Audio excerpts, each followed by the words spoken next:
the light, daylight. Dawn comes as a surprise. I am so hurt, I see heaven's light. Through the chaos, you're still on my mind. When the sky falls down, we'll make it out together. When the world is here, we'll disappear forever. When the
to live your life the way you want.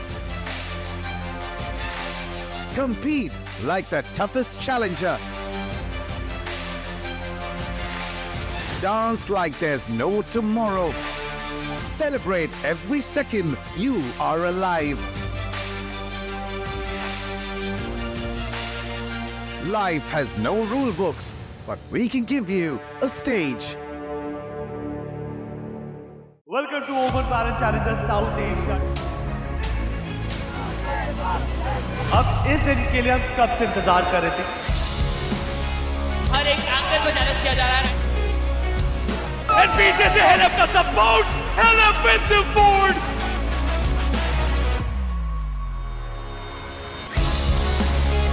and it opens a 3K and MSC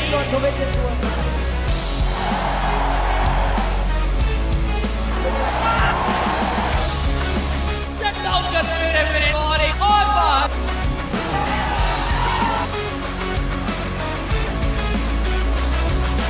The champions, it's team.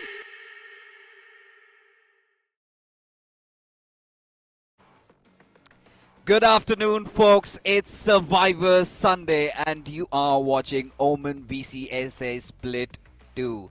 As correctly pointed out, my name is going to be Fixes. I am rather joined along with somebody who resonates my emotions, scared yet. Because today, we will have two teams taking an exit from Split 2.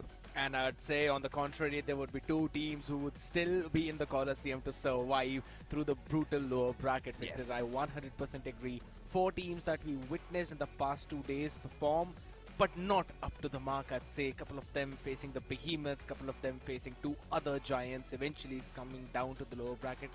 I think so it's going to be even more difficult in terms of the pressure now, because all the way back in Split 1, you had multiple chances. It was a round-robin format, but this is a double elimination bracket, and there are no second chances now. Exactly. There's no margin for error in this one. You either win to survive, otherwise you go home and wait for Split 3 as we take a look at the prize pool. Folks, it is going to be 29 lakh plus. The first, in fact, the winner taking away the lion's share of 12 lakh plus. The second getting 6.4 lakh plus. The third receiving 4.4 lakhs, and so on, reducing down to the 7th and 8th, getting 80,000 plus. So everybody walks away with some chunk of money whatsoever. Yeah, it's always going to decrease all the way down to those lower positions. But as you rightly mentioned, the fact is, if you are here participating in Split 2, you are not going to go back empty-handed. Yes, with the broken hearts, but that's a very different scenario. But, you know, overall, most of the teams will obviously try to fight for that first place, but let's be very real. There are many teams who are still on that learning curve, who are still trying to understand how to perform on such a stage under so much pressure against some big giants, right, that stand, who've been playing in the international leagues as well. So yes, it sometimes becomes a bit more difficult, but I think so this is a big learning curve for most of these teams. Of course, I mean, it's always going to be a challenge, and that's what you're supposed to be prepared for. Because when you take a look at the journey, so today we will be covering Global Esports Academy taking on Asterisk. That's going to be match 5, and then up next we have .exe taking on XOIND. So that's going to be an interesting one as well, because when you look at Global Esports Academy, they lost to Reckoning, and for Asterisk, they had to go up against the giants, the behemoths, Velocity themselves. So not even being able to pull off a single map shows concerns for both these teams. But Global Esports Academy, I think they have shown improvement from Split 1 to Split 2. I 100% agree though. Yes, the scoreline, it was all the way back at 2-1 in Split 1. Right now it's 2-0, yes. But in terms of the scoreline of both of the maps, I think so it was very competing. So I think so Global Esports Academy overall, in terms of what they've shown currently, have got a higher end. But you know, I still would not undermine Asterisk on the other end, because it seems that even though they were up against Velocity, the ideas that they were showcasing, the way how they were approaching the round, those were actually very good. In terms of the execution itself and in terms of those aim duels, that's where I think so they're lacking a bit. But I don't think so that's going to be a big problem against GEA. I mean, we do not know yet because what both these teams will be putting forward, but we surely know who are going to be playing. So let's take a quick look at the roster of Global Esports Academy. We've got Risen, we've got NB2K, we've got Keyboard, we've got UV, and then it's gonna be Lil Boy. So we've seen NB2K being pretty smart with his callings. We've seen Reason, we have seen Keyboard. They have had their moments, but NV2K, I think the duelist of this team, it relies a lot on how he's going to be playing.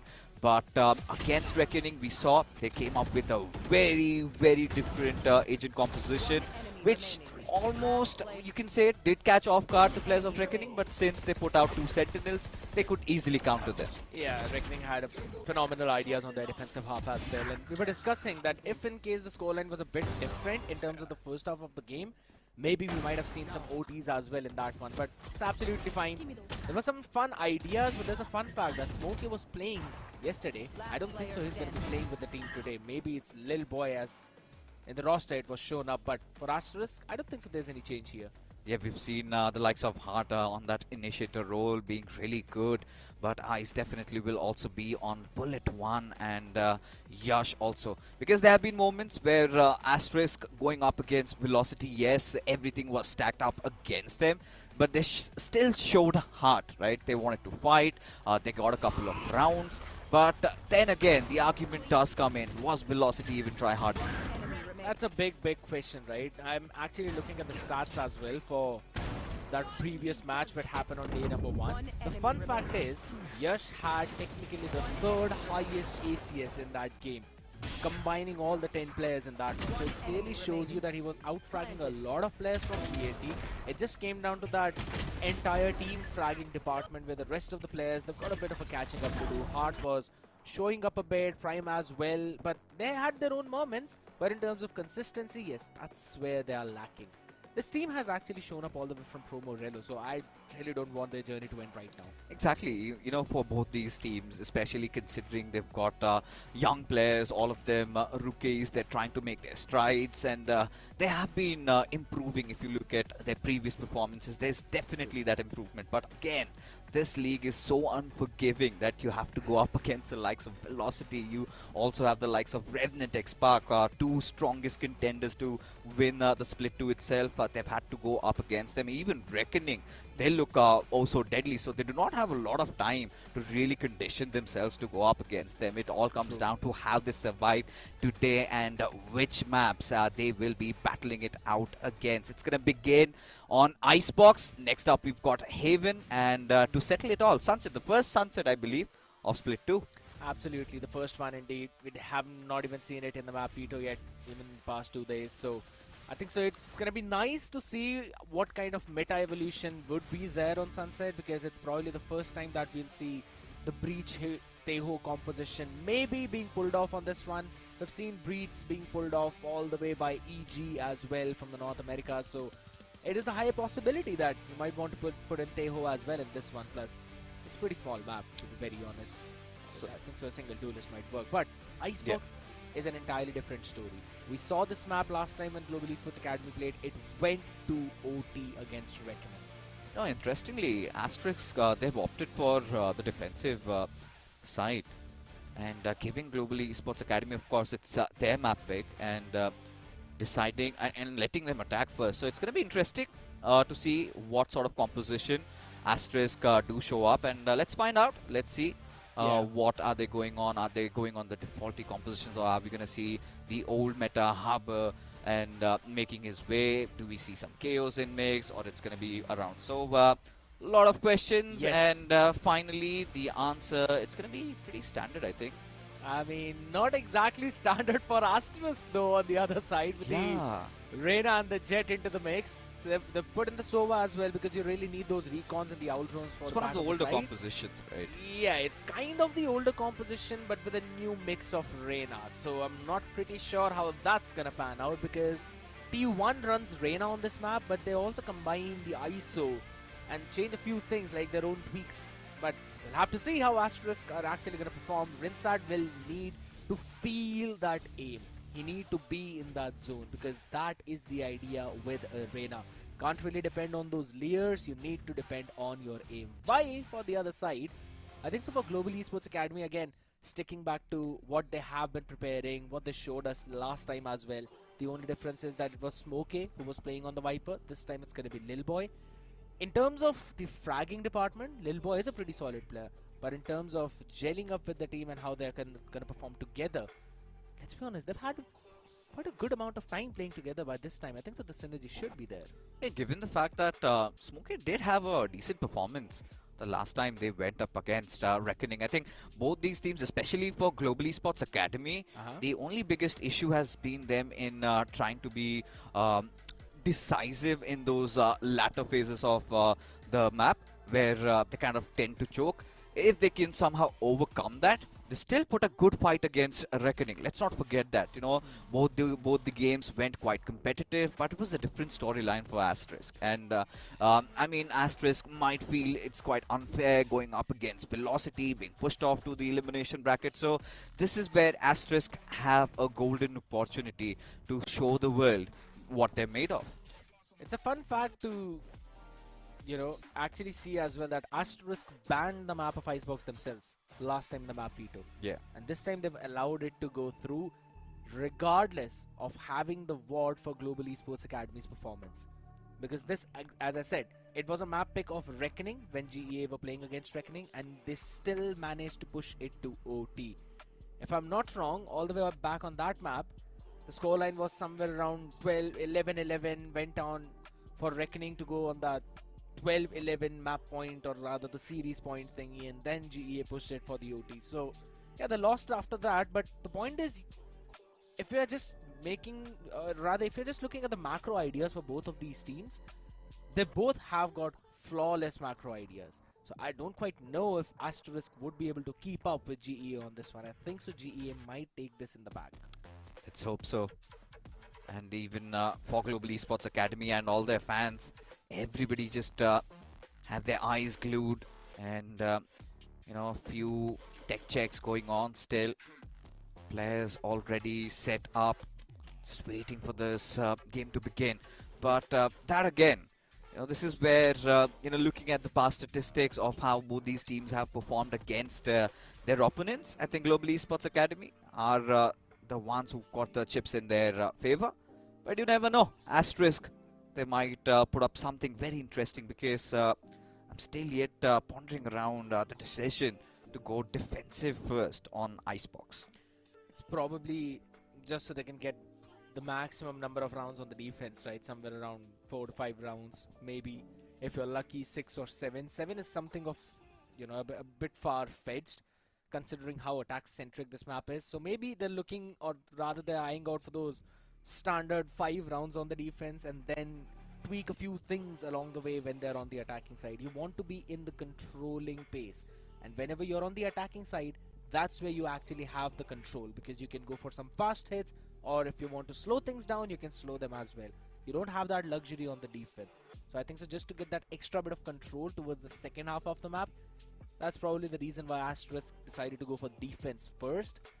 Or I don't know, it could just be on a whim. They're like, what do you want to do on Icebox defense? No, whatever rocks their boat, right? Who are we to complain? But that being said, folks, a little bit of more delay before the match begins. We'll be tuning in for a short little break. We'll be right back. You don't go anywhere.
The world from the eye of the horse. If you Alexander the Great, then I am the forest. Coming straight from the mud like I am a lotus. So हाथियों का बल कैसे सकेगा तू मुझे रोका?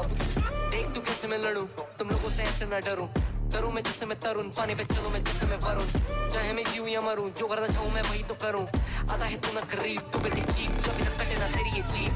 Better believe you're gonna be, pick up a seat, get your team. I'm the king of kings, brother in arms in a battle. You all gonna die if you act like a vandal. Bring the realms to reality from every angle. This is the public service announcement from Mumbai to the rest of the world. I am a Raja. I am the Raja. भिड़ेगा तो उठेगा जनाजा ना. तू मेरी तरफ आना. आ गया तो होगा फिर तनाजाना. ये भारतीय भाषा फिर दुनिया सुनेगी ये तराना ना. 'Cause I am the Raja. 'Cause I am the Raja.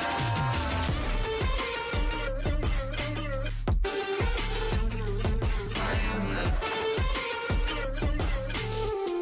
'Cause I am the Raja.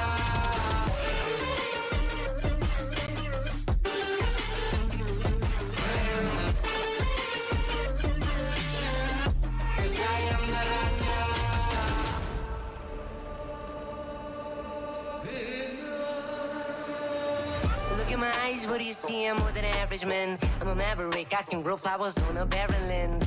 Break a mountain with my bare hands and step back and cause a literal avalanche. Should've been about traveling.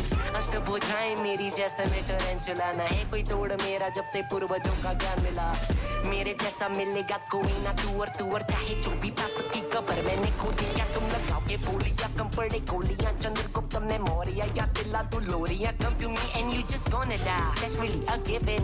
I am invincible and you are invisible. See, that's really a difference. Get out of my way, I'll leave the world. The choice is yours. I don't kill my enemies, I play with them. That's what the toys are for. goodbye to the rest of the world. I am the Raja. Bhedega to utega janaza.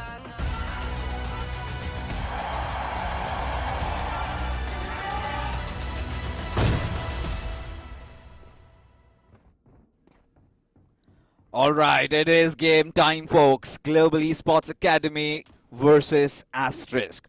Global Esports Academy starting on the attacker's side, while Asterisk opting for defense. Let's see how it goes. Holy smokes, we were literally the eyes and ears of that samurai armor on the map of Icebox. Yeah, quite literally. That literally. And that's probably what it feels like to ascend to the higher dimensions though, but some beautiful auroras out there. Maybe we're gonna see the game for both of these teams as beautiful as those lights in the sky, because these teams would really love to see some. Global Esports Academy intending to head around the A site. Asterisk, however, have got Aggressive. 3 men deployed. Rensat playing a little aggressive there, spotting out 2, but the third will come out, get the kill, but Yash gets a beautiful trade and a second as well. Global Esports Academy again on the back foot, but still intending to go for the push. They have an idea that Yash is absolutely low in that HP, and Heart is actually going to anchor either towards mid and B, because that's what the setup looks like. So there still is technically a doable round though, 70 for UV, and now they're going to go and execute.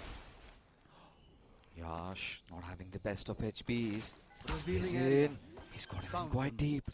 Around the screens, Prime going for that swing, spots that gun out and takes the shot. Of course, Global Esports Academy gaining some ground. UV now in a one-on-one against Heart.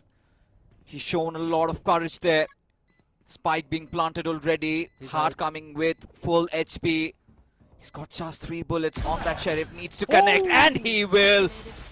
UV being the hero for Global Esports Academy as they get the pistol round in the bag. Crispy shot from UV. The trades were absolutely perfect. Rinsart wanted to play aggressive. Again, that's what you need to do when you've got a double duelist composition with a Reina. Was not able to do anything. Yash capitalizing on the back of it, and then a good call from Global Esports Academy on the other end. Recon dart revealing the Viper on top, and then eventually the trades going back and forth. UV 3K and the savior for the team. The back of it, a couple of Bulldogs now. Should be simple enough. A martial investment from Yash along with the Sheriff in the hands of Rinsat. Now that's interesting to see. Quite difficult from Global Esports to opt try and push B, as UV being the lurker over here against Rinsat. Shots being exchanged. No major damage done. Oh, Lil Boy almost messed up a couple of shots as long as he gets the kill. As now there you have it, NV2K finally trying to infiltrate, will get the success as Global Esports Academy. Quick kills, and now they've got the site to themselves. Spike planted. And for Asterisk, it's just Prime against 4 players of GE Academy. Can't even do the eco damage at this point. So maximum weaponry that's going to be lost would be simply a Spectre. And Lil Boy, he's got the range advantage as well. He's playing all the way towards the spawn to get this pick.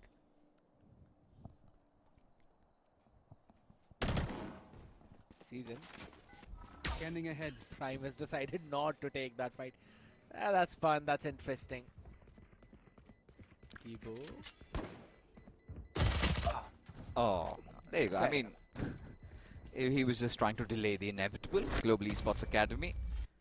An easy win in the anti-eco, and now they will be heading on to their bonus. Still, a lot of those weapons intact. Yep. And for Asterisk, this is the round where they need to make that comeback. There's one outlaw investment as well, and a couple of players, Rinsat and Yash with a half shield. Both the duelists who are technically supposed to take that first contact, and with the way how Asterisk are playing, they're going to try and maybe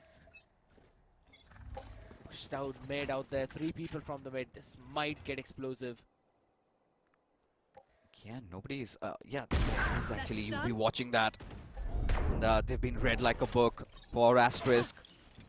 Really got with their pants down on that one. Did not work, and that's also a weapon drop, but still area secured. Nothing really much to worry about it as Global Esports Academy, they staged their entry on towards that B side. NV2K on the higher ground. Will take that fight against Hart, but Hart just a step ahead. Still some retaliation coming in from Asterisk side as of now, as the spike has not been planted. Look at this, Lil Boy venturing too deep on towards A, and he's gonna find this side completely vacant. 4 people still standing. It seems like a bonus conversion as well, because the Spectre is going to hurt up in close range, and UB is going to play all the way from far back, and every single player now has got the HP that can be taken down by one shot of that Outlaw. I think so this round could very well be done and dusted unless Asterisk can pull the rabbit out of the hat. At this point, it's going to be so difficult, but they will have to commit. Got the Viper wall though. Yeah, they do. Did spot out that Nano Swarm. Gave the position away. Trying to trigger that defuse. Will get the turret down, but Bullet, that's a nice nutty shot. Outlaw down. Yeah, and now Global Esports Academy being ever so patient. Just trying to spray through. Lil Boy will find success. Half done. Yeah, half defuse triggered. Hard out of ammunition there. And gets punished by Keybo. And there you go, Global Esports Academy not breaking a sweat. Get their third round, and in fact the bonus round on the board. That's been an insane bonus conversion for GEA. The first round looking iffy, but still brought back by the hero. And UV again being the player to set the pace up for Global Esports Academy by taking Yash down in mid when they were walking out. And I mentioned it in round starting fixes that the Outlaw, a couple of players with the half shield will take the first contact. And that Outlaw still continues to be a nuisance in this round as well. Not a single shield out here. Or rather, 3 of the half shields. Interesting. For Hart. I'm starting to ponder if he's really going to go for that swing. UV, he's locked and loaded. Yeah. Just waiting. They've got all the time in the world to play around.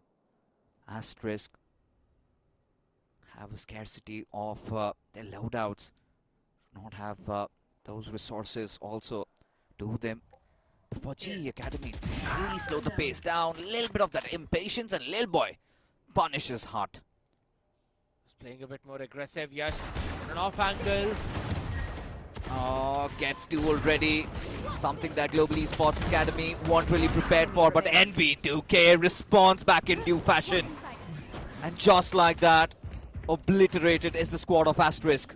Phenomenal. Yash also invested the Blade Storm in that. To be honest, that 1-2 setup of Rinsat and Yash was very solid.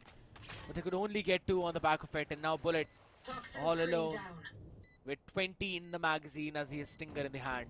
Oh, he's gonna get outplayed, isn't he? Proper crossfire setup, and Global Esports Academy, they're looking strong than ever. Transition from split 1 to split 2 has been quite good for them. At least, even from day 2 to day 3 now, if you really think about it.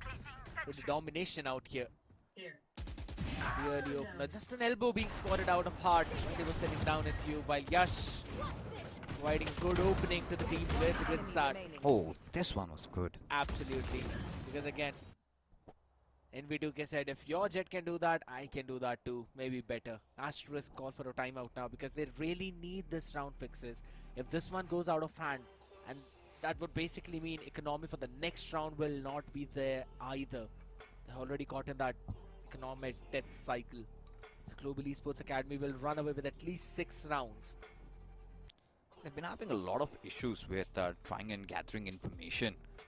Asterisk, as Global Esports Academy seem to just know that yeah, the players are going to take those try peaks, and they're punishing. And UV, he's been so good so far. Yep. In the 4 rounds that we've seen, he's gotten kills in every round. Now sitting as the highest fragger. As a lurker, he's doing his role pretty well. But now we can see a little bit of changes in the setup. Once again, Asterisk, after the timeout, they have a buy. 3 men deployed at A. Placing swarm grenade. Placing swarm grenade. Viper's probably going to play over towards the mid as well after deploying the ball. Though there's the turret activated. There's 3 ultimates right now. Reckoning available, lockdown as well as Viper's pit. So you can get the site empty with the Reckoning and hold it down with the pit of Lil Boy. no ultimate whatsoever for Asterisk, so it's going to be brutal gunfights. And nothing else apart from that.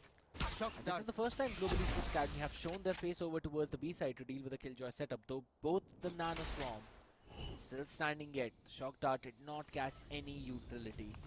Yeah, 3 players, instant turn around. They send their Killjoy back to mid. And they've got Rinsat along with Yash and also Bullet present. And now they're constantly racking their heads up. Where is Global Esports going to hit? Because Global Esports, they have been dictating the pace so far. Yep. Slowing it down, doing all their due diligence, and then getting that entry, and now finally Reckoning being deployed. It's going to thwart the players of Asterisk a little bit as NV2K just trying to dive in. Get some more area control as Risen. He gets the plant also set in, and instant Viper pit follows up. We've also got the lockdown available to try and delay any kind of push that might actually come in. They're actually going to invest it in this round. Now that is indeed surprising. 5 more seconds. Yash is way too far away. Punished. But still, at this point, everything against Asterisk. All they've got is the man advantage. How do they get through this fortress set up by Global Esports Academy? Bullet intending on trying to defuse. Shock Dart is all it takes as Asterisk, they come with that response out of nowhere. Just flood in, swarming on the site, and now Kibo is all that remains, and Hart, he's gonna get that final kill, but it is still going to favor the players of Global Esports Academy. Look at that. The bomb exploding. And Asterisk, despite wiping out everybody, still could not beat the time. It would have been heartbreaking for Global Esports Academy if that round would have gone to Asterisk after they've invested 3 major ultimates in that. The lockdown, the Viper Spit, Reckoning for the opening. Could have been absolutely disastrous, but right now, that disaster is going to come in the name of that outlaw in the hands of UV. All the players with the half shield. It's going to be so problematic though. On the other side, Empress already used up Heart 1 away from the lockdown. Maybe he'll get that off after a pick, or either he gets picked off by the outlaw. I like the idea though. No one this time around showing any kind of attention in mid as UV holds that angle. Just look at Global Esports Academy. Not rushing things, they're taking their own sweet time, building up, letting the players of Asterisk make those mistakes, maybe catch them off guard. And then when they deem right, that's where they strike. As for now, Risen, some information gathered. Yash, back off a little bit. Pepper down, nothing connecting, just spot shots. Trying to maybe wall bang through it. But now, looking at Global Esports Academy, they're starting to huddle up around B. They're playing weirdly slow though, but finally they're starting to change things up. It's gonna be B hit, Heart's gonna be in a problem, or maybe that sends out towards Lil Boy Kibo. Which on that trigger trades him out. 30 seconds left. Does. Snakebite also deployed. Bob Bullet is gonna hold on. Needs to buy some time. But Global Esports Academy, they're not gonna give them that inch of space. NV2K quite aggro. He knows shots coming from the side, still not passing through the wall there. As now Rinsat, he's got an opportunity. Needs to find those skills. He's on his Empress. Let's not forget that. He just needs to start rolling. Kibo to spam through. Finally Asterisk go in for the retake. Rinsat gets that first opener. Hunter's Beauty being committed. Kibo still finds some kill. Risen and NV2K they follow up, and NV2K will wrap things up. And Asterisk completely in tatters. They tried to push all the way up, and even after that, Rinsat just, it's not enough. He got a couple of picks out there on the back of the entry of Yash though. That's about it. Prime, Bullet, they've been struggling a lot in this game.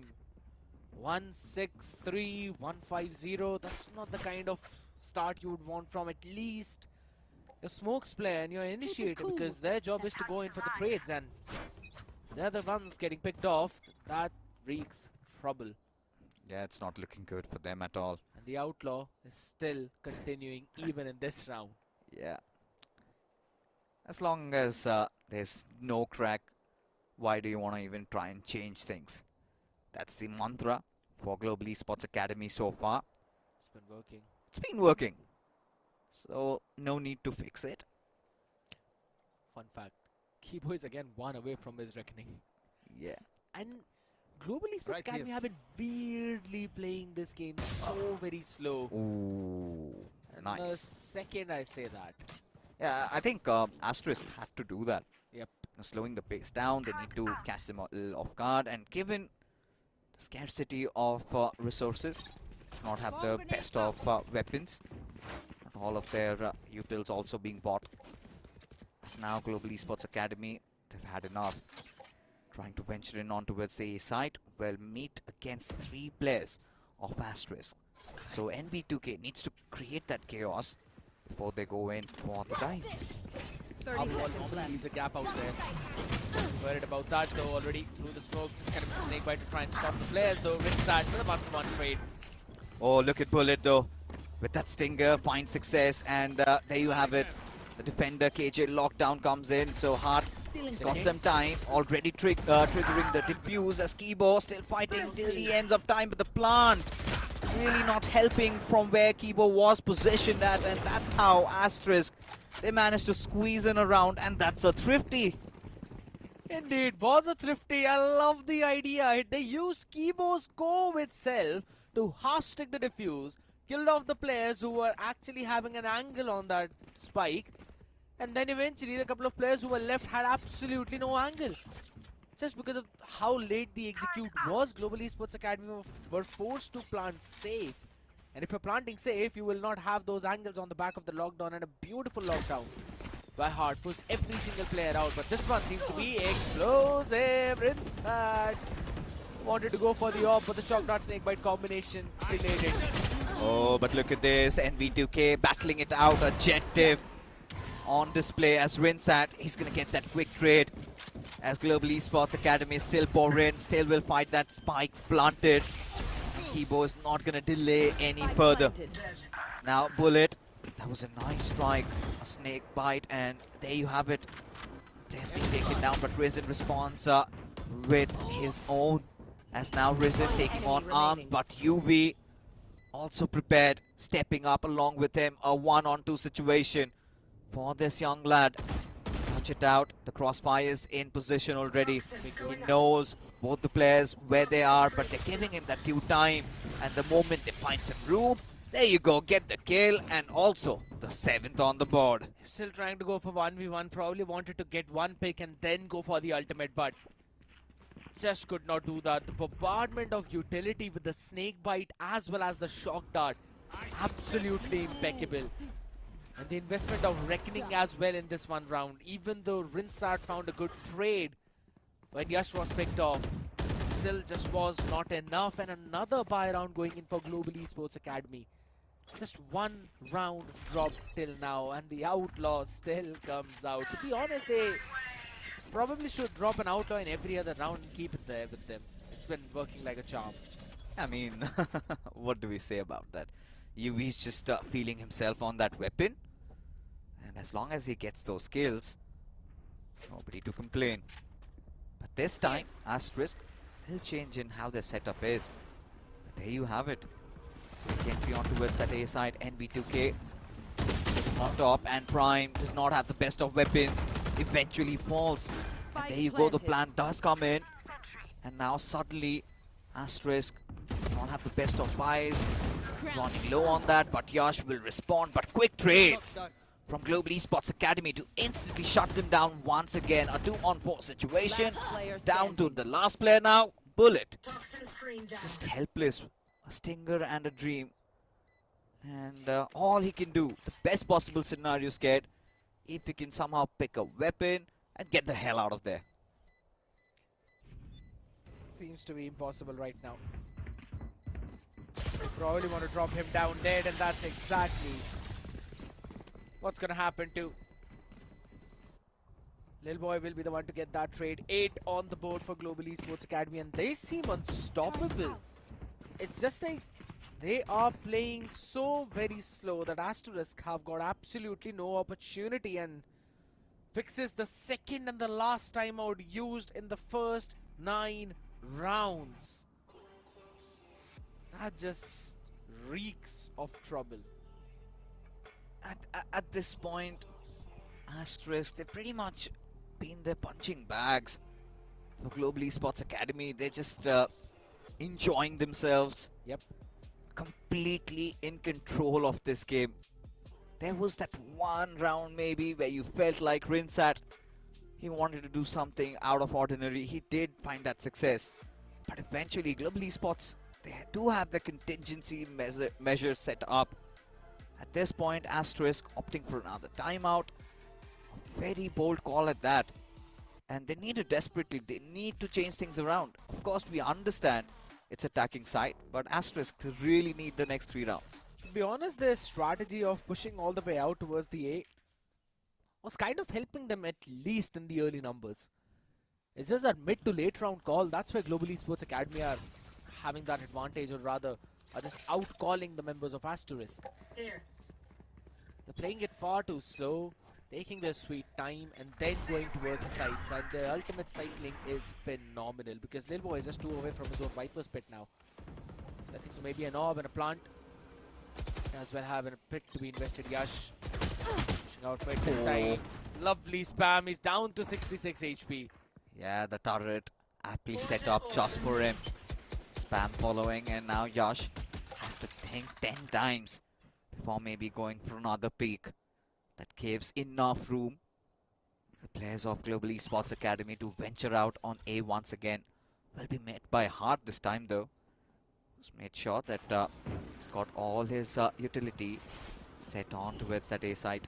Found them. Has risen. Nothing scanned by Outrun yet. Hart, Resin's given. Yash on the back line. Big reveal. Got that high ground, and that is a good ultimate. Coming in, Lil Boy already picked out of it, and a lot of information being shared. But now Global Esports Academy, they're looking for those quick trades. They want to go a little aggressive, and NV2K, he gets those shots. He gets it all connected, and one after the other, just 30 dismantling seconds left. Asterisk to their very core.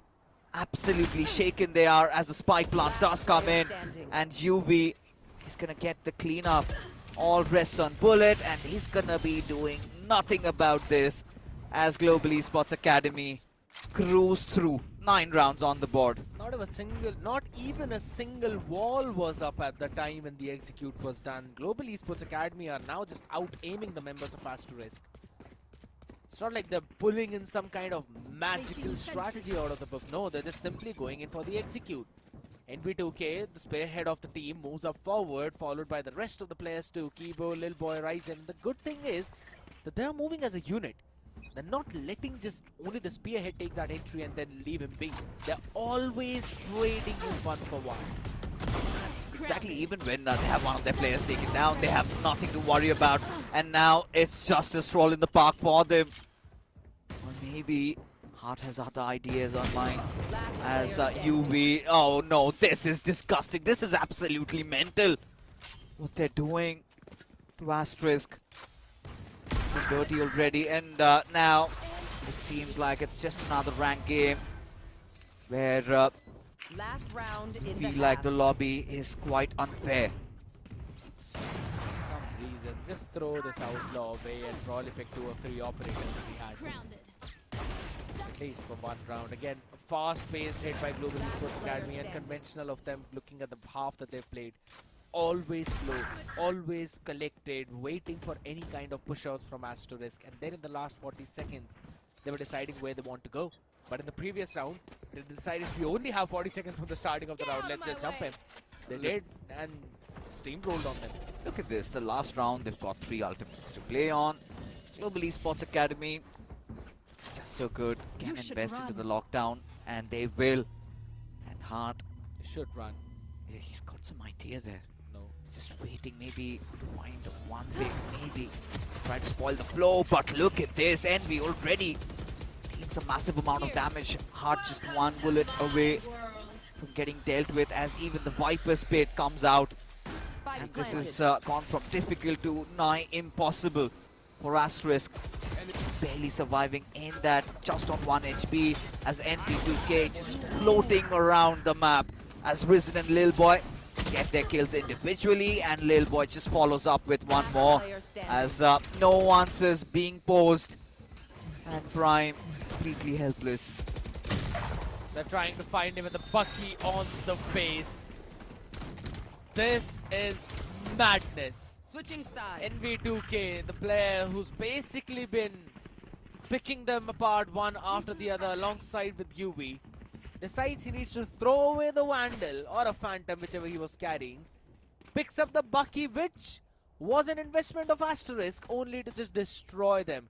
Now that is sick, but there's one more thing that is sick, and that's going to be the laptops that Omen offer. They come with the Intel iCore processors, and again, RTX 5080 of 16 GB, that to NVIDIA GeForce. What else do you need? Guess what? They've also got the Tempest Cooling Pro. That means it's not going to heat up. It's going to cool way too quickly. Probably better than the ACs that we have at our home. You know, for oldies like me, simply put, it's the top of the line, the state-of-the-art features, and all you can get, and you've got really good offers running through. So make sure you head on and scan the QR code, get it all set up as Global Esports Academy. Quickly want to squeeze this first map for themselves, this time on the defensive side. Asterisk, they literally have no room for space. They will have to win every round here so on. I mean, it's almost a donezo game. It's just mere formality till Asterisk. They maybe have something else to offer. Gives you enough time to scan that QR code and check out all the offers. Because for oldies like you, they also have good amount of cashback options. I mean, for oldies like me, if you earn well, you're just gonna have a good deal on that. So, yeah. But if you're still out on a budget, we do have the Omen 16. Might as well check that one out as well. But for Asterisk this time, Yash showing some heart into this, gets those two early frags and gets that third one as well. And this time, Bullet is also gonna double down, but UV, what are you gonna do about him? Again? Brings it down to a 1-on-1, and the spike has not been planted yet. 20 seconds on the clock, and Bullet seems like wants to catch UV off guard. He wanted to, but now as soon as he taps in, UV is going to make his move. Is he going to break the hearts of Asterisk again in this entire map? Seems like the reposition is better, and Bullet saves his team from utter embarrassment. 1v3 almost into the making, but still, Asterisk survive. Yeah, live to fight another day for Asterisk as, this time, you know, Yash, just forgetting what happened in the previous round, dropped it off his shoulders, just went in. And then you had also Bullet following up, and being the clutch meister over there, just gave some time. But is it going to be enough? Because looking at Asterisk, they've committed in NB2K on the Bucky. This one quite aggressive. He's not going to find just one, but get another. And Lil Boy also follows up. Look at Rinsat. He finds a trade, but now he's going to quickly evade from that situation. Spike dropped down just inside Raj. Look got the weapons.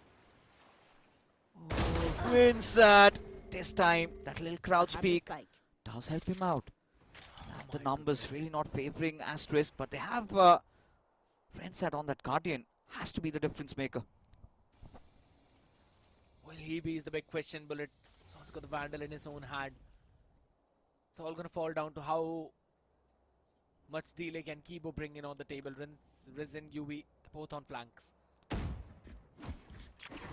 What a rising. Kibo, he knows the players are there. Just trying to buy time. At this point, giving them that space, giving them the feeling that yes, there's nobody, but slowly coiling around them. From kitchen? And Ryzen, he's got a Spectre on him.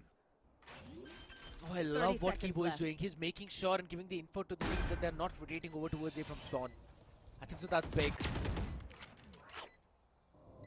Spotted out around kitchen. Risen very close, yet so personal. There you go.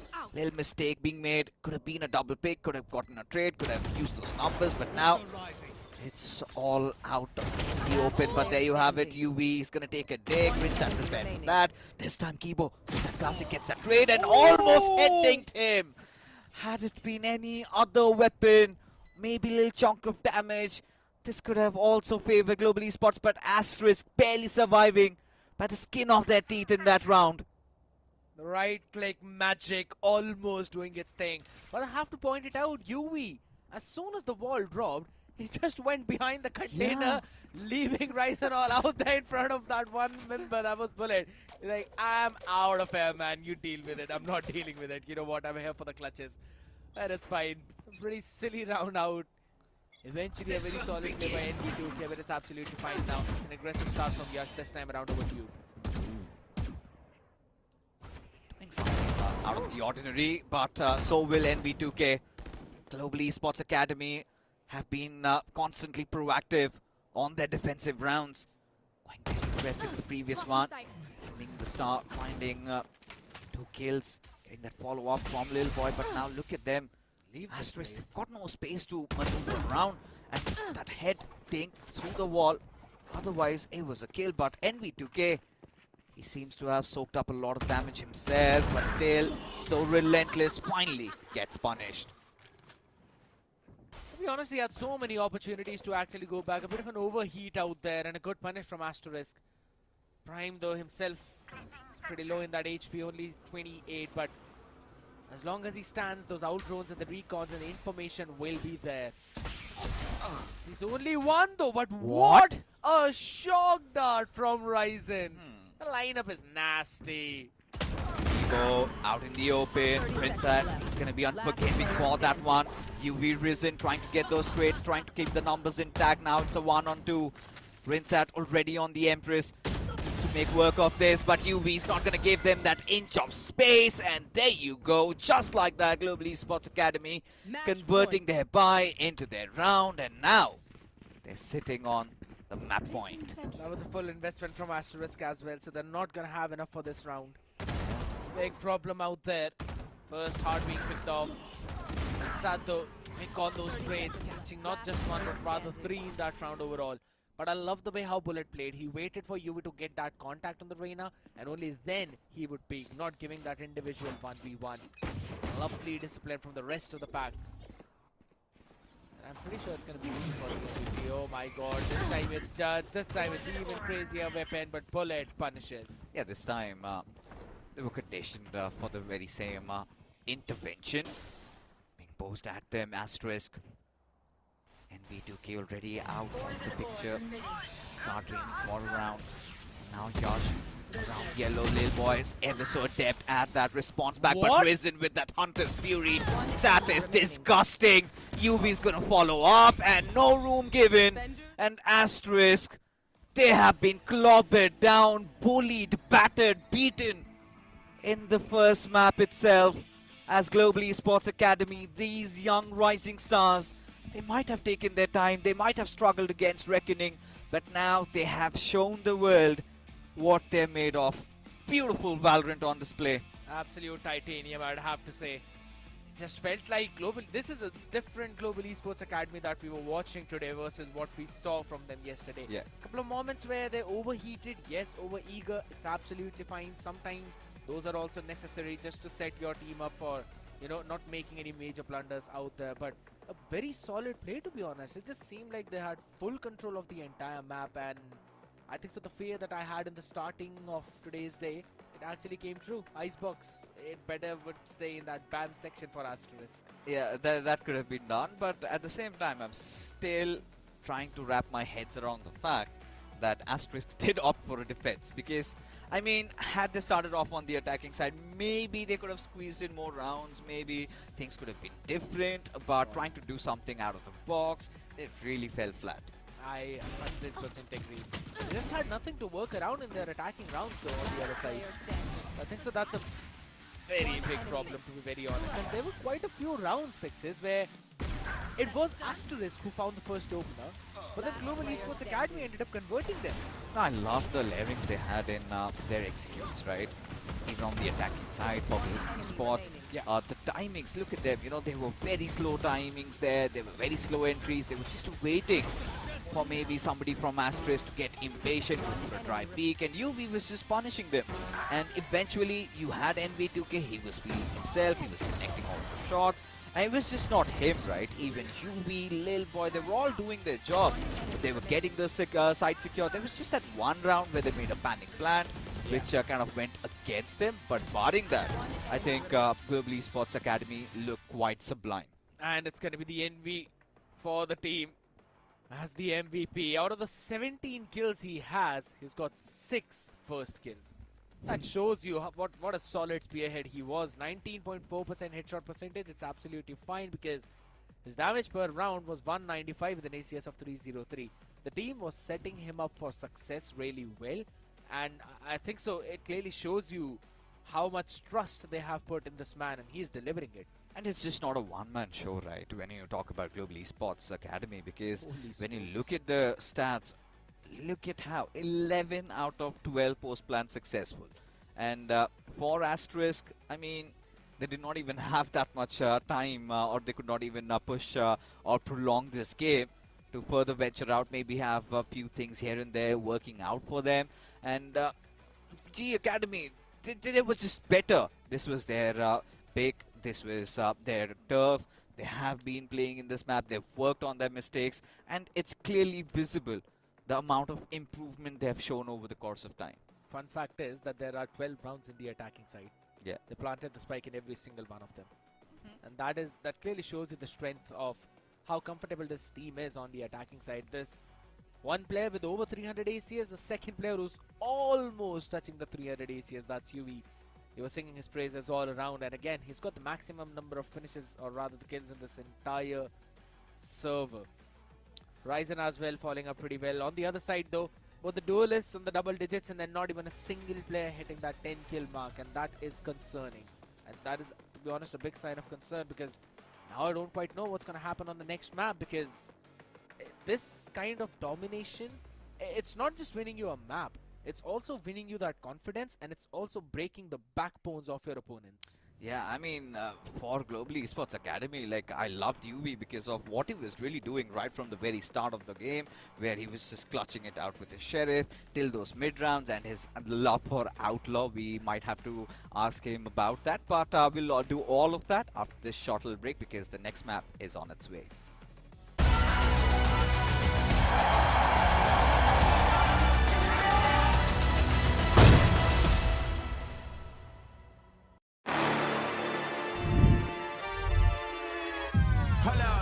Why do they doubt the kid? I'm about to prove them all wrong again. I got a low tolerance, cause they don't even know what the problem is. It's me. Why do they doubt the kid? I'm about to prove them all wrong again. I got a low tolerance, cause they don't even know what the problem is. It's me. I ain't taking no loss, no loss, no loss. Look, I'ma always win. And I'ma do it again.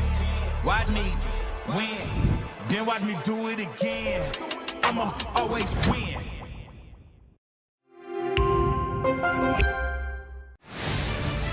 To live your life the way you want. Compete like the toughest challenger. Dance like there's no tomorrow. Celebrate every second you are alive. Life has no rule books, but we can give you a stage.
Welcome back, folks. After this short little break, you are watching Omen VCSA Split 2. As we are heading on to Survivor Sunday, we have already completed one match of this best of 3 series where Global Esports Academy just cruised through Asterisk in their pick of map. And now it is on to the second one. It's going to be Ascent, and this time along with me, I've got a rather complaining Necro.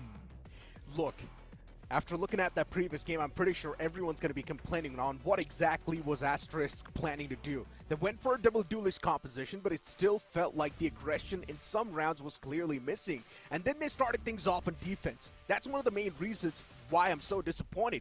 And let's talk about the second half itself, right? Yeah, I do understand already Global Esports Academy had a massive lead in their hands, but still when it comes to the second half, they won the pistol round. And then you move on towards the anti-eco, and clearly in that round itself, you saw they were missing a lot of that confidence. Hopefully in the map of Haven, though, that confidence is going to be back, and they're going to be back inside of the game with a complete clear mindset. You guys did see the agent composition too.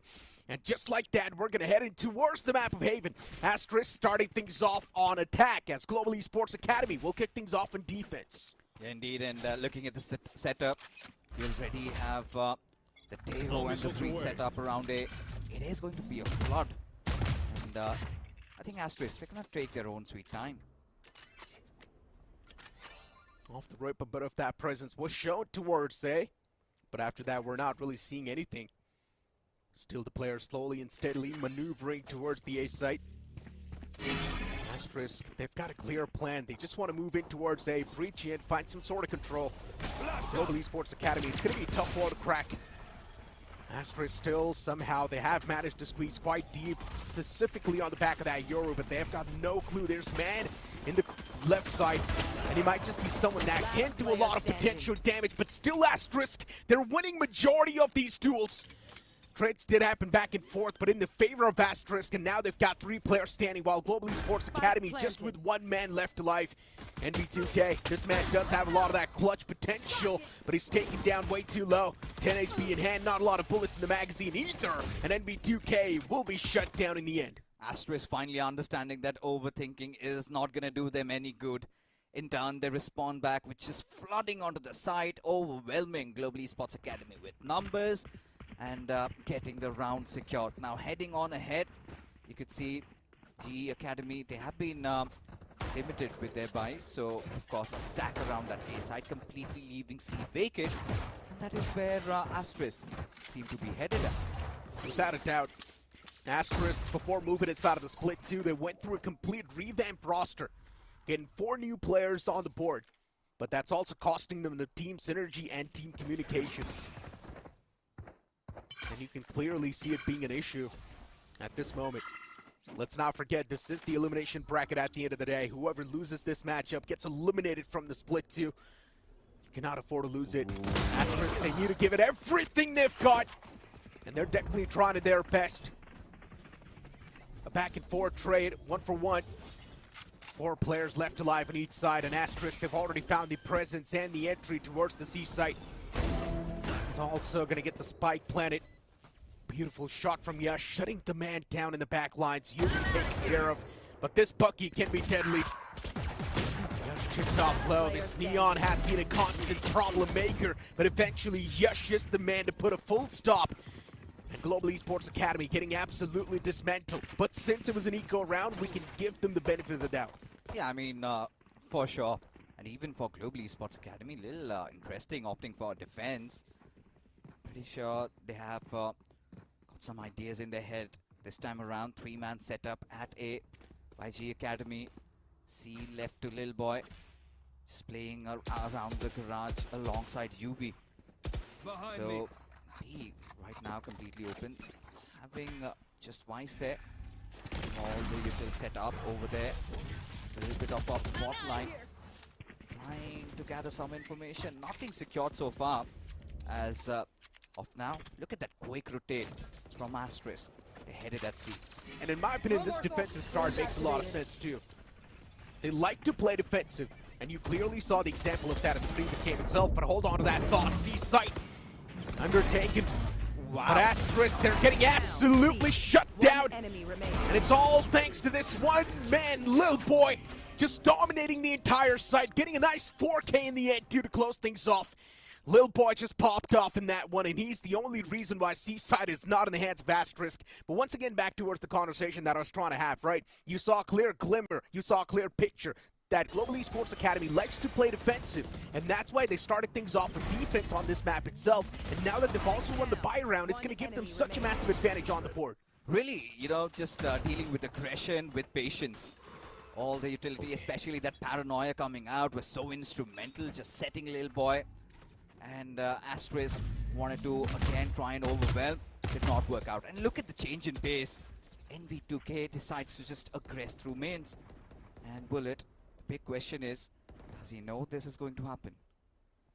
Add patience and defense, and also a bit of those mechanical skills, and that right there is an unbreakable combo. Big mistake from the Euro. Yash cut off instantly. Global Esports Academy already taking care of the entry for Fragger. The spearhead missing, but they still do have Rinsat. And let's keep this thing in mind, Asterisk is still playing with a double duelist composition, but the entry duelist is not in the game anymore, and that's going to be concerning. Look at this. Alright, he's given so much information. You already know, Kibo, he has an idea. Could be around the sewers.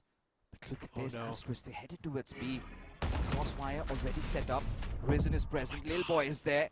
Now Asterisk, they have no answer. The sniper snuck past NV2K, and NV2K now!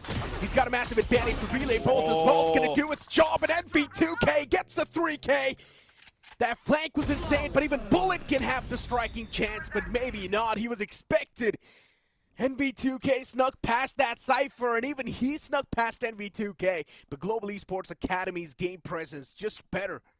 Yeah, I mean, at this point, they are just too good. Especially with how NV2K really capitalized. But look at this shot. Unfair, straight up. That's not supposed to happen, but this wasn't supposed to either. The Cypher having no clue that NV2K has just gone past him. And that is where their graves were dug. And now heading on into this round, Asterisk, a heap of pressure already. And they decide to quickly transition through the garage. And it seems like Global Esports Academy, they're already prepared for this. Yeah, for some reason it feels like Asterisk, they're just not careful enough. But at least they have managed to utilize a great paranoia to try and isolate that duel, but he still gets shut down. Bullet not in the game anymore, but eventually they still win those duels towards the side, and that's going to help them retain the control. Global Esports Academy, once again NV2K with the flank. Someone stop this guy. He's constantly flanking them. He's all over the place. He's all over the map. He's in their heads at this point. Yeah, I mean, I get the idea of having all your men up, but there was nobody on that lurk. And NV2K given so much room, and you could see, right? But creds to Lil Boy. He has been phenomenal so far.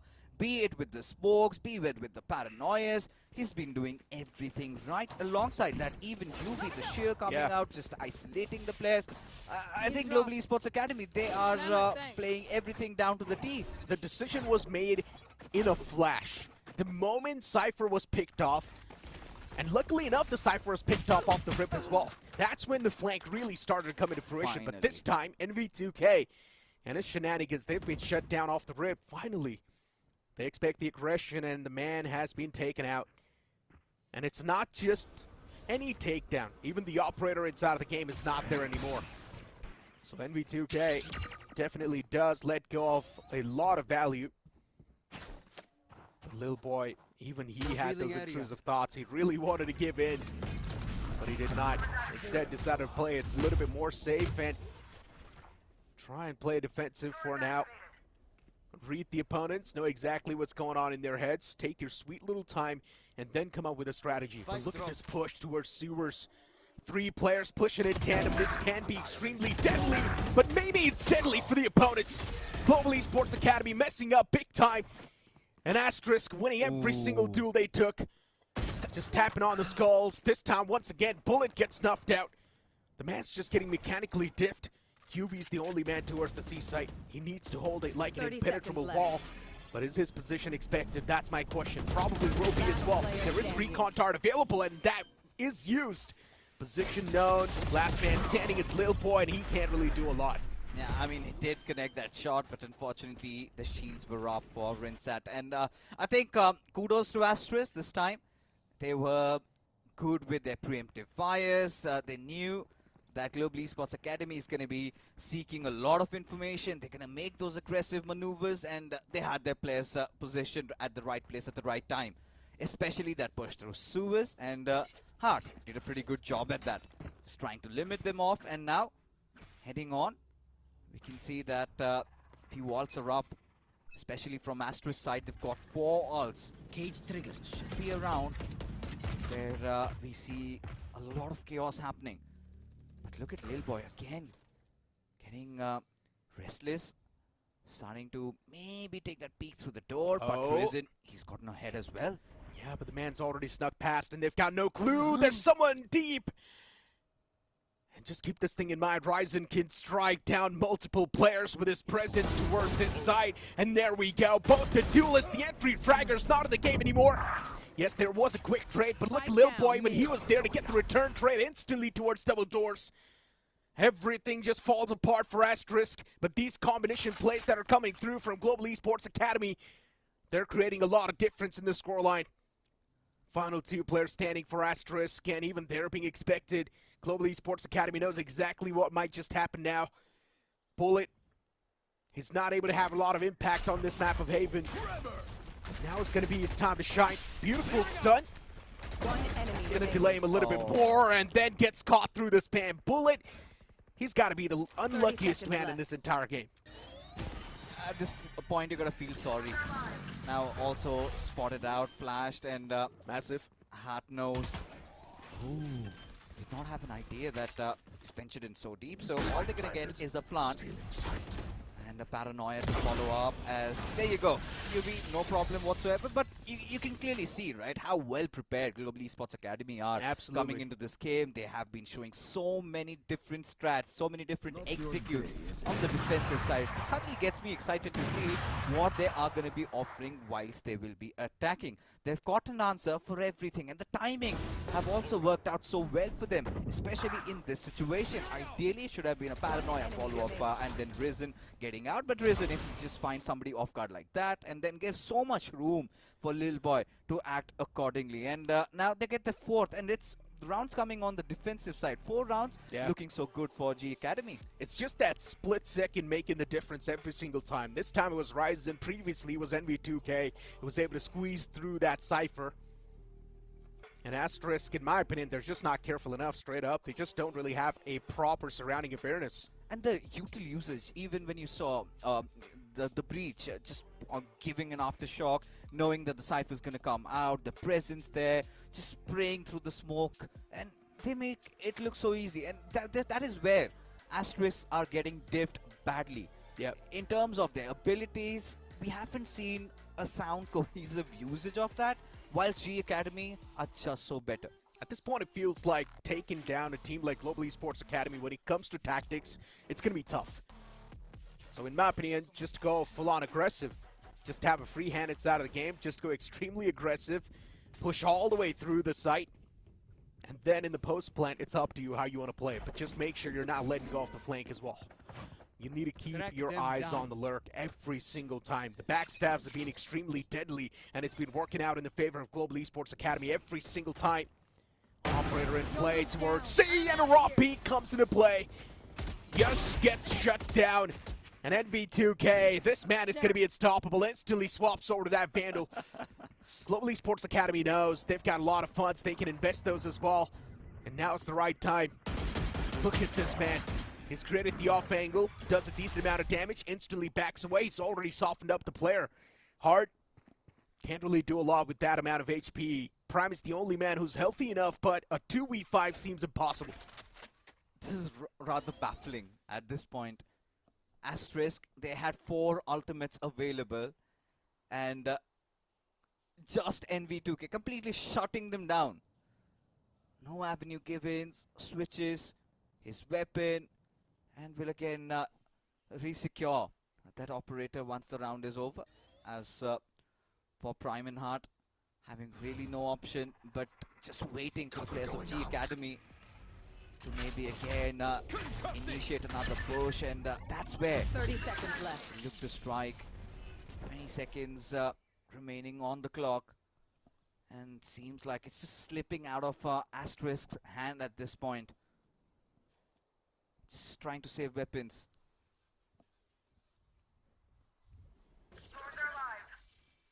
They don't even 10 have any other seconds left. option. They need to go for the save no matter what. And for Global Esports Academy, they know exactly that. In my opinion, Asterisk lineup can really feel on aggression, and they should use it. Now is going to be the time. It's now or never. The composition they've got, it fuels on aggression. You've got ISO, that can be extremely dangerous when it comes to a one-on-one duel. You've got Yoru, who can lurk and flank players easily as well if used properly, and also pretty decent when it comes to entering the sites. What else do you need? But they need to have those proper set plays, and that's what's missing. Yeah, the synergy, the coordination completely lacking and hurting them off. As now UV, he's around the seaside, and yeah, we've been talking about those ultimates available for quite some time. They really haven't gotten that opportunity. Maybe Rinsat does Yeah. a kill contract this time around, but who does he find? That's the big ask. NB2K still positioned around Garage. No Giving them that little distraction. space there. The kill contract deployed. Will find one. And it's going to be NB2K. Oh my God, but almost lost Rinsat that. Spike planted. comes out with it. Yeah, he almost lost that duel too, but luckily enough, now his HP is going to be restored as well, so it's all good in the hood. And since Asterisk, they've also got the man advantage on the back of that ult, it's quite insane. They've still got 3 more ults retained. They also do have the neural theft if they do want to utilize it, but since it's a 5-on-3, they should not go for any more investment. Personal can at least get one, and he's able to strike it with one. But it's completely fine as long as Asterisk is getting the round in their hands, and that's what they exactly do. That's going to be the 4th round on the board. Global Esports Academy this time around, they're definitely facing some sort of resistance. Yeah, I think finally, you know, just on the behalf of using the kill contract, you get the site, you get everything up, your teammates follow up. This is what more Asterisk should be doing from here onwards. Still are holding on to 3 ultimates over here. Would get the gate crash pretty soon, but on the contrary, you've got Global Esports Academy having a lot of their ultimates available as well. 4-on-5, this will be a chaotic one. Just like that, look at the change in pace. Now suddenly they decide to aggress B, and they realize that they're not going to find anything, but look at NV2K's positioning. Oh my god, this is disgusting. He pushed him way too deep inside of mid and already got the advantage in the hands of his team. And this unexpected aggression is always catching the players of Asterisk off guard. But still, Yush himself was able to find a nice 2K of his own, but the flank with the overdrive, and no one expects the man to be there in the backlines once again. NV2K just strolling on top of the bodies like they don't even mean anything. Really not pleased with that Armageddon usage by Risen. If Friendly Fire was on, could have also wanted his kill, but yeah, kudos to NB2K. That quick maneuver around that mid, getting the 2 frees, and then again aggressing from the backline. Yeah. Asterisk, they have no clue about what's happening. The funny part is he's been doing that from the start. Since the start, he's been flanking them the moment they decide to hit the C site. And they still have no clue when the man's going to be coming through. In my opinion, the Cypher just needs to stay behind towards the main and just hold it down. Instead of pushing towards the site, just stay in the back lines and let the remaining 4 players do their job. Cypher's life is quite valuable in trying to trap that lurk because NB2K is creating a lot of space. And speaking of space as well, he gets instant 2K once again. This man is unstoppable at this point, just fiddling with the foes, and even UV strikes. Steel Garden utilized too. That's going to force the players back a little bit more. Rinsat, he needs to be the difference maker at this point, but his position's cracked. And now Asterisk, they just want to move in towards the A side, but Yubi so quick on his feet, already rotating towards the side as well. Catches Rinsat. 1 more man to go. And Yubi, at this point, he's got the game in his bag, and that's it for Global Esports Academy. Beautiful stuff, 7-4. This is looking an unstoppable spree of rounds for Global Esports Academy. They've just got much more mind games than the players of Asterisk. Yeah, mind games, combine that with a tinge of aggression. I mean, this little maneuver, gets back and then instantly engages once again. What do you do to a player who's at the top of his game right now? They aren't even able to show him that respect. Genuinely speaking, that was a psychotic move from NV2K, but it still paid off. Yeah, it did. He walked away with it, and he's gonna do that once again. This is absurd. At this point, Yash, he's just lost it. He wants to instantly use the Dimensional Drift, try and go in, but has been put down for now. Global Esports Academy trying to showcase some sort of resistance. This is going to be an absolute mowdown. No one stands a chance. It's like the players of Asterisk walked into a meat grinder and they got grinded through. And just like that, we're done with the first half, and Global Esports Academy absolutely flourishing, shining, no answers posed at this point. You know, you're gonna feel bad for Asterisk. They've been dipped so hard to the point where they're really out of ideas. And now, after the swap, kind of getting interested to see what G Academy is going to be putting in terms of the attack. NV2K, look at him, already sitting at 13 frags. 13 for 5, some insane numbers coming up. And for Asterisk, it's a two-man setup around B. Seems like they might want to venture out for information. Yeah, they probably do. 4-8 being the scoreline once again for Global Esports Academy doing their Global Esports Academy things. And just playing with the opponent's heads.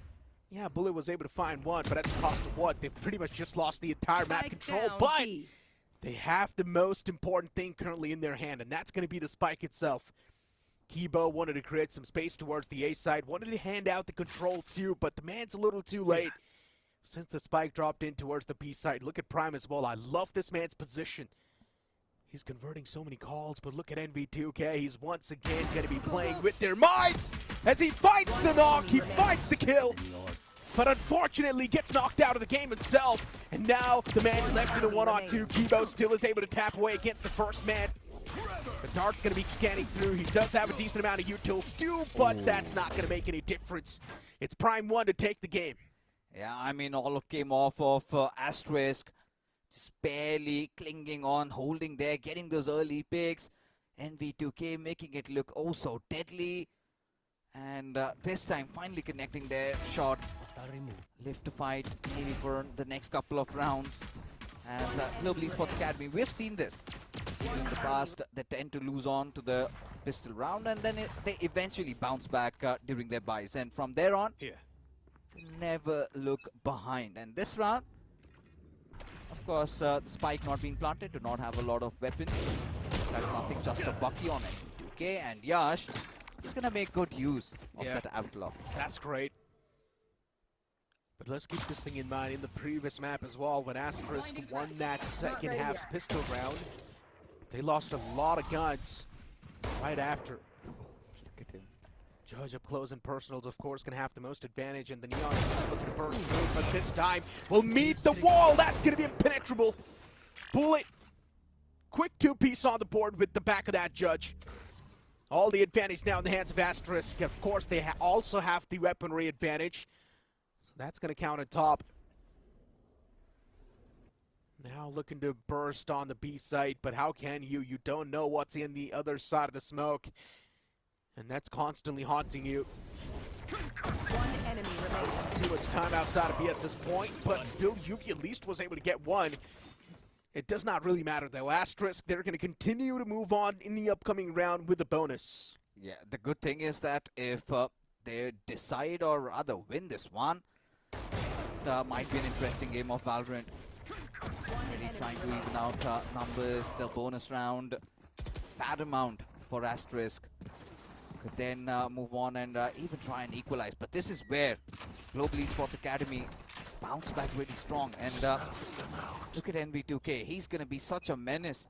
3 men set up at A by Asterisk. B left unguarded. And Yash, he knows that their players moving around that A side, and he gets that pick instantly, moves away from that. NV2K is now going to be the difference maker. He's got his hands on the Judge as well. Spots out the Omen, go for the teleporting. and even shuts him down too. A 3-on-4 in the making. Global Esports Academy having the major advantage in this round. Spike planted. And they need to win the buy round no matter what, but Asterisk, if they still somehow manage to steal it away, then that's going to be insane. A beautiful shot from Bullet.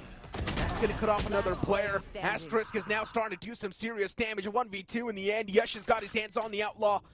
Just needs to scrape through the surface, but he will be denied. Look at UV getting that 4K.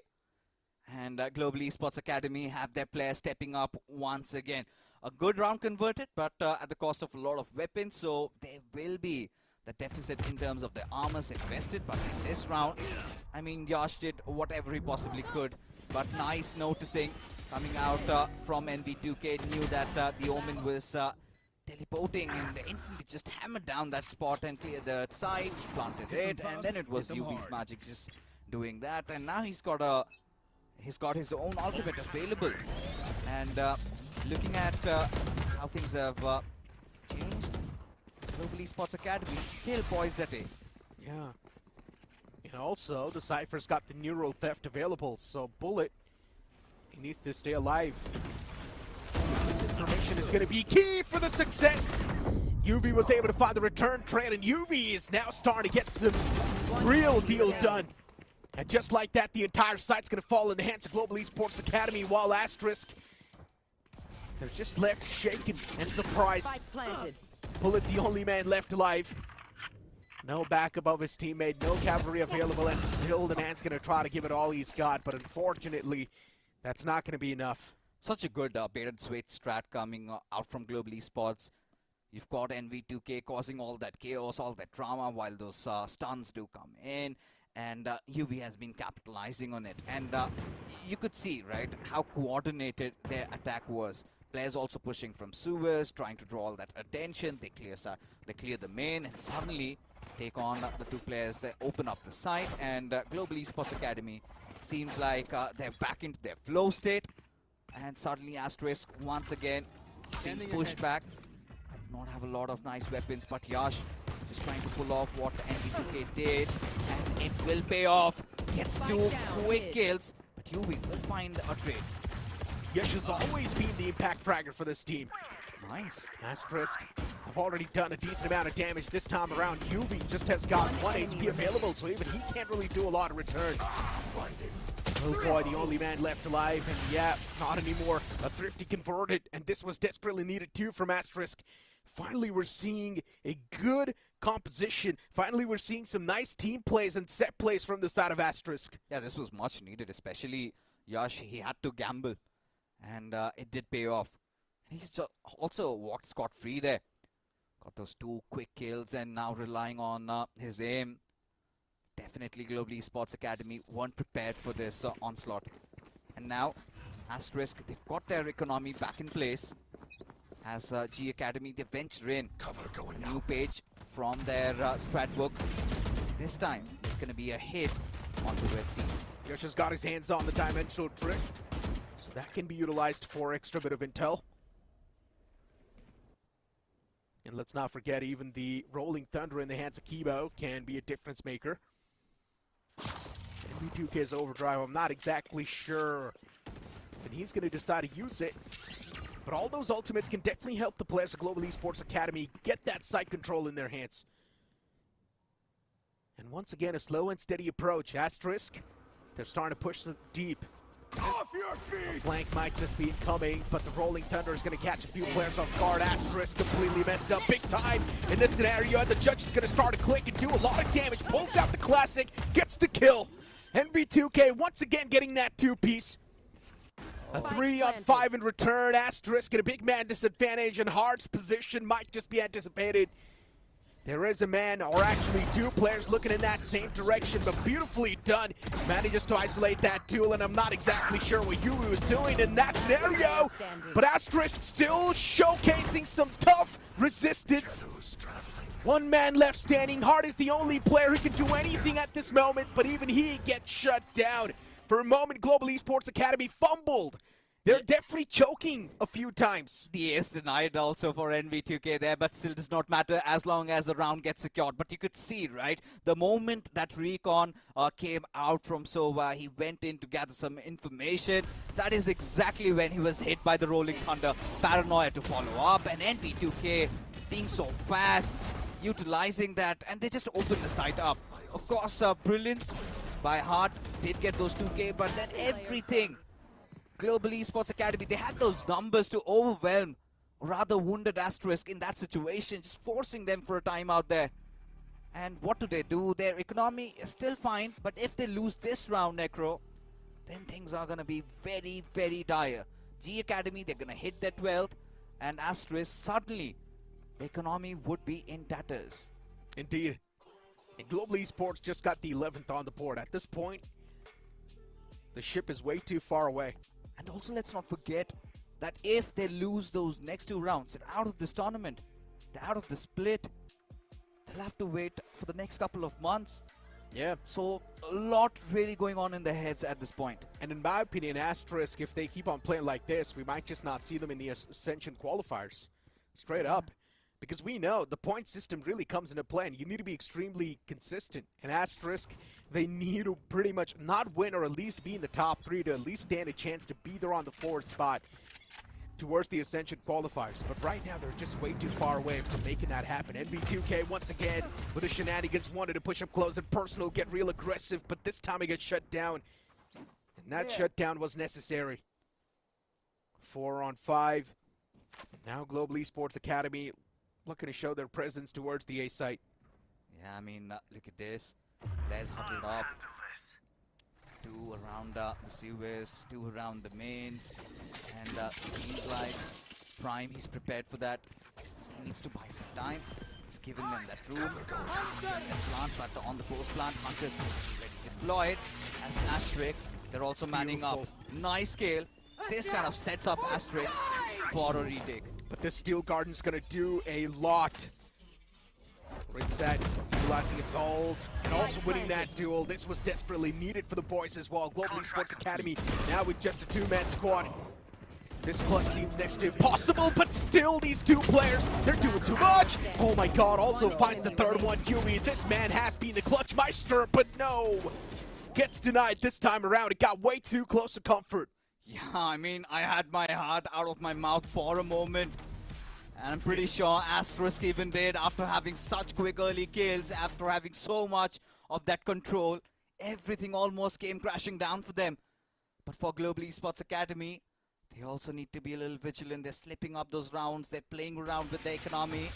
And slowly but surely, Asterisk is starting to build up. 2 more rounds and they could be back into this. And this is where you could see the improvement from the players. They know they're putting it all. Now they're starting to connect the shots. They're not giving Global Esports those early rooms where they were kind of floating around the map, restricted, and that has been helping them in getting these quick rounds. But this time NV2K is doubling down on the aggression of fast lane, and he wants to go on that overdrive. Yeah, the man utilizing his ult also walked a little bit through that fast lane. Decoy. Tricking the opponents and thinking that this was probably a fake, but then instantly executes the side take as well. And now everything's starting to fall into piece. Global Esports Academy. This post plant is desperately needed. But look at Asterisk too. They've got so many utilities available. And with those utils, they can definitely go for the retake without any problems. But only if used correctly.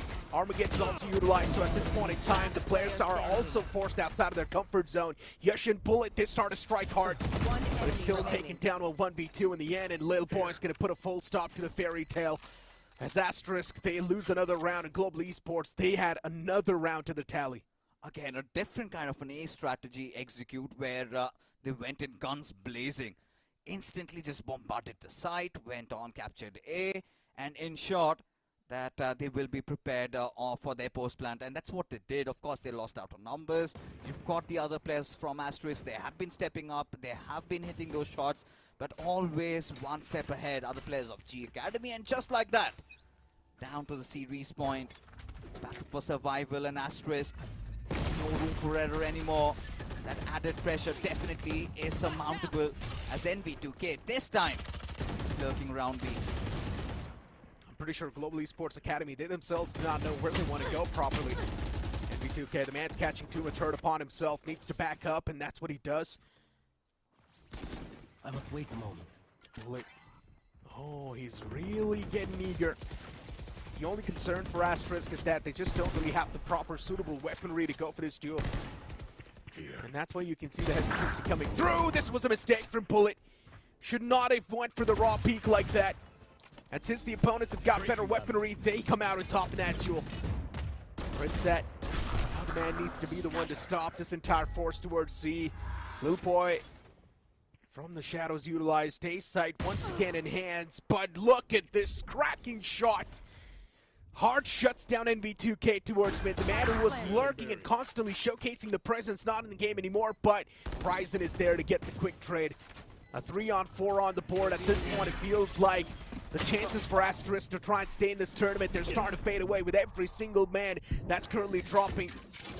2 more men left. You can pretty much say these are the final 2 chances for them to try and make a comeback and stay alive inside of the tournament for a bit longer, but UE snatches one away, and in the end it's a double peek towards the defender spawn, and they get the final man as well. Global Esports Academy, they have successfully eliminated their opponents, Asterisk, from the split 2. And look at NV2K, really pleased with how he performed and his entire team. A salute to all the fans, and he was bidding them adieu. He was also bidding them adieu. You can see it the other way also, but yeah, love it from these young guns.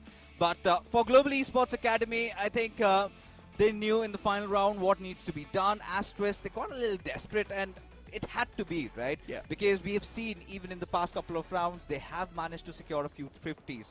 And there have been those moments where they have been proactively going out, venturing. Gotta feel bad for Bullet a little bit, Necro. Yeah. Because, yeah, any other day, and maybe in some previous rounds, he had connected those shots. Him missing out, he's gonna be feeling quite gutted. Hard did make up for it, but did not have the best of utils. Also the loadouts to follow up, as a result of which, Asterisk, they crash out of this tournament. But still, the second map was much better compared to the first one. In Heaven, they gave it all they had. But only if they would have played the same way even on the map of Icebox, maybe things could have been a little bit different. Maybe we could have seen that mentality shift as well come through. But NV2K, he was just free roaming on the map every single time with defense. It's like no one was able to stop that, man. NV2K was like water. At this point, you know, I'm kind of quite unsatisfied even with how Asterisk played around with their timeouts, right? They did not take a lot, and even if they did, they could not get those conversions. And all those rounds that came off for Asterisk, those key crucial rounds, why the 50s, where Global Esports Academy could see them making some casual plays, just lurking around, finding some off peaks. Barring that, I don't think strategically they've really tested G Academy, because every single moment, G Academy was just one step ahead. In my opinion, it felt like it was a game of timing more than anything else. It was more about catching each other off guard. It was more about creating those off angles and just getting the advantage when it comes to the duel itself. It was not even a proper tactical game, to be honest. As I mentioned, it was just all about finding those perfect timings, and Global Esports Academy was just better in finding those crannies. We've got the MVP of that previous game. It's going to be UV with 22 kills and the ACS of 319 and 3 first kills. Solid stats from UV. This man on Vice was unstoppable. You know, be it Killjoy, be it Vice, he has pretty much made it out loud and clear. He's here to dominate, and he might have taken some time in Split 1, but come in Split 2, he's also prepared. Such an exciting prospect also for the future. Young rookie on the board, and he's been getting some good numbers. He's been drawing a lot of attention. I'm pretty sure he's also going to be the MVP of this entire series, but when you look at the team stats, I think yeah, this time little evenly contested, that one extra thrifty, but Global Esports Academy just were the better team on the server. Straight up. I mean, Global Esports Academy in this matchup, they were unmatched. But let's not forget, for Global Esports Academy, the moment they keep on moving on further inside of the tournament, the more tougher opponents they're going to be facing. So for Global Esports Academy, the hard work's not done yet. They're still inside of the elimination bracket. Anything can happen. The moment they slip up, they will be eliminated from this tournament, just like the way Asterisk now has been eliminated. If you move on towards the player stats and the individual stats itself, Yash was able to pop off quite well. 19 kills, 17 deaths. The man was doing his job, but on the other side, when you've got a player like Yui who's consistently fragging and then backed up with a man like NV2K who's able to find those consistent lurks, it's really tough to shut down a team like that. And even for Hart also, there were so many of those rounds where he came in with those clutchy plays, but Rinsat did not have the best of outings with ISO. Yeah, there were a couple of times when he had his ultimate, he converted that, but barring that, you know, Yeah, he could've done resource-wise, more. yeah, I think they could not really fit that ISO into this composition or could not really work around with it. In my Yeah, go opinion, on. it's not about fitting ISO in the composition. It's more about the individual performance of the player. He straight up just messed up. He was not able to perform. That's not really a lot to say in those regards, because ISO is literally made for absolute insane players, right? It's more about dry peeking the opponent, because that's what ISO allows you to do. So that shield protects you from the first shot. It's more about dry peeking when there's an operator, when you know the opponent's got the operator. You dry peek him with ISO. ISO gives you a lot of that leeway. But again, on the attacking side, you could not see that presence being felt by Yeah, ISO. exactly. You could not see him deploying his abilities, just maybe putting that wall forward, going along with it. And somebody needed to act. Whilst Global Esports Academy, you could see NV2K, he was given so much room, he was just coming right on the face of the players, taking them down, and suddenly, you know, a 10 on 16 on ISO is not acceptable yeah. by any standards. So, yeah, Global Esports Academy, they live to fight another day. They have survived this gauntlet, but it goes on, like Necro truly pointed, and they will be finding out who their next opponent will be. As the second matchup, folks, we have .exe taking on EXE. Now, we know .exe players, but for EXE, again, new team coming in, it's going to be an interesting matchup. All right, you know what? Let's just try to break the ice directly. What do you think the scoreline is going to be for the second matchup? You know, I mean, I believe in RVK, so for me, .exe would potentially be a 3-mapper. Could potentially be a 3-mapper. Yes. I But feel like what you're me just trying to .exe? be as formal as possible. I'm just You're trying to not be really- humble. You really think, okay, Yeah. you know what? We've got a lot of predictions today, and this man's prediction is definitely quite I'm vibrant. playing it safe. Yeah, he's definitely playing it quite safe. Before now, it's time for us to toss to a short break. You guys don't go anywhere. We'll be right back after this with the second matchup.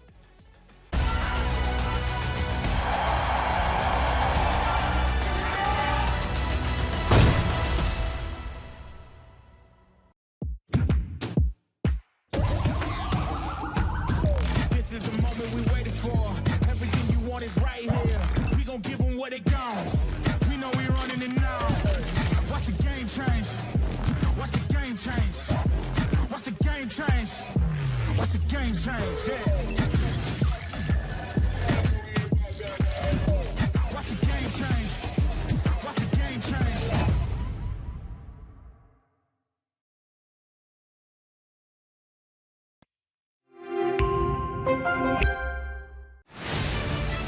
To live your life the way you want.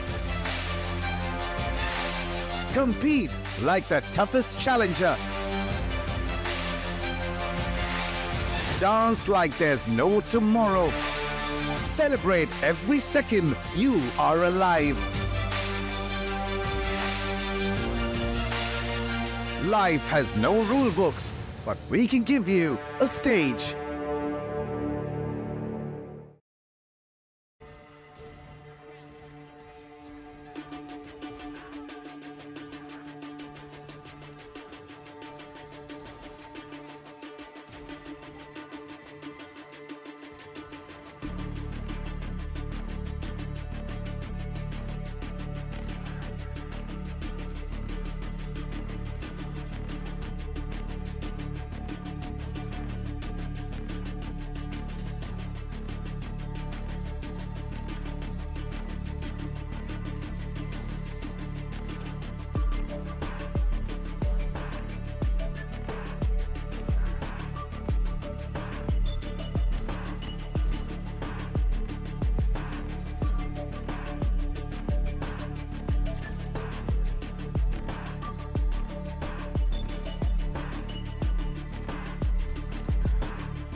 at the world from the eye of the horse. If you Alexander the Great, then I am the Boris. Coming straight from the mud like I am a lotus. So हाथियों का बल कैसे सकेगा तू मुझे रोक अब.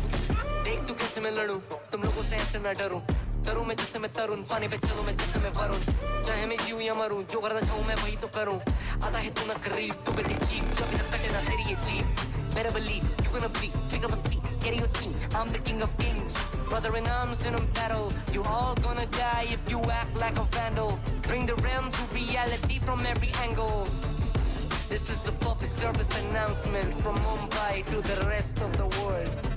I am a Raja. I am the Raja. भिड़ेगा तो उठेगा जनाजा ना. तू मेरी तरफ आना.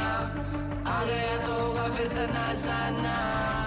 ये भारतीय भाषा फिर दुनिया सुनेगी ये तराना ना. 'Cause I am the Raja. 'Cause I am the Raja.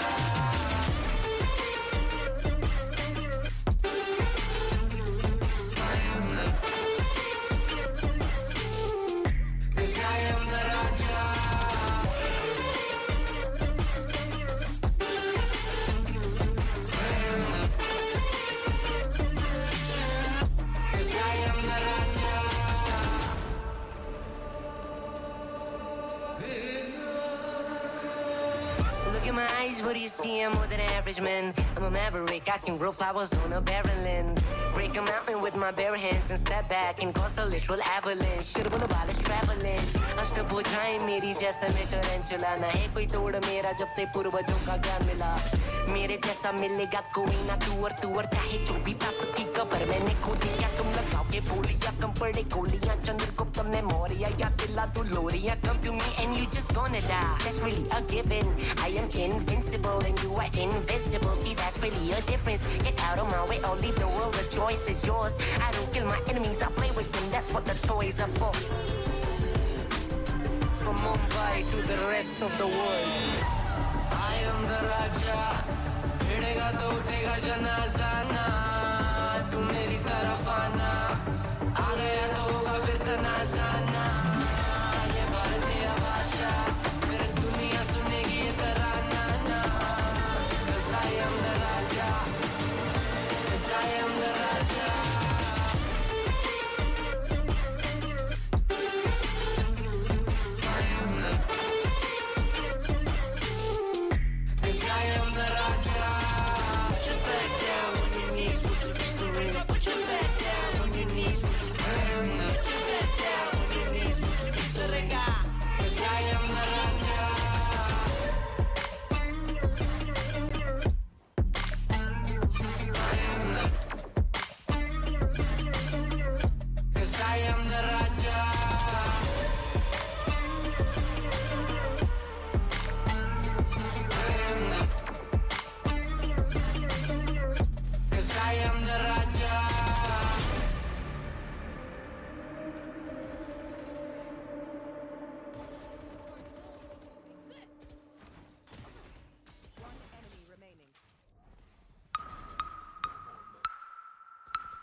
I'ma fight by the team. If it comes, I'ma die with it.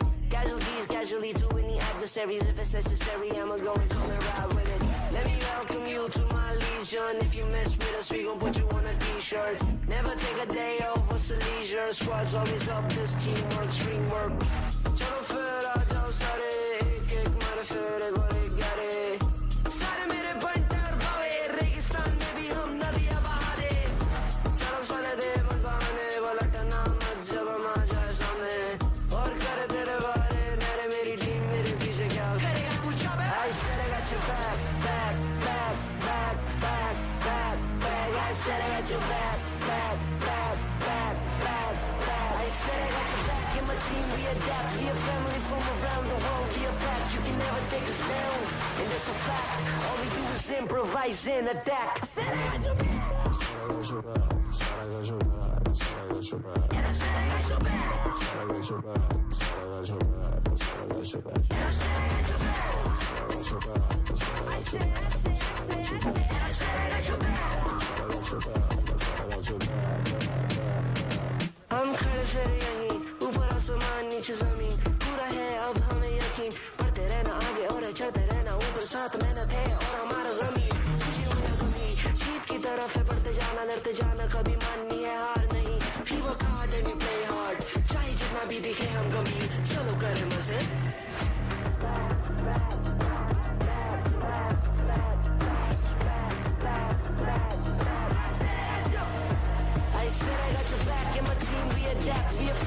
from around the world. We are back, you can never take us down.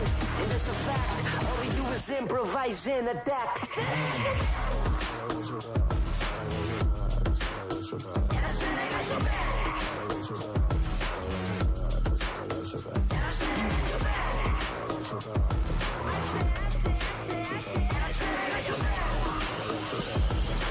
All we do is improvise and adapt. One enemy. Spike planted. One enemy remaining. Spike planted.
Spike down A. One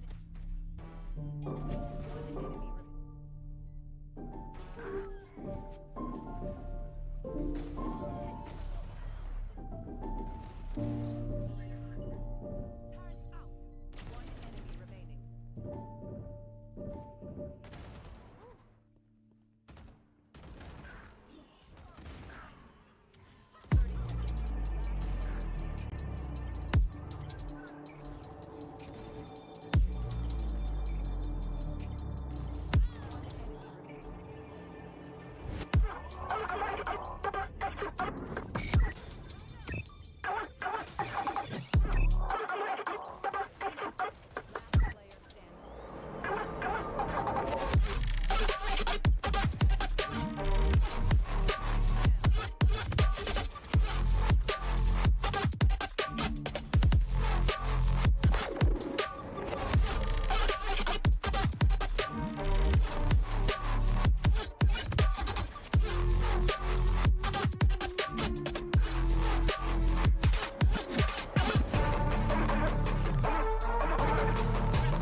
Welcome back after that short break, and now it's Gary yet with me for this second matchup between the players of .exe and XOGG. Scared, we already did see the first matchup itself, Global Esports Academy just 2-0ing their opponents, and now we move on towards .exe and their foes. What do you think is going to be the outcome? To be very honest, I think so it might actually go to a 2-0 as well for .exe with the way how we've seen the plays going on here and there, right? And that has been the big statement or the big thing about both of these teams. EXE and on the other side, yes, there were a lot of expectations when they came into this event itself, but again, with the way how their matchup went against RNTX, there were a lot of loopholes, to be very honest. So I think so it might be .exe taking the W. And you know what, since we've been speaking so much about the teams, let's move on and have a look at .exe's lineup. We have seen them perform in the past once, and they played against SNDL Esports. Unfortunately, .exe, no matter what they try to bring on the board, SNDL was just always a step ahead. RVK, Kohli, DC, you've also got Machiavelli and Trinity inside of this lineup. We have seen these players time and time in the past as well in action, specifically Kohli, RVK, quite the OGs inside the community. Kind of agree, and to be honest, the performance of Trinity and RVK was pretty decent as well. Machiavelli was having an off day yesterday, that's what I'm actually going to say. On the Yoru, alright, still pretty decent, but when he switched up on that Viper on the second map of Icebox, yeah, that's where the trouble began for the man. Kohli on the other end though, I mean, the man is finally showing up after a long time, but it's still kind of felt like there were some of the recaps of his prime days back when he was playing with the Grey Fox Esports lineup in 2024. So I think so with just a few more experienced matches, he might actually shot up as well. I mean, look, the man stopped playing the pro circuit, but it's not like he forgot how to play inside of the pro circuit. So Kohli, the man's still ready and primed. Well, let's have a look at XOGG's lineup. The opponents of .exe Esports, Doxer, Roster, Triss, Scar, and let's not forget even Markai comes into play. I've seen Scar myself in action a lot of the times in the past as well. Quite the skilled individual. And let's not forget Triss, Roster, and Doxer. These guys have been there inside of the community as well for a decent amount of time. So when you speak about the experience, definitely it's there, but it's not as much as the players of .exe. It comes down to the coordination as well and how long the teammates have been playing with each other, and I think so that's where EXE India are currently lacking. .exe on the other side, as you mentioned, those people have been playing together with each other for a while now. Even last year in the circuit we were seeing them, or rather even in this year we saw them back in Split 1 by the name of OG. So I think so, yeah, there's a huge difference in terms of that synergy between the teammates, and that's where .exe have got that slight bit of an edge. But EXE India, again, they've also got the boy Markai on board, and their previous matchup was against RNTX. more on the difficult end of the spectrum, or rather against one of the top two teams, let's be brutally honest. And Yeah. that's one of the big reasons why they're down in the lower bracket itself. I think so they can put up a good fight.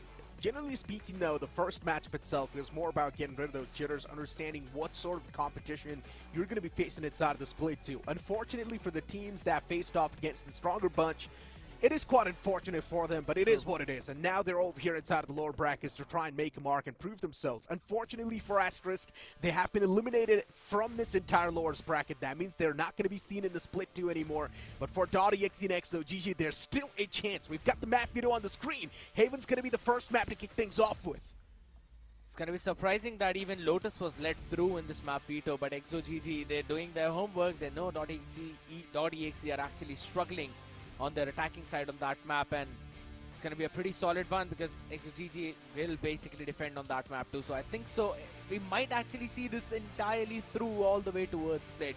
Just saying, maybe this is going to be the first best of 3 series going all the way in VCSA Split 2. Or maybe .exe have realized what exactly needed to be ironed out against that matchup of SFUL, and now they're going to be much more reformed and ready and primed for this map of Lotus, so they can be there to counter the opponents. But anything can happen. We're going to kick things off on the map of Haven, and things are definitely going to be spiced up. Is it going to be XOGG taking the cake, or is it going to be .exe in the first match itself?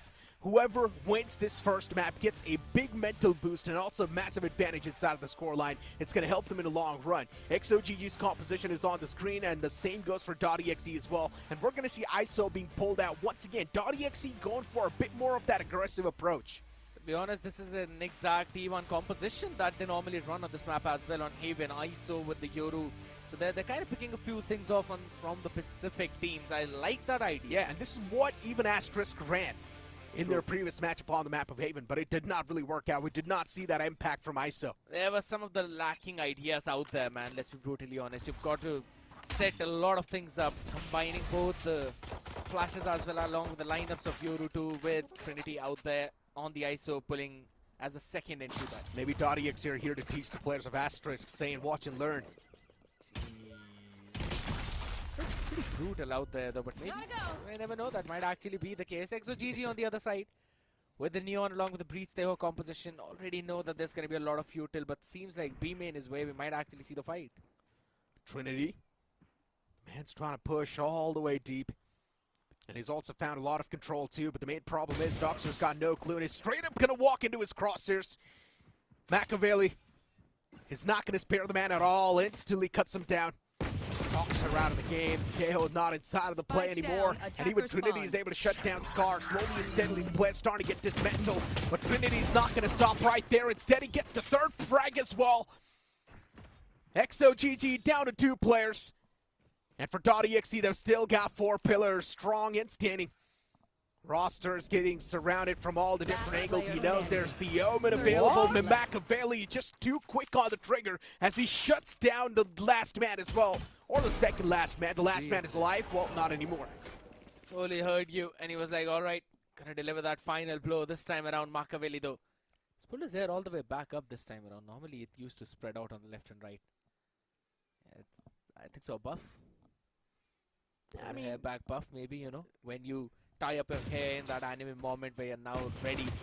I've heard a lot of things about the hair back thingy, right? Yeah. So your hairline can actually go far back. The more stress you put on your hair, especially if you like to tie them in the back, so the hairline can actually start receding. That's why you do that very rarely. Exactly. Just to show up that now it's time for me to get serious. You tie up your hair so that you can clearly focus. Yeah, so So that that's your what- hairline can start receding. It does not happen with just one tying. Maybe the gamers do actually tie their hair quite a bit. That's why. I don't think so, man. I haven't seen Machiavelli like this throughout the split 1 and now in the split 2, just the first game. But to be Well, maybe honest, Fritz does it a lot, I guess. That's why his hairline's kind of all the way back. absolutely. And Understandable. I agree with that point. I 100% agree. Or maybe it's just Or maybe someone just pulled his hair. someone. Maybe. All right. Here's the thing, you know. Eventually, now it's actually going to be, you know, a buy round for DXE. We'll have to see how things actually go now. Exactly. Before now, we got to toss to a short break. There's a bit of a technical difficulty that's going on. We'll be right back.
Welcome back after the short break, and hopefully all the technical issues have been sorted just to make sure that every single player is going to be on an equal level. But soon enough, the first round will be starting. And it seems like .EXE's already taken the cake. Not so equal level in terms of the buy, I guess. And as you said, they did win the pistol round out there, so this time around, they can have that better weaponry up on board. Couple of bulldogs with the Marshall into the mix, and this Marshall's gonna work like an operator. No full shields out Oh there. my but god. What a shot from RVK. Solid stuff. Doxer once again put out of commission. The man is not even going to stand a chance anymore. But just look at RVK. He's there, just like a wall, and he's not going to be cracked that easily. But it does not even matter. Still, Roster is able to do some decent amount of damage to the players. But .EXE's Trinity is single-handedly starting to mow the lawns down. In my opinion, this is still quite a decent round from the side of XOGG since they managed to take away 3 guns. I agree. I mean, to be honest, that's a decent amount of economical damage, but there's the thing. Both the Bulldogs are actually going to be kept in check in the pocket, so still, I think both the teams are pretty happy about that. Simple, fast pledge, be execute, and a good hold by RBK. Got the first one out there, followed up by the rest of the few players when flooded by the entire .exe lineup. But this round is going to be important for XOGG. The question is, how much damage can .exe do here? The lobby is where we might possibly see the fight, because that's where the stack is as well. 4 people all the way towards the A side. Indeed. Recon darts available. Kohli has that in his pocket, is just revealing for one side. That recon's going to be delivering as well, scanning through the players, trends happening back and forth. But in the favor of XOGG, they've got the better weaponries too, so that's why it makes a lot of sense why they're able to do those deals. And even the Cypher gets cut off. Roster, beautiful flank that was. RVK is now going to be the only man standing. Retrieves a Bulldog. Will also have an AR in the front, so gets his hands on the Phantom. A 3-on-1 RVK, still it's doable, and actually he needs to go for this clutch as well, since he does not have anything to lose. This was sort of like a bonus buy for the players. Shadows traveling. Needs to take 1 weaponry away, and I think so that's going to be a good amount of damage on XOGG. That camera is going to give the information, every single one is going to be ready, and there's a paranoia behind this card. Oh no, RVK shut down without getting anything in his hands. Solid stuff from XOGG, showing some sort of resilience in this one off the rip. A lot of utility is still left in the hand, so in terms of the weaponry advantage, that's probably the main reason why I think they won this round. Got to actually rely on that heavy bombardment as well with the missiles along with the stuns from Trish too, so most of it right now is being done by Roster 6-2. While the rest of the players 1-3, 1-3, 1-2 and 0-2 for Doxey, struggling a bit on the other side, but Operator in the mix for Makka, and he's actually towards B. Standing ahead. Yeah. And since Machiavelli, his job is to find that first pick, things are going to be quite reliant on the man. And Roster, unfortunately, catches the man.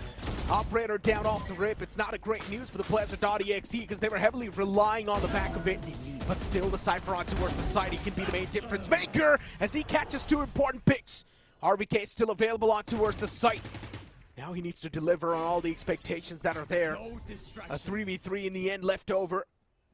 C-site still in hand, and that's quite lucky, but look at Roster. The man's already taken a piece of that A site. Cage triggered. Strolling through the ground like it's his own.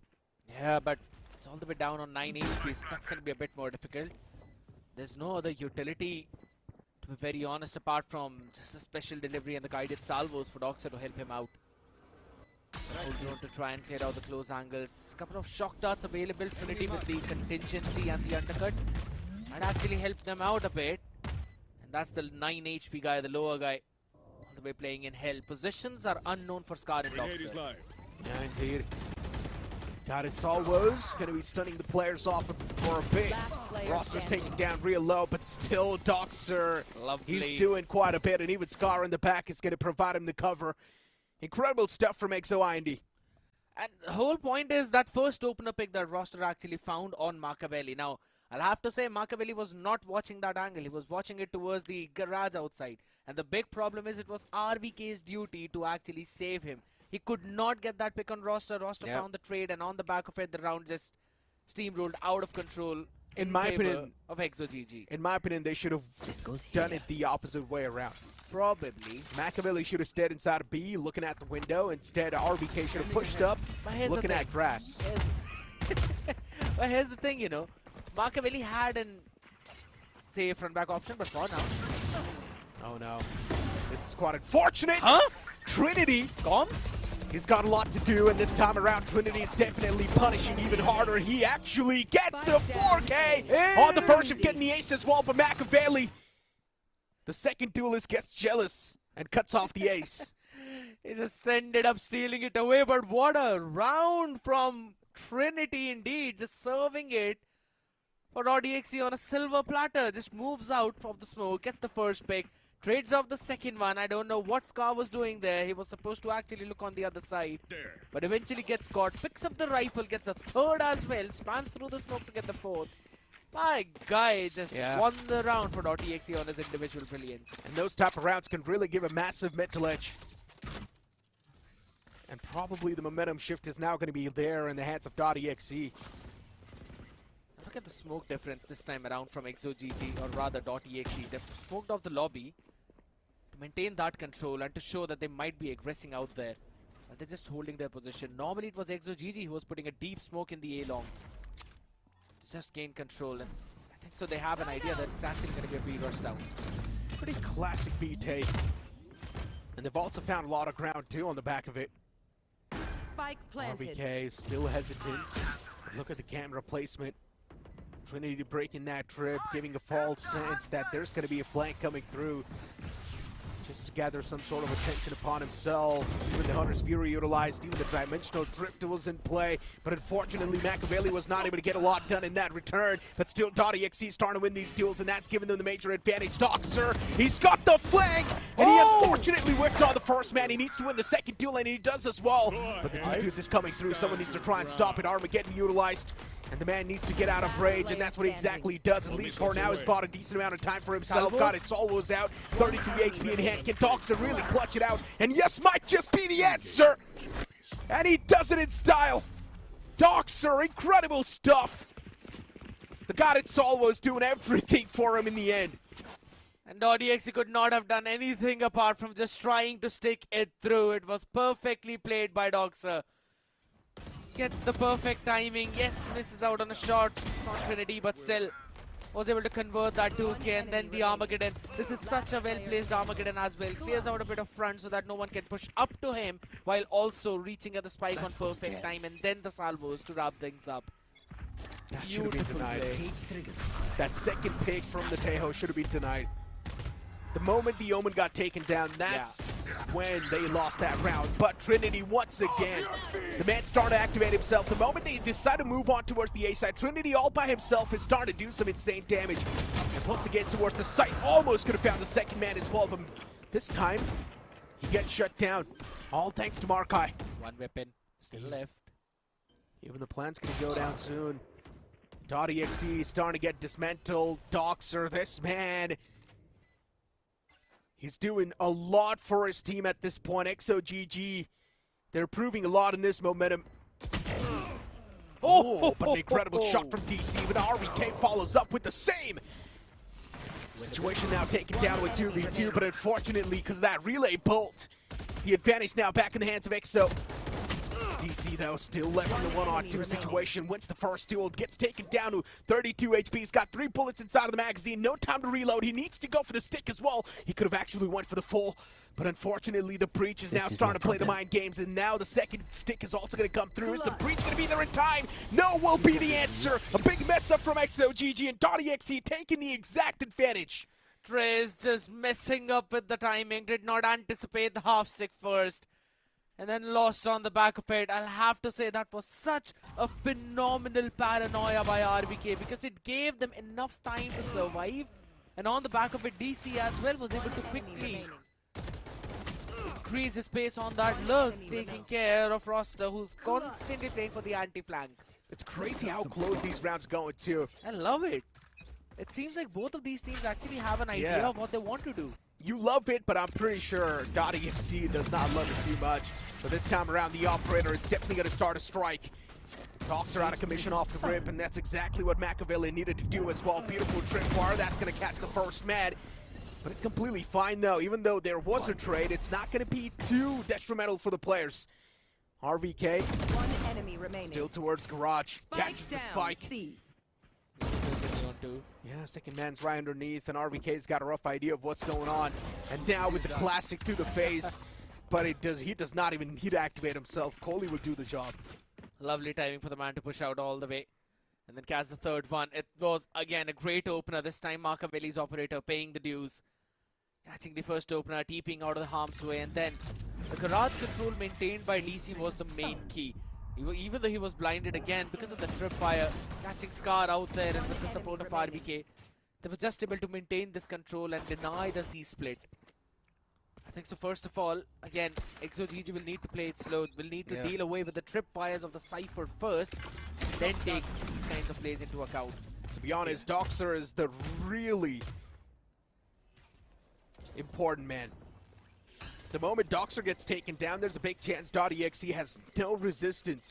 He's the only one who's having the most amount of impact off the rip for the players of EXE. And right now, Markai. The Neon went for that P. It was quite a bold one. Taken down to just 1 HP. That's got a sting. Hitting for 149 with the operator. It's quite unfortunate. But luckily enough for Markai, he lived to see another day. But maybe not for too long since he does not really have a lot of HP. Even a blow of wind can actually catch the man. For now, RVK is going to catch Doxer though. To the other side. And this Solid. operator Spike down. finding the A. perfect value too. And that's the spike down, by the way. So they've got to jump out, recover it. I think so. .exe should win this round as long as they play patiently. These individual peaks, these little advantages that they're getting, it's going to go huge in the long run. 30 Stack seconds on me left. Still. They know. Hit. And Machiavelli's Spike Japan down is A. now way too destructive on the operator. Once again goes for the peek towards main, but this time gets shut down. Roster, important pick, operator outside of commission, but this BAM! Oh, they do some serious amount of damage, and just like that with the shock dart, it's Kohli to close things off. Always out there to close things off perfectly on that Sova. Indeed, being the hunter right now in EXE.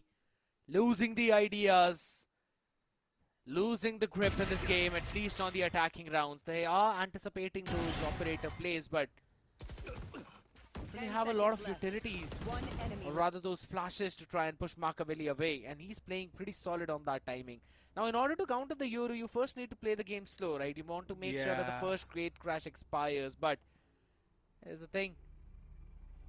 .exe, they're also going for those triple peaks through those main choke point. And I think so that is one of the big reasons why they're setting Machiavelli up with physical bodies instead of utilities. The main issue is now that economical loop that we speak of. EXE wins one round, that loop can be broken. Yep. But currently EXE is stuck in a real bad economical loop.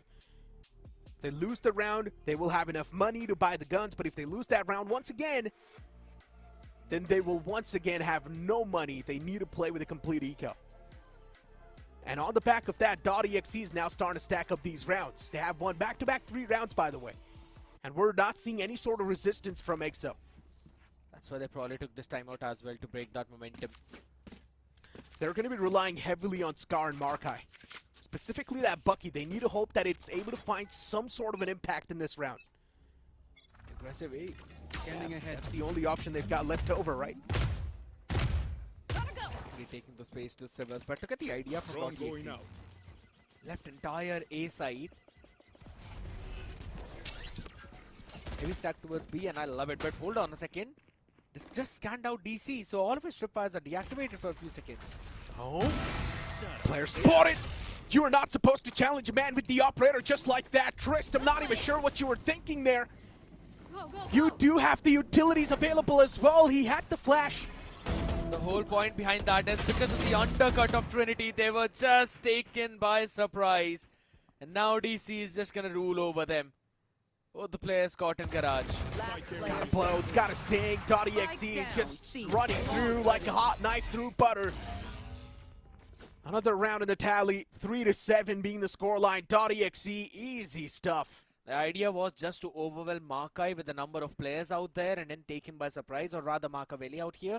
But the whole point was that Trinity threw a perfect undercut, perfectly suppressing all the players, or rather the ones who were aggressing. And that's why they could not force Machiavelli out of that position. And everything was just basically very valuable. Now 4 major ultimates on board. Machiavelli one away from the dimensional drift. This round should go for .exe. That operator is creating too many problems. Someone needs to find a way to stop it. And maybe they have already found the way. The only way to counter an op is to go extremely aggressive, just straight up press W. And that's what they're doing as well. Util dump towards the A site, the man back site, he can't do anything, does not even stand a chance to try and counter himself. And Doxer's gonna take care of the player's wall with the guided solid. Solid stuff. Trinity's position is now noticed as well on the back of that trip. That was quite the important one as well. Armageddon invested in return to try and stop the flank from coming through. Questionable decisions on the way, but Doxer maybe just wanted to create some sort of distraction. Beautiful flash that was, but still Machiavelli, he was not able to follow up on the back of it, and just like that XOGG, they found a way to counter the operator. And as I mentioned, it is going to be blind aggression. The only thing is that this time, it was the A side. Not exactly where the operator was. XOGG decided to go for a mid-aggression. They thought maybe, or rather, .exe went in for that mid-aggression, thinking that maybe XOGG will show up towards mid. At least they're going to go in for an early flank. But again, an operator on the Last flank. round in the half. What a questionable decision out there. He tried to set things up for Trinity out there, but the flash was half a second later, rather. Trinity peaked half a second early, but it's absolutely fine. They've got 7 rounds on the Haven's defense. I think so they're going to be super happy about it, considering it's a full house on the ultimates. Without a doubt. .exe, if anyways, got the massive advantage. And as you mentioned, just one more round to go. And probably now they're going to try to use every single ultimate available in their arsenal. They've got too much in store. Hunter's Fury, Dimensional Drift, from the shadows, Neural Theft for some info. Given the kill contract. Force their way inside a C. Beautiful utility utilization. Man backs away, had no other option than to give the side away as well. Outdroll invested Spike planted. for some sort of an intel. Is he going to be deciding to utilize the Hunter's Fury yet? That's my question. And as I mentioned, Doxer's being the main impact player every single time. He's the one to create that difference for XOGG and give the man advantage in their hands. Trinity did not even have a chance to use that kill contract. Hunter's Fury utilized. .exe started to win majority of the trades as well. Now the situation's taken down to a 2v2. In the end, Doxer's still up and alive. And as long as the man's alive, that's going to be creating a lot of space for the players. Machiavelli going for the stake on towards the spike. Roster still stuck towards garage. And these shock darts are starting to do some serious damage. Doxer in the far fray gets caught. And Roster, since he was already softened up with those shock darts, he was not able to win that duel. 3 major ultimates out there, with the Hunter's Fury being one of the most impactful on the back of the Dimensional Drift. I love that. Nice round from .exe yet again. A very chaotic beginning by EXO. Quickly went in for that C take, took control, planted the spike, and then Doxer playing for that anti-flank, took care of Trinity. While they went in for the aggression towards the garage, but again, worst possible position to go when there's a Hunter's Fury on the other side along with the Neural Theft. And fun fact, DC, even though he lost his life, he still was able to throw out his hat to reveal an information. And I think so there's another information we'd like to reveal, and that is you've got a lot of chance of savings with the Omen laptops for up to 87,000 savings. It's got the i7 processor as well, along with the RTX 5080, something, if you use that, you can probably play a flawless Valorant. Maybe. No. Man, you're making a lot of promises. Even though I'm in debt, I'm still going to buy it now. It outperforms every other thing, and with the Tempest cooling, I think so that's probably the best thing. It can work as a secondary AC for your room. Yeah, maybe I can pay off my debt when I be professional in this game. Hopefully, if... You know what? Right now, .exe on attack. Intention's pretty clear. They just want to bum rush towards the C site. And Scar unfortunately got tagged. And because of that, he was not able to stand for too long. .exe, even the lurk gets snuffed out this time, but Doxer, once again, this man is so good. Every single time, Doxer is winning every single duel that he's being offered. Perfectly forming out there, and now he's on a quick look, or rather flank as well. Can eventually try and surprise the players, but I like the idea of .exe being a bit more aggressive on the side.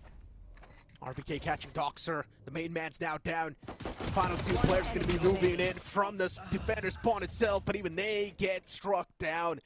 .exe winning the most important round in the second half, and that's going to be the pistol round because the upcoming round is just going to be complimentary. Should be. Yeah. Unless they run into a stack of some kind, but again, really solid opening for .exe. That first scan onto Scar was unfortunate. And this entire map has been unfortunate for Scar and Markai, to be very honest, along with Trist. Not the best of the best record out there. Struggling to keep up with the numbers on the board. It's only Roster and Doxer who are actually finding some kind of success, and I think so. That is the big reason why .exe have got such a big lead, and it's EXE again for the aggression. I like the idea. .exe are playing anti-aggressive play, just all the way standing behind the spawn, or rather behind the barriers. Sheriff and a shorty on board, and just look at the patience paying off. But Doxer once again creates that barrier. How is this man so good? He's been performing so well, so consistently good. No matter if you give the man a Sheriff or a Vandal, he will still find a way to get the value. No weapons recovered though, so that's a big problem. And Scar only has a shorty. He's got the paranoia to set things up for his team though, but he needs to stay alive. Yeah. And if .exe want to continue with the bonus, they cannot afford to lose any more guns. The push this time around from Coley gets shut down, but DC was still able to shut down Scar with that Guardian. 30 HP in the hands of Doxer, and he delivers once again. That's the third inside of the round.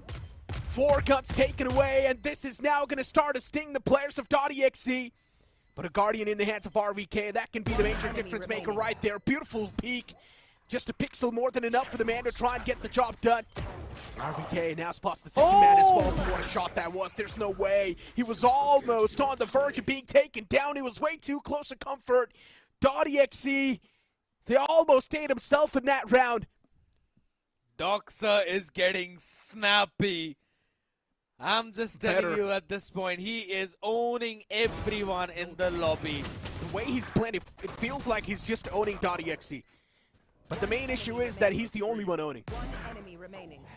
It was unfortunate for Roster though. He almost connected that shot, the second one. First one was a headshot, but it's that one long range Sheriff headshot delivering 145. But it's absolutely fine. This is just gonna mean that it's gonna be an easy conversion for EXE, or at least should be. That's why they're playing all the way widespread, every single part of the map being controlled by at least one of the player. Now just changing a few things, moving couple towards the because of that shock dart, which took care of one of the trips. Good macros by .exe as of now. The entire mid scanned out fully clean. That means they can now focus on the extremities for EXE. They indeed can. They're pretty much trying to pull off a hero Vandal play in this round. Yep. Putting all their eggs in one basket and hoping that maybe they can actually squeeze themselves through this one. That cage allowed them to sneak all the way towards the underpass, and now they're also going to find their way towards the side itself. Euroclone utilized Armageddon. Oh my god. To try and stop the push of Drax, and Doxer once again delivers. He's getting a 2K every single round, no matter what you're trying to do. Stopping Doxer is impossible. And now Markai as well, he's found himself upping the heat. A 4-on-1 in the end. Coley left to try and save the Vandal, which seems like a daunting task. That's the job. And it is. Get used to it. As that creature who's making it difficult for you is just this behemoth of a man, Doxer. My man is just not stopping. I'll have to say, all the rounds that EXE have got till now, One enemy remaining. It's all because of that one man. it's been on the back of Doxer, man. I need to ask for a shoulder workout, to be honest. Really good. Whatever he's doing, it's been working out every single time, and it's not like he's doing something completely out of the box. 19-10. He's just been better as an individual. And it feels like that agent right there he's using, he's so accustomed to him. My ult is ready. Feels like it's the back of your hand at that point. Perfect Armageddon as well, which was used up in the previous round. Now the silver lining for that for .exe is going to be that there's no Armageddon available for the next couple of rounds at least. Unless Doxer again snaps like a madman. Stuck towards the C side again, but there's no tripwire this time around there. One is in the garage, the second one outside of the B main. And look at Doxer again. He's going to get so much information out of this A lobby take. Really scanning DC out there, so maybe a call could be made for a false information. Spike finally moving towards the C side. Tripwire, catching the man. And Trinity now at this point.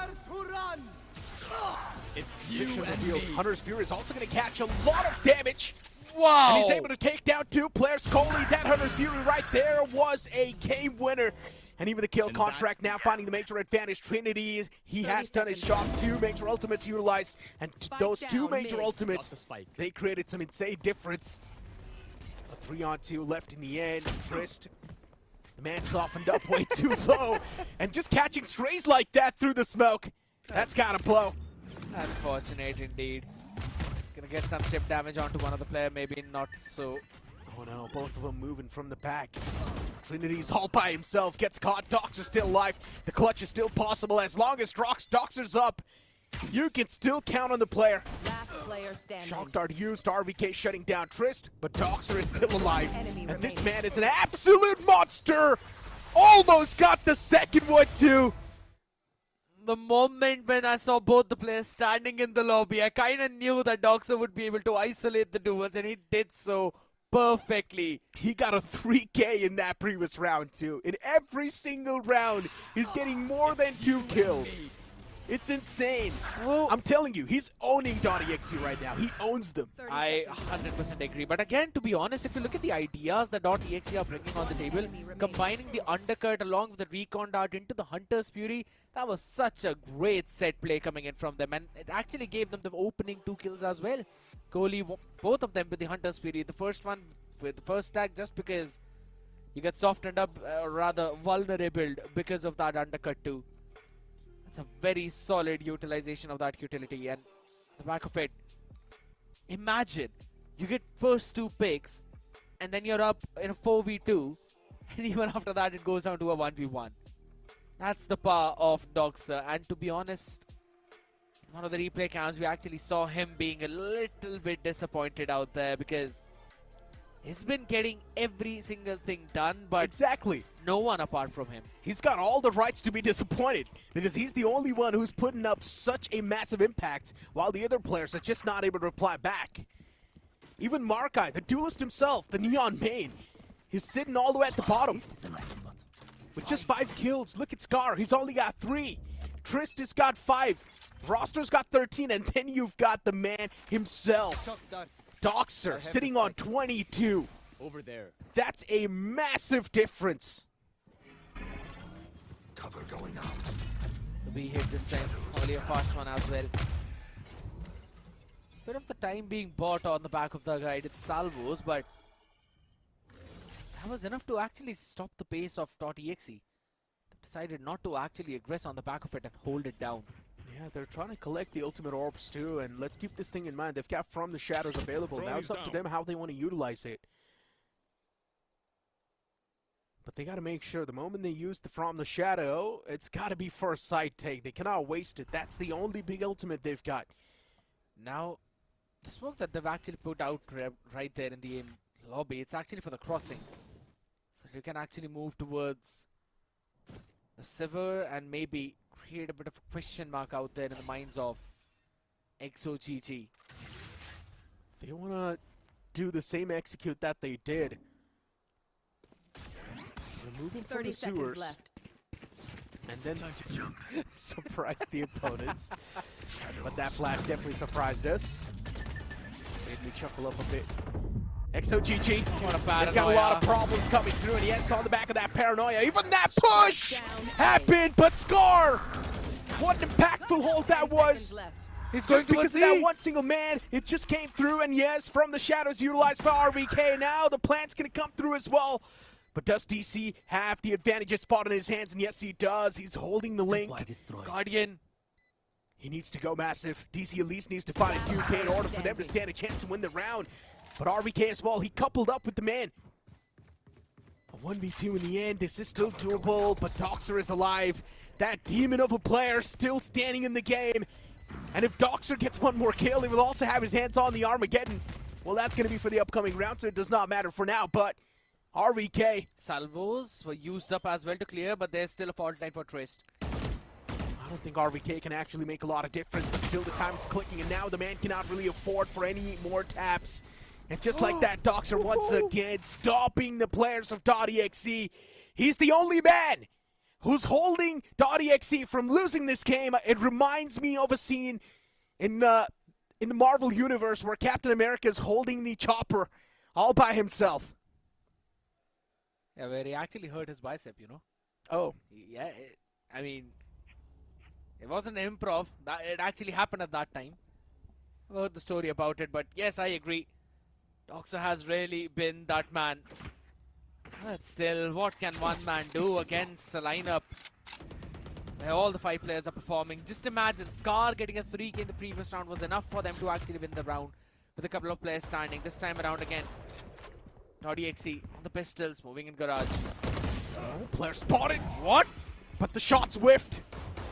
Quite uncharacteristic of the man Doxer. He was hitting every single shot on point, but then he whiffed some of the most easiest one. But it's fine. This time his teammates have came back to life. Portal closed. Collecting those kills towards the C side. Machiavelli can't really do a lot just with the classic, and even he will be wrapped up in a roll. Seems like Iron Man is also joined in the fight, right? Good play from Markai as well. Along with Trist getting an important pick in the previous round. Making sure that it's not going out of hand at least. It was just the pistols on the other side, but we know how close those kind of scenarios could eventually get. It's absolutely fine. Yeah. Another rifle round on both, though. Only an Euro theft available. Machiavelli 1 away from dimensional drift, so maybe they want to prioritize an ob of at least C, but that's not happening. 4 people stacking towards the A side for EXE. Anticipating an E hit out there. But it's not exactly where .exe are looking. They're focusing on B this time around. Armageddon overdrive available even from the shadows in hands of EXE. But this time around, .exe, they're going to have none of it. Just going for the plant directly, and now they're going to try to play for the post plant, but Trinity, he needs to be the main impact maker. He needs to create some sort of difference, and he definitely does as well. That one pick is going to go a long way. EXE now getting dismantled, stopped in their tracks. They're not able to create any sort of a problem for the opponents, and RVK is now just tapping away with the skulls. Scar from the back, can he really clutch it though? That's my question. Throughout the entire game, he was not able to do a lot, but now is his moment to come back to life, and he's already found the footing towards the side itself. Okay. He's able to stop RVK in tracks, but Coley gets the return frag. Got the first one already, but nothing after that. Again, a pretty solid move coming in on the other side though. EXO IND. You mentioned about the Armageddon was used in this round, but no avail. This push from .exe on the back of the plant. I'll have to say, regardless of how good Doxer has been, RVK with the paranoia in this entire map has been phenomenal. This time around, dimensional drift. I'm back. Machiavelli taking a lot of space out there for his team on the It's C. you and me. And that's going to be the kill contract being used up as well. Did not really pick up even a single player out though, but gave the information that it was empty. Previous couple of rounds, Doxer's impact is clearly failing, and that's one of the main reasons why .exe is once again starting to come back to life. 2 on 3 in the makings, and yeah, Trist is now the only man left alive. Can he really be the difference maker? That's my question. Flash is utilized to try and flesh out the player, but .exe will be the one to take the first map in their hands, as they put the players of EXE in a real uncomfortable spot now in the brackets. And I'm pretty sure Doxer, as I mentioned, the moment it felt like the man's impact was losing out, the moment it was missing out, that's when .exe instantly came back to life. Doxer activating himself is desperately needed now in the upcoming map of Lotus. I mean, to be honest, at one point someone's gonna gas out, right? And I guess that was the round for Doxer where he actually lost the fight in the garage because it was a sheriff shot. Yeah. He tried to take it, or rather he had the Vandal himself, tried to take that shot, the sheriff right to the dome, and that sometimes is the momentum breaker, it sometimes is the confidence breaker. But to be honest, a very solid map by the entire of the .exe, because there were some good macro ideas. They were controlling the extremities of the map, also had the idea of what to do in the mid, and their defensive rounds were just picture perfect. Without a doubt they were. I mean, in general for .exe, with the way things were going for them, right? Yeah, off the rip, we thought that maybe they might just face a bit more of that resistance, but the moment that second half arrived, DSC was just Doxer owning them, but then .exe was still converting majority of the rounds, and I'm pretty sure for .exe, what matters is the win. It's not about who they're getting dominated by or what's happening to them. It's all about getting the round win at the end of the day, and that's what they were doing. Doing pretty flawlessly as well in a lot of those scenarios. Huli on the Sova was so impactful. We did not really see a lot of kill contract individual fights of Trinity. We were able to witness one, if I'm not wrong, when he picked up roster there. And he was able to win out of that fight, but still, he was doing a very solid job, right? Playing in the first entry for the team. Machiavelli setting things up for him on the back of the flashes as well, and then they switched things up when there was the dimensional drift available. Just pulling it all the way back up, changing few things when Trinity became the second entry. I did like the idea of what they were bringing. And let's talk about the main difference maker for .exe as well. It all happened in the first half itself. When Machiavelli was using that operator, they were able to get so many rounds in the back of that op itself. It was 4 or 5 rounds back to back they squeezed in. And because of that Machiavelli play, .exe, they had the advantage off the rip, and that's why it just fiddled with the minds of XOGG. The MVP of that previous game, it's going to be RVK. The man himself was also IGLing with the ACS of 270 and 3 first kills. Solid stuff by RVK. Just a couple of mistakes out there that we actually saw from him, but that does not matter because the number of plays that he was making that were actually so good on the back of those paranoias as well. I want to actually see how many assists they've got, because I'm pretty sure that one of the big reasons for success of both Trinity and Machiavelli was him. Even on the defensive side, whenever there was any kind of execute, he was just always there to throw it all out. And these stats are just one-sided. 14 first kills for .exe and only 6 for XOGG. Incredible stuff. I mean, for .exe, it makes a lot of sense why it's tilted completely towards one side. But, man, I mean, soon we're going to have a look at the individual stats as well, the individual performance.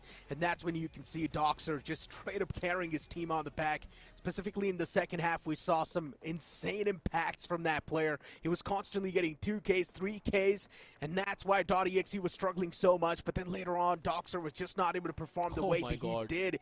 And you clearly saw in the final 3 rounds, Doxer was just able to get that 1 kill. Before that, he was sitting on 22. Yeah, but still, I mean, keeping an account for this entire game, 23-14 and then 14-16. Rest of the 3 players not even hitting the double digits, man. Yeah. That is a big, big problem. Markai, Scar, Trist, all of them need to step up big. While on the other side, though, RBK, 9 assists as well, highest for him in his entire team, while the rest of the players also not too far away, following up closely. Trinity 17, 15, 2, and then Kohli 15 and 13 with 7 assists as well.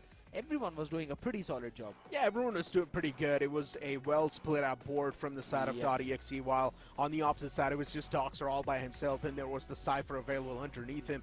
In my opinion, the Neon needs to do much better, man. I agree. Straight up. If the Duelist is not able to be at the top of the board, at least be on the second spot. And that's one of the main reasons why we did not really see pretty much XOGG take the cake in the first map itself. But let's not forget they still have a second chance left over on the map of Lotus, and if they're able to win that map as well, then maybe things can be a little bit more different. But for now, it's time for us to toss to a short break before we move on to the upcoming map.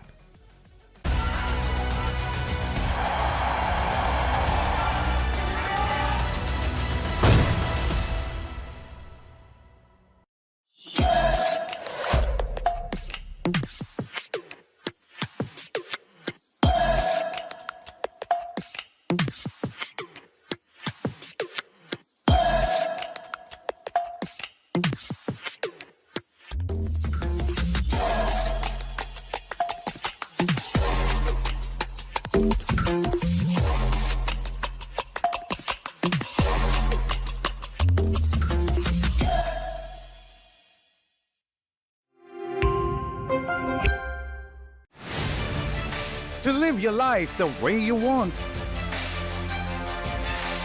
Compete like the toughest challenger.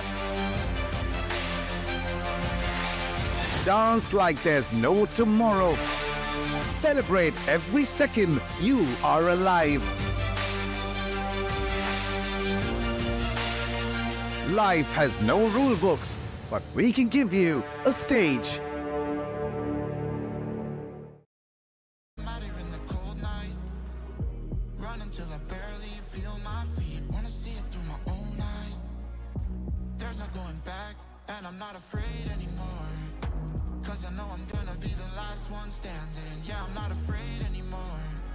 Yeah, I don't wanna wait anymore. I'm ready to fall. I'm ready to rise up.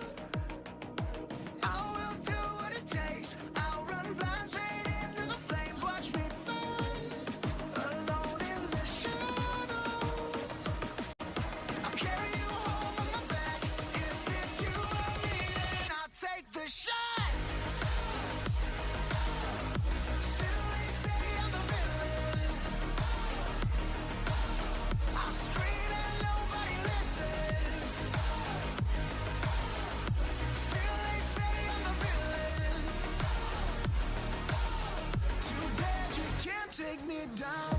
See that I'm surrounded by predators. It's critical, they got me in my element. It's dirty how you trying to keep it elegant.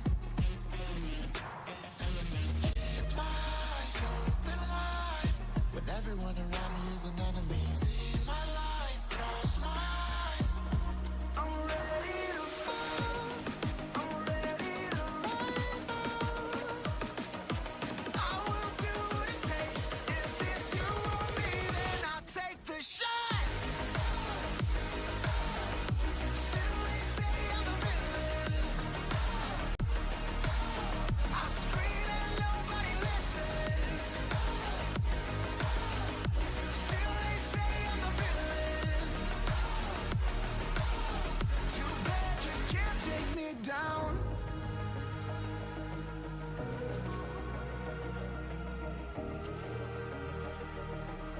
Too bad you can't take me down. You can't take me down. I'm ready to fall. I'm ready to rise up. I will do what it takes. I'll run blind straight into the flames. Watch me burn, alone in the shadows. I'll carry you home on my back. If it's you or me, then I'll take the shot. Still they say I'm the villain. I'll scream and nobody listens.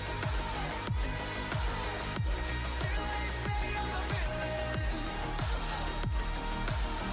Too bad you can't take me down.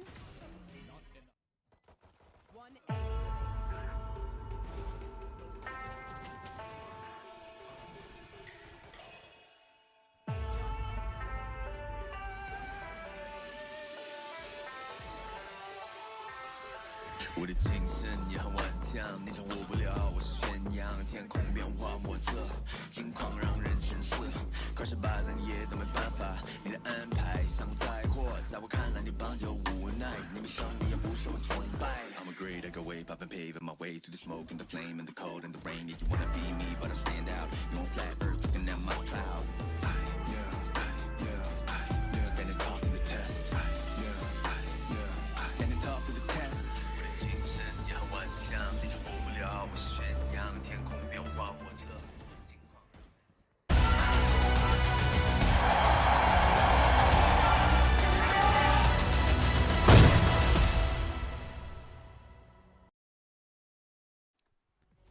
A heavenly result on the map of Haven for .exe, but now it's time for .exe to bloom on the map of Lotus as well to end this series in a 2-0, or maybe it can be EXE IND to rise up in the muddy waters and shine brightly to try and take us to the third series. Fixes, what are your thoughts on that? You know, it was quite poetic, but by the likes of it, you know, looking at how things have been going out, .exe clearly are the favorites to win this one. Yes, we did see EXE IND get a little bit of themselves back. The resurgence was definitely there. Not a lot of rounds though, and everything on the shoulders of Doxa. But heading on, next up, like you said, it's going to be Lotus, and we've seen .exe play in Lotus yesterday. I think the biggest issue was those shot callings during the attacking side, where against when they were taking on SA12, they had no answers. They had no initiations, nothing. So that is something that .exe needs to work out if they have to easily win this one. Otherwise, the defensive round was fine. I kind of agree as well with you on that point that the shot callings on the attacking side, yeah, they were a bit iffy out there, and also SA12, they're just a bit too good on that defense whenever we talk about it. Just a few changes in their roster do work now perfectly. But now EXE Indy are actually going to be under pressure. The previous map, yes, they could not secure it, but the silver lining on the back of that is it was .exe's map pick. This one is for them, and the fun fact is EXE will start on defense. So it's more or less like you're forcing the other side to be on the weaker side of that map. I think so on the back of that, if they catch in a few good rounds, maybe they'll have the path for the map number 3. Yeah, of course, because, ideally, to be honest, if I were EXE, I'd also like the fact that I am starting off from defense, because I know that yesterday's games really did not go well for .exe in terms of their attacking side. So might as well restrict them, get around 5 or 6 rounds, a 6-6 swap is something ideal that you would be banking on it. Yeah. But again, it's going to be imperative that from EXE Indy you would want to have Markai really stepping it up, because the previous game he was quite lackluster, still finding his footing, and now the pressure is even quadrupled, because if they lose this one, they're pretty much out of this split. Absolutely, no second chances anymore now. This is their second chance, if anything.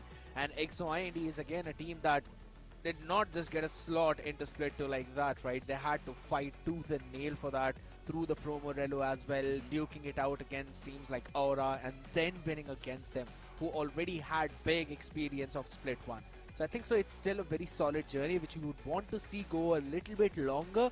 But for .exe as well, we know that this team, it's all filled up with all of these buddies who've been playing in the circuit, if not for just 2 or 3 years, but rather for a very long time. Very experienced out there.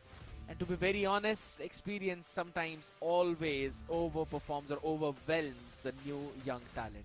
Yeah, it does, but that's the beauty about EXE Indy, right?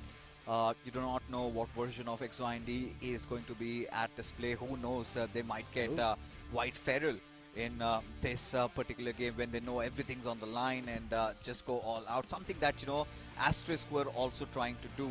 Who knows if their key players step up and find the players of .exe off guard, because yes, we know .exe, they carry in a lot of experience, they know what needs to be done, but yesterday they kind of fell off against SA12, so who knows, could be a different story altogether. But of course, EXE playing for their lives. You've got Omen, Breach, Raze, Vice and Teho. Quite standard from both the sides.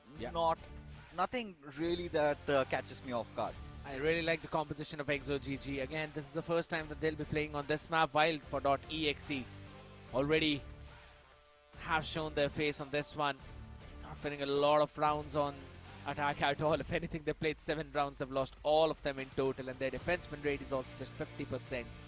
This is the exact same comp they picked the last time as well, so it's going to be fun to watch how they're actually going to perform out on the other side. A double duelist into a single initiator in the form of Fade, along with Kohli, who's going to be playing on that smoke standard, as you said. But I really like what EXE are bringing on the table. That Breeze Teho yet again overwhelming the other side with the utilities. We have already seen how good Doxa is, not just individually brilliant, but also on this agent with the team. It's going to be an explosive start over towards the A set for EXE. Yeah, it certainly will be. At this point, all the players of EXE on the attacking side, and at this point, for .exe, looking at how they have set the players up, we were kind of anticipating a little bit of a brawl there.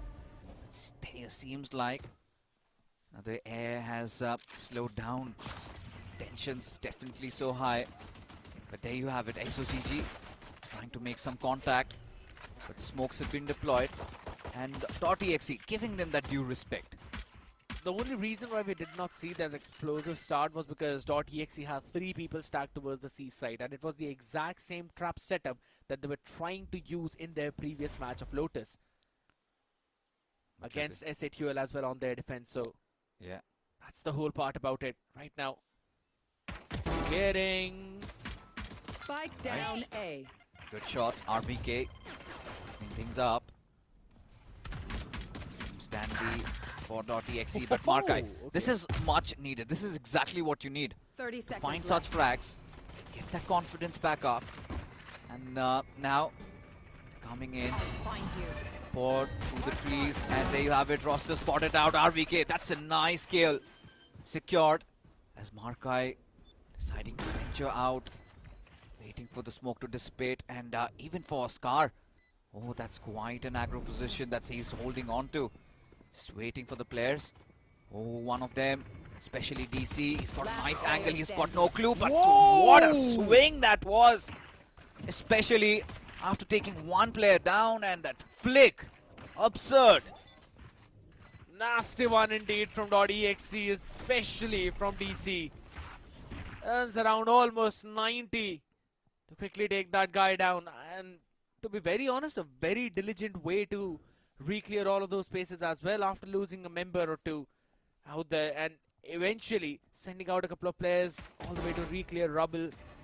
First opener on RBK was pretty good. The answer back as well because of the haunt. He basically set himself up just like the last game. With a paranoia in the previous one and a haunt in this one. This, again, it's going to be a scrappy force buy though. With the Stingers and the Spectres half shield. They're going to try and brute force their way towards B side. Oh, interesting. This is something maybe .exe did not see coming. Still no weapons shown. Yeah, but Machiavelli, he's gone way too aggressive. They know even around A, they have an abundance of all that information. So the pinch pretty much around B and C, and Machiavelli is going to be an interesting point of contact. Spots Doxer out, instantly takes him down, and then will follow up with one more. And before they could even retaliate, they're already 2 men down. And this completely halts the push. Markai really not having a lot of options there. Just fighting it out tooth and nail with the Spectre. But Markai is gonna squeeze in. Machiavelli gets one more. Markai gets the trade though, but not enough. Falls down to DC. Chris, the last player alive. Yeah, he's making something happen, but not enough to get them this round. Phenomenal round from .exe yet again. Anticipating the re-clearance of the mount, and to be honest, some big question out there. Doxer running with the knife out, that too when he just heard the flash. Not anticipating Yuru being aggressive out there, because this is exactly one of the most standard plays of Yuru, or rather Machiavelli himself. We've seen him time and time again, not just yesterday against SATUL, but also all the way back in Split 1. He would play aggressively on mount, maybe get a pick or two, reposition towards the side, send out another gate crash for the CT, and then play aggressive there too. It's absolutely fine right now. For one trade, simple outside of the papers though. It's gonna be, should be a simple round for .exe this time around. Not getting another force. They've got Stingers up, light armors on roster, other players on Sheriff, that's fine. But if Scar can connect, I think we've nothing to complain about, as roster just goes swinging in, gets that head triggered also, but gets quickly traded off. And just like that, they're on the verge of pulling off a thrifty. RVK does have the Vandal, and he's doing his work. He's got the haunt up. Yeah, he's got the haunt up. He's gonna do that once again, still not finding anyone, and this time Scar1 connects. And that was all that EXE needed. And they get that one on the board. My question is, why was the Paranoia saved till the very last second? But to be honest, it was very nice for them to save the Paranoia for that last one pick onto RVK as well. He would have otherwise got a perfect angle with the haunt as well. Maybe I could have isolated those tools too. But a nice round from EXE GG, to be honest. Again, with kind of semi-force with Sheriffs on the board so that they could buy a full buy in the next round.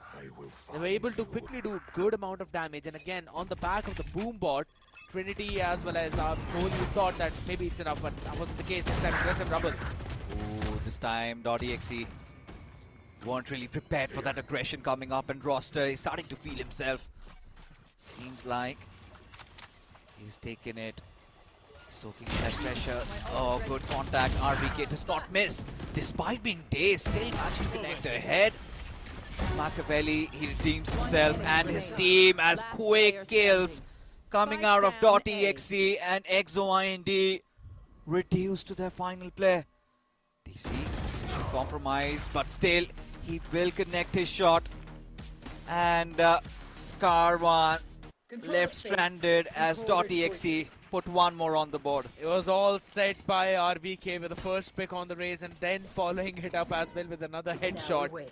A phantom moment out there, small one, but eventually Machiavelli getting those two people in the side and then DC following it up. Lovely setup by .exe. The individual brilliance out there, but now it's going to be an outlaw into the mix along with a couple of Bulldogs and a Spectre. Funny how we're already in 5th round and still neither of them have got a good buy. Yeah, and it was just the previous round. But they're somehow making do with the sheriffs in hand. Oh my Danger God. Man, Machiavelli dealt with, but still answering aggression with fire. The players of .exe Trinity down too low. Now the flashpoint contact is there. Trades will come in as Roster. Quick kill. Can he salvage that weapon? That's the big ask. A 2-on-4 situation. And .exe should not be doing this. RBK unchecked. Hey, yo, turn around, my man. Not really ideal for .exe making those mistakes. And now, EXE starting to kind of punish them for that. It's been such a silly first 6 rounds, I'll have to say. And to be very honest, it's going super crazy. Just have to wait and see how this round eventually pans out again. Finally, another decent buy for EXE, 1 round away, and they should probably get this one on the board.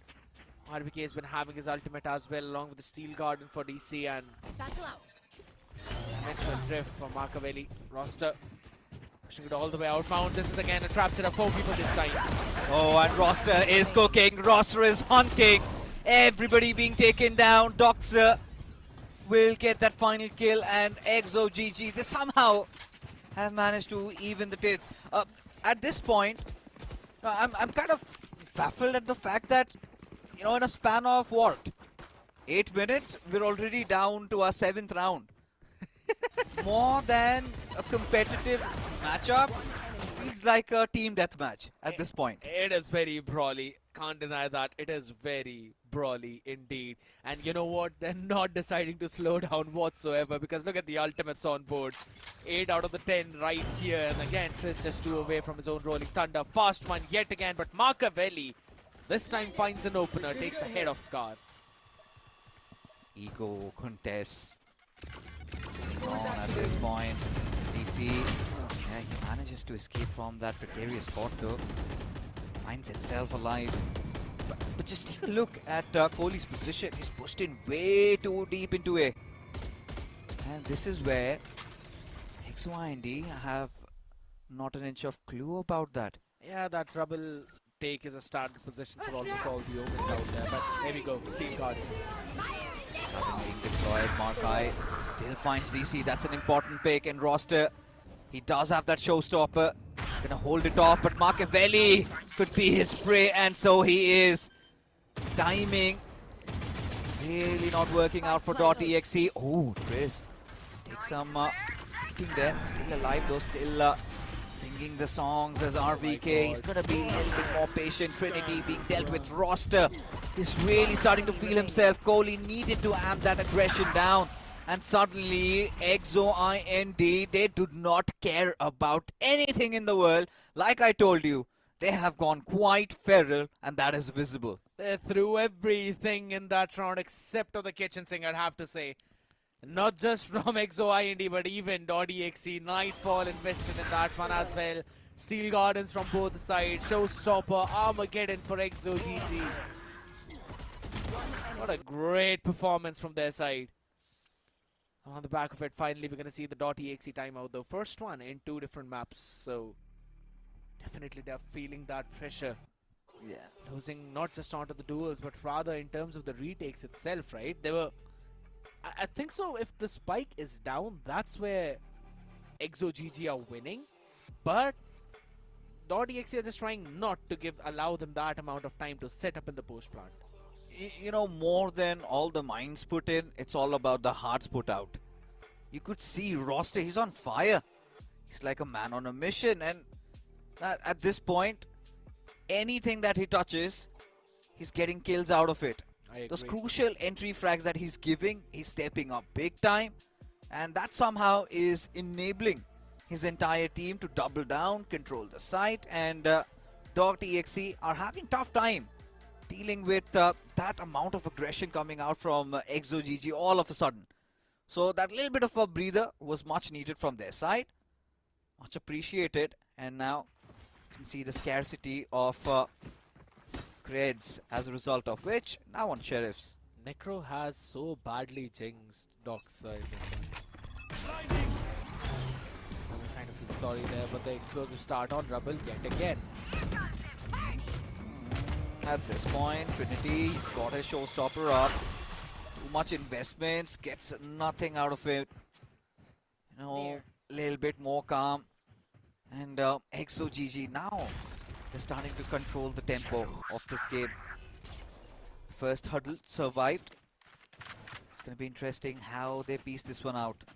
Also got the Rolling Thunder available for this one, EXE. So even if they kind of run into any kind of stack, they've got that the ability to bail themselves out of it. A though, it's going to be the name of the game, and this is actually a stack site, so could be possible for .exe. Where are you? On deployed. Alright, through Aftershock, needs to step away. So does he at this point. Markai, he is also connecting. He's also hitting. Looking also deadly. .exe do not have the best of resources, but still the shots too nutty. But the trades, the numbers really overwhelming them down to a 2v4 situation. Got RBK and DC fighting for their lives. Omen now. DC still gets one. RBK too good with the Sheriff, but not against so many men around. As EXO IND, they keep on pushing, they keep on pressing.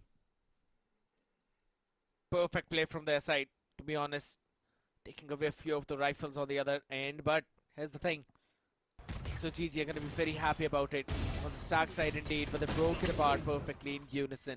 Last player standing. And eventually, able to at least take that round in their pocket. Rolling Thunder cooked up perfectly. Dimensional Drift has been there for a while now, but this seems like finally .exe are deciding to take the Rubble control, but EXE are like, sure, you can take that. We absolutely don't mind. We're going to take the space on now. Again, a good drone early on to try and push Marka back. Hey, yo, Maska! What? Ska? Hello? That was so uncalled for. Gets punished. Machiavelli finally reveals his operator. Expensive investment at that. A Rolling Thunder being deployed. .exe being pushed back. Positions compromised.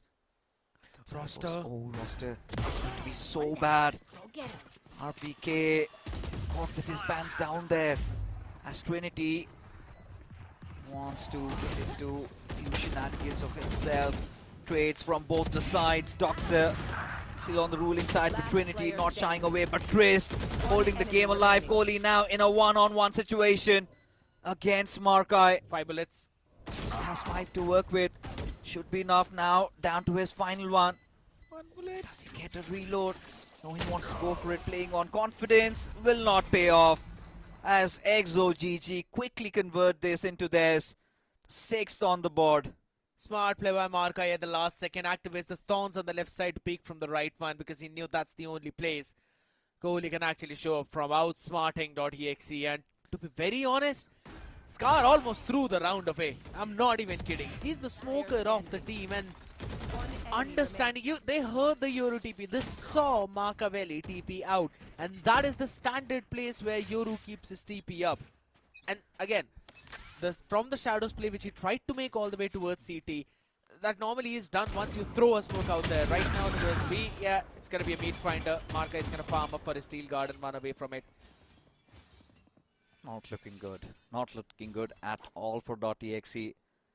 And against SA2L, .exe still did have a decent half. on the defensive side. The attacking, however, was an issue. And again, they're in the same gauntlet, and they also need to understand, quickly need to make work of things, especially a map like Lotus, quite prevalent around the South Asian scene, and the early struggles quite visible. But for now, they've got bigger issues at hand. As EXE quickly decide to just kind of get inside A, quick switch around, maybe towards C. Nobody deployed over there. All the men around A or either coming from the back. We'll get the plan. It's an empty site entirely, so I think so the best thing for 30 seconds left. EXE would be to probably just go down to the spike. Don't really give any Spike major planted. ultimates on the other side, because look at Roster. It's 3 away from his showstopper. If he gets a pick and probably dies after that, he'll be 1 away. So just an orb that would be needed. Markai as well, 1 away from Steel Garden. Still surprised though why he did not go for the plant, but it's alright. They're gonna work around something else on the back of it. Now, this gives enough time to EXE, to be honest.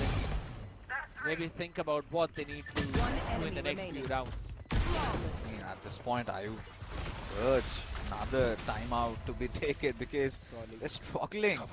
And clearly, they cannot give 2 more rounds away to EXE. Fun fact, the next half, .exe would be on the attacking side, but Yeah. the win rate is 0%. Exactly, and you know, that's not funny at all. That's scary, at the least. Why is Necro laughing then? I mean, yeah, he has his own ways. We'll leave him at it. But you know, moving on. At this point, I think Necro's qualms has been actually heard. It's not all about Doxer anymore. In fact, the other players, he's the least performing player. Rather, he does not have the need to. Everybody else is showing up, especially the way Markai and Roster have been playing. It's been quite impeccable. Roster was performing even in the previous one on that Cypher along with Doxer on the Deho. This time around again, seems like he's a bit more comfortable on the base.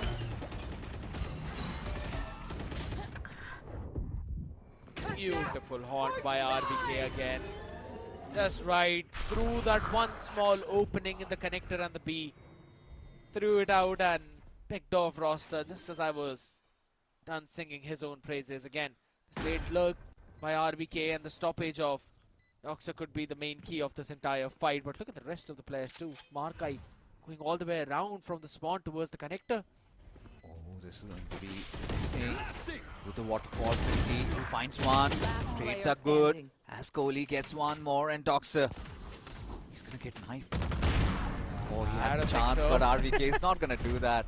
He's not gonna do any more triggering there. As .exe finally find something to latch on, a 4th round, and the best part would be here to end with another W and keep it to 7-5, which is still a very good swap if you consider Lotus. Last round. I was just about to say right before the start of this round that .exe would probably be looking for a 7-5 swap. Losing out on 6 rounds consecutively. I think so that was a bit difficult for them to break, but now they've got the Nightfall available. There's no other ultimate that is very close to be up and ready, apart from Chris from the Rolling Thunder, Roster for the Showstopper. So the Nightfall becomes even more impactful in this one round. The amazing thing is XOGG have not really shown a lot of presence. Oh, hold on! Nice. That was actually very nice. Catch the players off guard. Nice set play. Comes in, Markai. He's really exuding confidence. Before getting taken down, they take one along with him. That's a smoker. And it's a 3-on-4 situation. Chris not having the best of HP. And now they have to explore the A side. Scar one, interestingly, he's got an AWP on him. It's the last round, you know, you might as well just want to invest in all the big guns. Swapped again. So yeah, I mean, makes sense. Just wanted it for the peak. Yep. But now, drones deployed. Getting back at sea.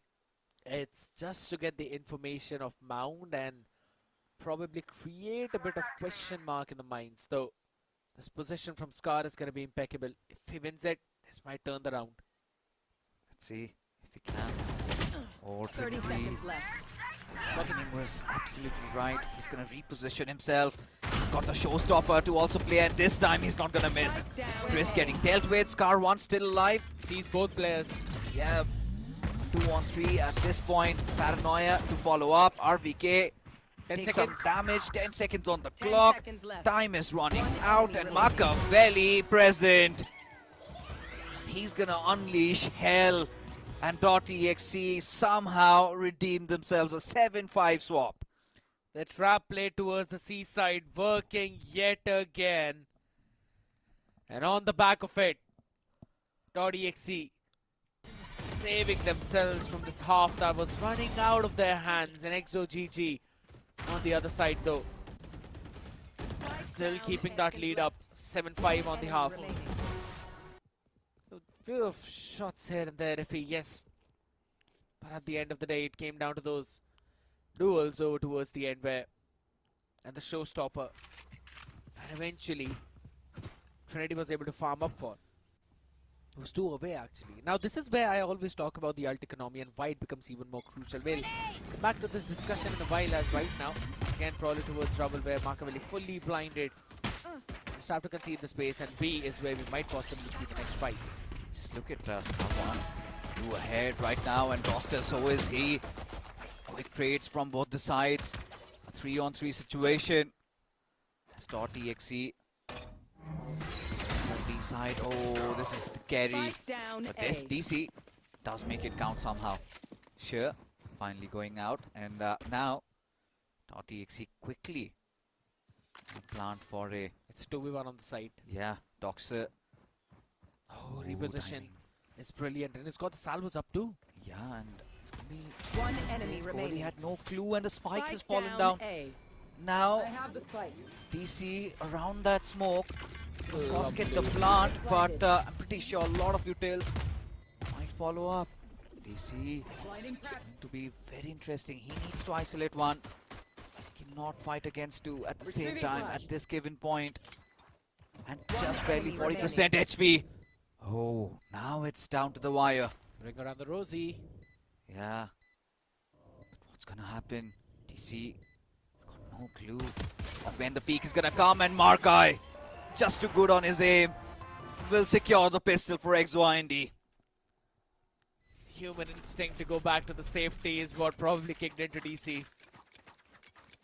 Markai just picking up the perfect timing where you could see that slight movement that DC tried to make to move towards 3, and that was the perfect time for Markai to peek.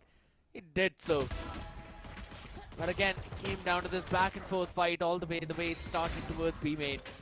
And Scar as well. Enemy remaining.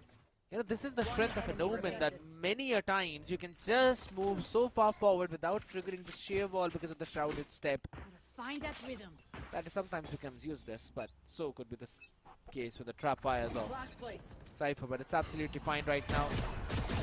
Outlaw out in the mix along with a couple of Guardians too.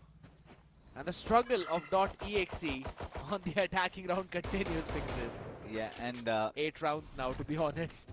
just pressing on the matter, they have not invested in any grids at all in terms of pistols. At nothing. Nada.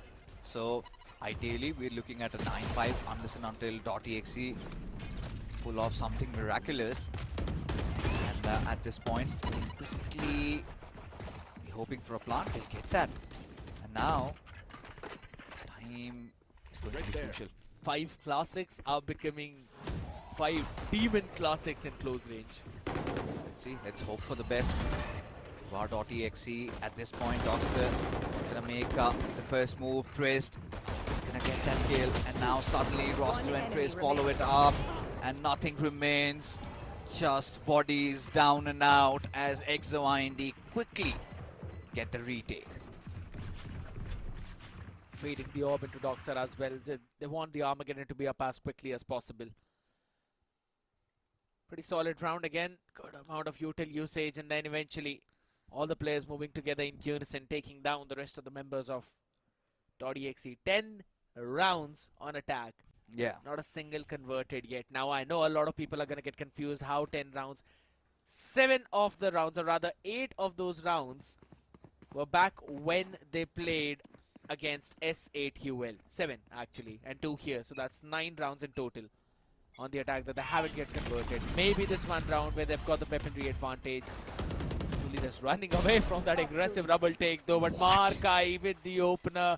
I think so it's gonna be a 10-0 dot EXE struggling yet again. Just keeps getting worse, especially after that shot. What do you do? How do you respond yourself back into this? RVK still trying to be brave. Markai, no way, no way, that's illegal. That was never supposed to happen. And yet Markai does it somehow. RVK somehow will get the plant though. You see, this was much more needed. Can he squeeze out? No. But still he gets away with it and gets the third and the fourth as well. DC flipping tables, and how? DC is not stuck with you. You are stuck with DC. My man literally just tried to run away, but for who? I do not know, and that's a nasty way to convert around .exe.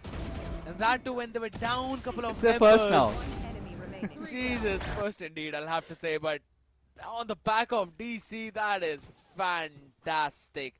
And has also got the Steel Garden up for this one round too. No other major ultimates on the other side, so this could very well be a pivotal round in the half. Interesting one of that as roster. Oh my god, that relentless aggression. But at this point, EXE just playing on confidence. 9-6. The scoreline. RVK for roster at this point. Alright, Machiavelli. Get the spike back. Where are they headed?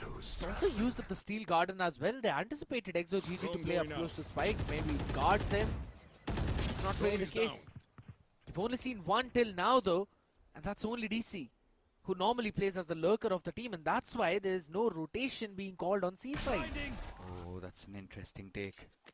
At this point, Chris does have the fault line. Trinity. Starting in the wrong place. Yeah, and he'll be punished.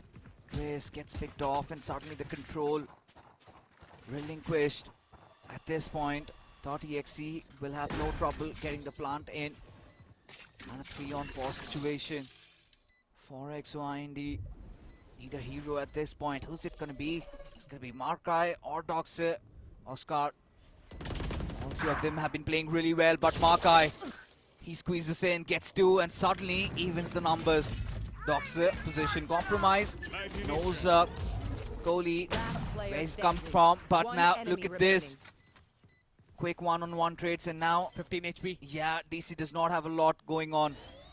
He's gonna fall for that trap, and eventually Doxer makes quick work of him, and just like that, EXE get themselves back into this game. He's got a lot of time as well in his pocket. Almost 1.5 seconds though, but what a way to convert this round. EXE. They lost their members down again, but even after that, this all came down to that retake. Perfect approach on the other side too, and you force the Steel Garden out too. That basically means it's not going to be available for a while though, but big economy in terms of the ultimate is going to be built up. Trinity with the showstopper. Machiavelli one away from the dimensional drift. Kohli as well, one off from his own from the shadows, and this is the map where we actually see pretty decent use of from the shadows. Again, smoke towards the CT, TPing out there, creating the question mark which Scar tried to create without actually adding the smoke. Wasn't a question mark though there. Funnily enough, they still ended up winning that round. Yeah, I mean, .exe really need to stop making those mistakes, and RVK clearly not pleased with what's going on, still boosting their morals, and this is their important timeout. Nothing left after this, so they have to quickly get their heads back into the game. One more slipped out round, and seems like they will be pushed to map 3, and especially at such a worse moment when you've got roster in such a hot form along with Marsai, And even for Scar, all of them, they have been firing on all cylinders. At this point, .exe do not have the best weaponry. Let's see what they can conjure out of this one. Early rubble take as well, and now understanding that .exe are not really focusing a lot on that rubble. EXE just investing a couple of few kills out there, posting up a couple of players and sending the rest of them back towards the seaside. Now this is a good setup because Markai would be able to hold the push for a while, and with the support of Trist, they're going to be able to buy enough time for that stall for the rest of the players to join or at least go for the flank. Okay. Good call on the shear. You know that this might actually be just the Yoru decoy. Now they're going to be calling in the rest of the cavalry as well out here. Scrappy buy again for .exe. Still got the outlaw, but a hero phantom in the mix. Point. Giving the respect, buying enough time to make it in. Deployed. Trinity will still find one.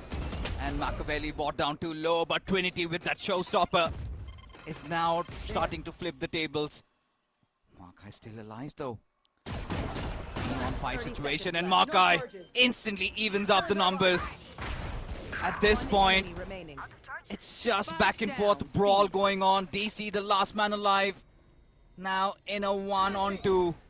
And this is where he has to make the clutch of his life, plant the spike as well. And he needs to get Roster, but Roster showing no mercy. And seems like the third map is on its way. As soon as we found the first pick for .exe, you know, with the showstopper, Necro right on, he's sitting right next to me right now, tapped on my shoulder. He's like, see what I was saying, I think it's going to be a 2-0 and all that. Meanwhile, as soon as he saw the result of the round, his head just moved down in disappointment though. But Markai is the main reason for that, with the way how this man found those couple of picks, and then the showstopper on the other side by Roster too. Pretty much the embodiment of a .exe fanboy. Necro at this point. In his own words, pretty much. Yeah. But back into it. Trinity. Ooh, that could have been a close call. Scar. So close. Paranoia. Manages to evade that one. A dark cover of himself. Kohli and Scar1 trading blows after blows as .exe. This time, they look quite decisive. As DC's ventured in deep into B. And Doxer maybe has an inkling. Could be set in a trap. He needs to win this duel, and he will do so. And .exe somehow get themselves back into this. I wish we had a camera for this big man. As yeah, he rightfully is bringing in all his spirits into this one, as well as .exe get one more, but still far from the objective being completed. We're back in like 2013, 2014, how we would raise our hands to give our energy to the spirit bomb of Goku. This man is giving his own energy to the members of .exe. But yes, pretty solid round on the back of the play by DC as well, I'd have to say, sending out those taunts, but a good rubble re-clear from their side. You know, they waited for EXE to take that space and then use their own utils. Re-clear that space this time around. Run away towards C. Markai's got no escape. As of now. Markai still gets away with murder. Finally punished though. Scar, this time to back off. Look at this roster. Where does, how quickly did he get there? And .exe, they are in shambles at this point. EXE India just playing on pistols and toying around with .exe at this very point. And they are not missing anything at all, but still hoping for a spike plant. They'll get that though. As now the quick swing, 3 players right in front of Trinity. Gets one, will isolate, get the second, get the third. In fact, make a fourth out of it. Leaving Doxer to be the last man alive. DC deals with him as .exe fight back. But next round is going to be quite important. It's going to be the most crucial round probably in this entire half for .exe. If they win that one, then that means they'll be equalizing the scoreline, because EXE will be back on a broken pie. But to be very honest, this also became a bit too close early on after these first 2 picks by Rosta and Markai. But it was this very moment where Trist was not able to land that trade, and again, Individual brilliance from Trinity, getting that 4K in that round, is almost completing his showstopper as well, just a few points away. Wants to quickly force out the bay. I love the smoke again. It is entirely countering the one-way smoke that EXE are putting. And it also allows you to take that off freely without basically fearing anyone pushing all the way out from 3. Got a Nightfall, they've got a dimensional drift. They want to Face play your alongside fear! it. Only the Nightfall being deployed, Paranoia instantly to counter it. Ascar, it's going to be an interesting matchup. And he wins the duel. And he follows up, gets one more. And just like that, Third. EXE on the cusp of getting to the 12th round. Unless some magic spewed by the players of .exe. Ascar this time getting ambitious. Oh, Trinity has got no idea. Still not overstepping yet. Here's the fun fact. All the way over towards Trouble. Look at where Doxer is. I don't think so. Got any kind of utility as well to try and re-clear the rubble. So this is going to be a C hit. They haven't really dealt with this wise shear over towards the B side too. So they 30 can't really seconds go left. there. Shadows traveling. Holy finally sends out that runway yet again. Oh no, oh no, just looking bad, make it worse for .exe as EXE. They're starting to do it. Yes, a 4K comes in and EXE smiles on their faces as they might be pushing it to the third map. It's such a long time. Oh.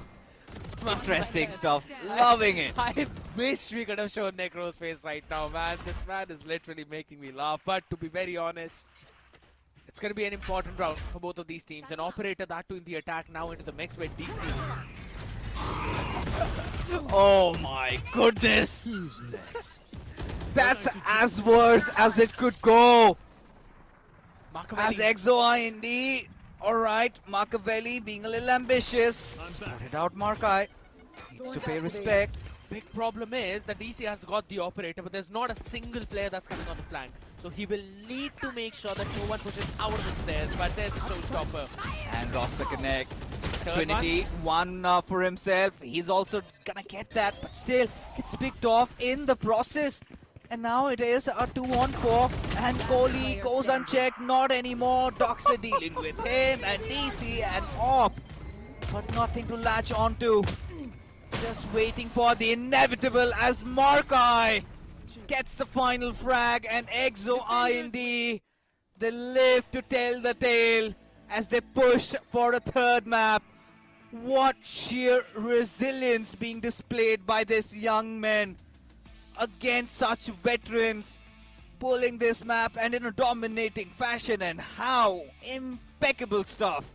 Very dominating indeed, without any doubt. They were able to quickly surprise the members of .exe, constantly maintaining the control of the rubble. Fixes I always talk about on the map of Lotus, especially for the attacking teams, that when the clock hits around 1 minute or 55-second mark, you have to go back to rubble, you have to re-clear that space to take that away from the defenders. Otherwise, there's going to be one player sitting there while the rest of the people can stack on the other side. And at the same time, he's going to have a forward angle in terms of those flanks, which the timing you might not be able to anticipate. That is the exact problem which was constantly faced by the side of .exe.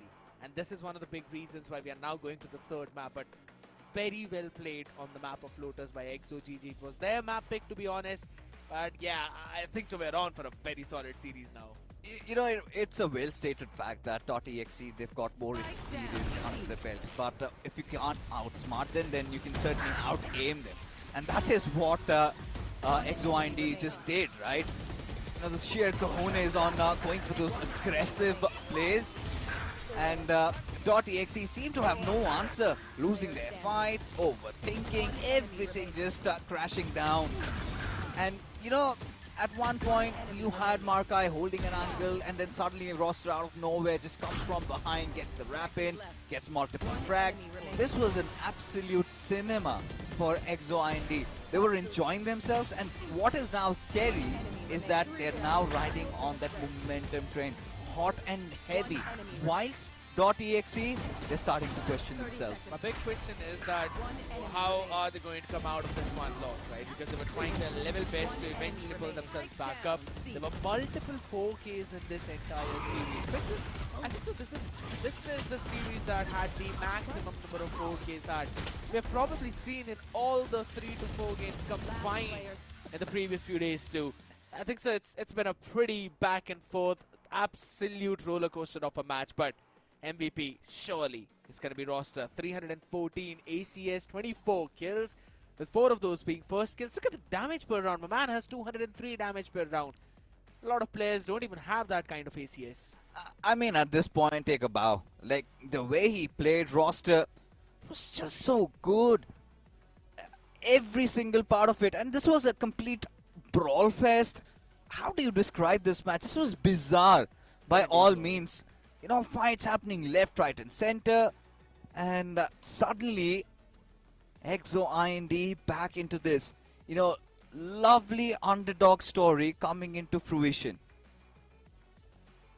Again, it came down to the same fact, right? .exe struggling on their attacking side. We have constantly been mentioning about the similar issue against S8UL, losing 7 consecutive rounds on attack and then losing out the pistol along with the anti-eco round after that. It basically means 9 consecutive rounds in the attacking side lost on this map, and only after that were they eventually able to gather a few rounds for them. But you can clearly look at the post plants as well. Only 3 converted out of the 7 plants that they were able to bring. So EXE were really solid on those retakes too, moving in from multiple angles, be it from the waterfall, be it from the spawn, be it directly from the mound itself, or even towards the rubble or through the connector. They were doing every single thing perfectly. But you just take the look at Vice and the Omen. Markai and Scar, just so good, 22 and 18. And when you compare it, I mean, Kohli this time was a little underwhelming. Same goes with RVK. I mean, the start of the game was good for RVK, quite some smart plays, but it was just all about him losing those dogfights, right? True. Him losing those crappy ones where it came down to those mechanical duels.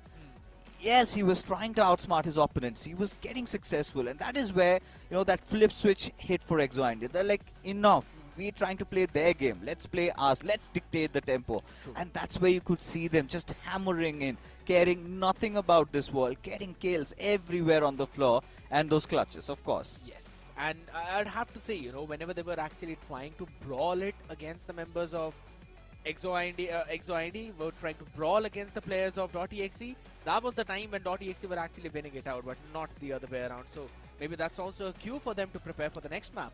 Indeed, interesting turn of event, folks, already as we get the first third mapper of Omen VCSA Split 2. But before all of that begins, we're going to be heading in for a short little break. We'll be right back. You guys don't go anywhere.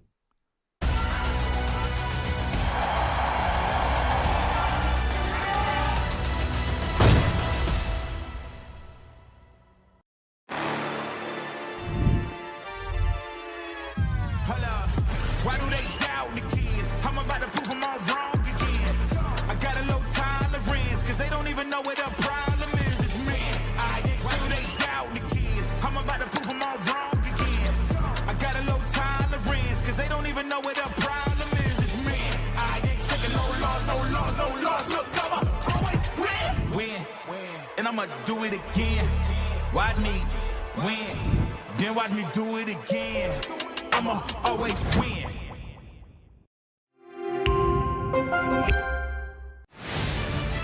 To live your life the way you want.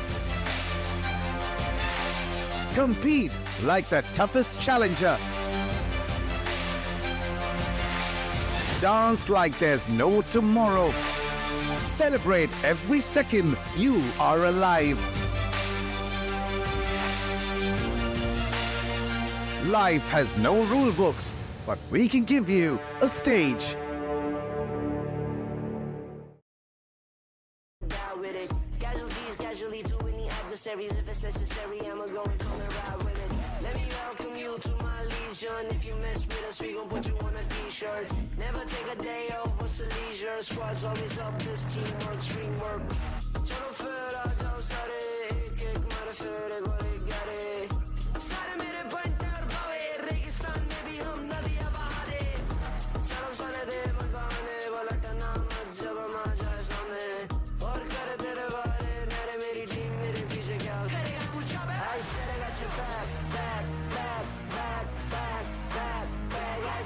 got your back, back, back, back, back, back. I said I got your back, and my team, we adapt. We a family from around the world, we are back. You can never take us down, and that's a fact. All we do is improvise and attack. I said I got your back.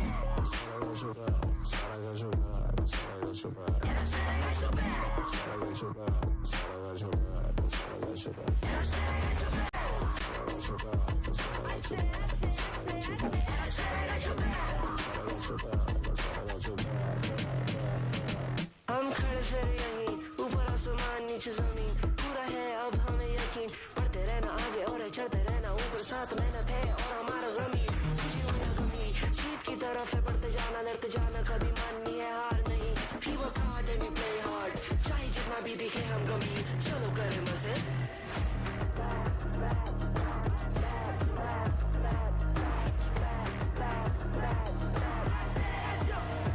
I said I got your back and my team we adapt. We a family from around the world. We are back. You can never take us down, and that's a fact. All we do is improvise and adapt. I said I got your back. I said I got your back.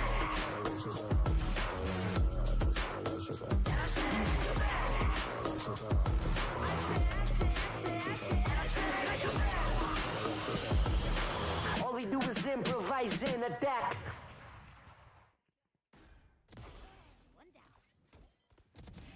Player standing. One enemy remaining. One enemy remaining.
One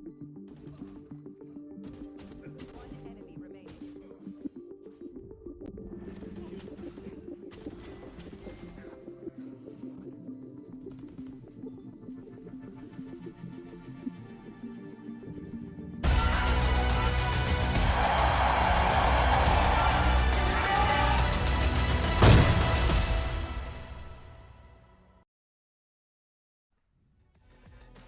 Towards the end, things are definitely starting to spice up as EXE staging an epic comeback into this best of 3 series. Welcome back, folks. Once again, you're watching the OMEN VCSA split 2. I'm Fixis, of course, but this time joined along with a damsel in distress, Necro, who's been having a lot of complaints about what happened in the previous game.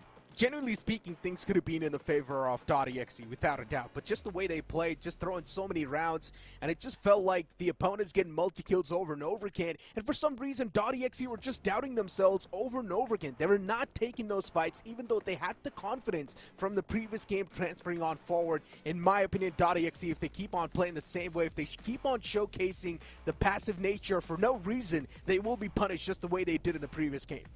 And you know, when you look at the grand scheme of things, of course, you know, we love RVK and the boys, but EXE coming out of nowhere through the qualifiers and now taking on the big dogs themselves, and especially when they had their backs against the wall. So kudos to them, and I really hope they move ahead, and that would be one of the major upsets in the split 2 so far. But taking a look at the agent composition, we've got Astra coming back in, we've got a Clove also on Markai, so that's pretty interesting. Markai, at the end of the day, he's one of those players that does do pretty good when it comes to the fragging department, so that's why they have given the man the glove. Then you've also got roster right there with the Rays coming into play, and even Trinity from the side of .exe is going to be bringing out that Rays. Split, at the end of the day, is supposed to be a stronger map for the side of .exe, since in the past they were known as OG, and in Split 1 they were dominating. But now that there's no Venka in this roster, you can clearly see that vacancy, and because of that, they're just not able to fill that void. Yeah, that void is definitely not being fulfilled, but for now, EXE can't go to the SP side. EXE gets the right read and instantly backs off, as now the push definitely coming in. Roster brought down too low, Markabelli gets a quick kill, and EXE is gonna follow up. All right, this is just an absolute mode out towards the site. They were just waiting for the players to walk outside of the smoke, and the moment that happened, the man on top of the site itself was single-handedly just dominating that B. But in my opinion, now that the map's gone to a third one, this entire series has gone to a third map, this can be anyone's cake. Yeah, it's just the first round. Pistol round at the end of the day cannot really be a dictator, especially in the first half itself. Now gotta beat lead with lead. I think .exe have understood the grounds that they're playing in. This time they've got to win their battles. But for now, EXE again just trying to get some mid control this time. Will be met by Kohli, round mid. As you can see, quick transitions also coming in. Nothing to worry about, especially for .exe. No hasty movements yet made. Yeah. EXE this time, they've tuned the pace down a little bit. Of course they have. And even .exe not really playing with confidence anymore. And that's been striking them over and over again. Luckily enough for .exe, the opponents do not really have sheriffs. If they did, they could have one-tapped him. Position noticed. A big mistake from Trinity, and he falls prey to the only sheriff that's available in the hands of the opponents. .exe, as I mentioned, the more passive they are, the more they get punished every single time. But this recon, hopefully, he's going to find a lot of those cans, but gets denied instantly. RBK still peeks outside of his comfort zone, and he instantly gets shut down. .exe, the one-by-one peaks are really starting to hurt now, but this bulldog from Makaweli should do some damage. It definitely does. But the main problem is, now the bulldog is in hand of Markai. 30 This seconds can mean left. anything. Markai with the bulldog, even the spikes going down. DC needs to do Spike something planted. massive. Just backed up with Kohli. And speaking of Kohli himself, we haven't really seen the impact of Kohli that he's supposed to have. And when you're going to have a man like Markai popping off at such level, that impact is of course going to be overshadowed. But EXE, man oh man, on the back of that one bulldog, They secured the round. And in my opinion, the only man that's at fault over here is without a doubt Trinity. I don't know what he was doing on top ramps. You know, honestly speaking, it was Roster who gave them that opener, right? Those 2 quick kills, trying to get those weapons down, and then Markai with that classic picking up that Bulldog, and .exe just falling one after the other. And the funny part is, I just mentioned it as well before the round started. Luckily enough for .exe, the opponents do not really have a lot of sheriffs available because they only had 1 sheriff in their hands.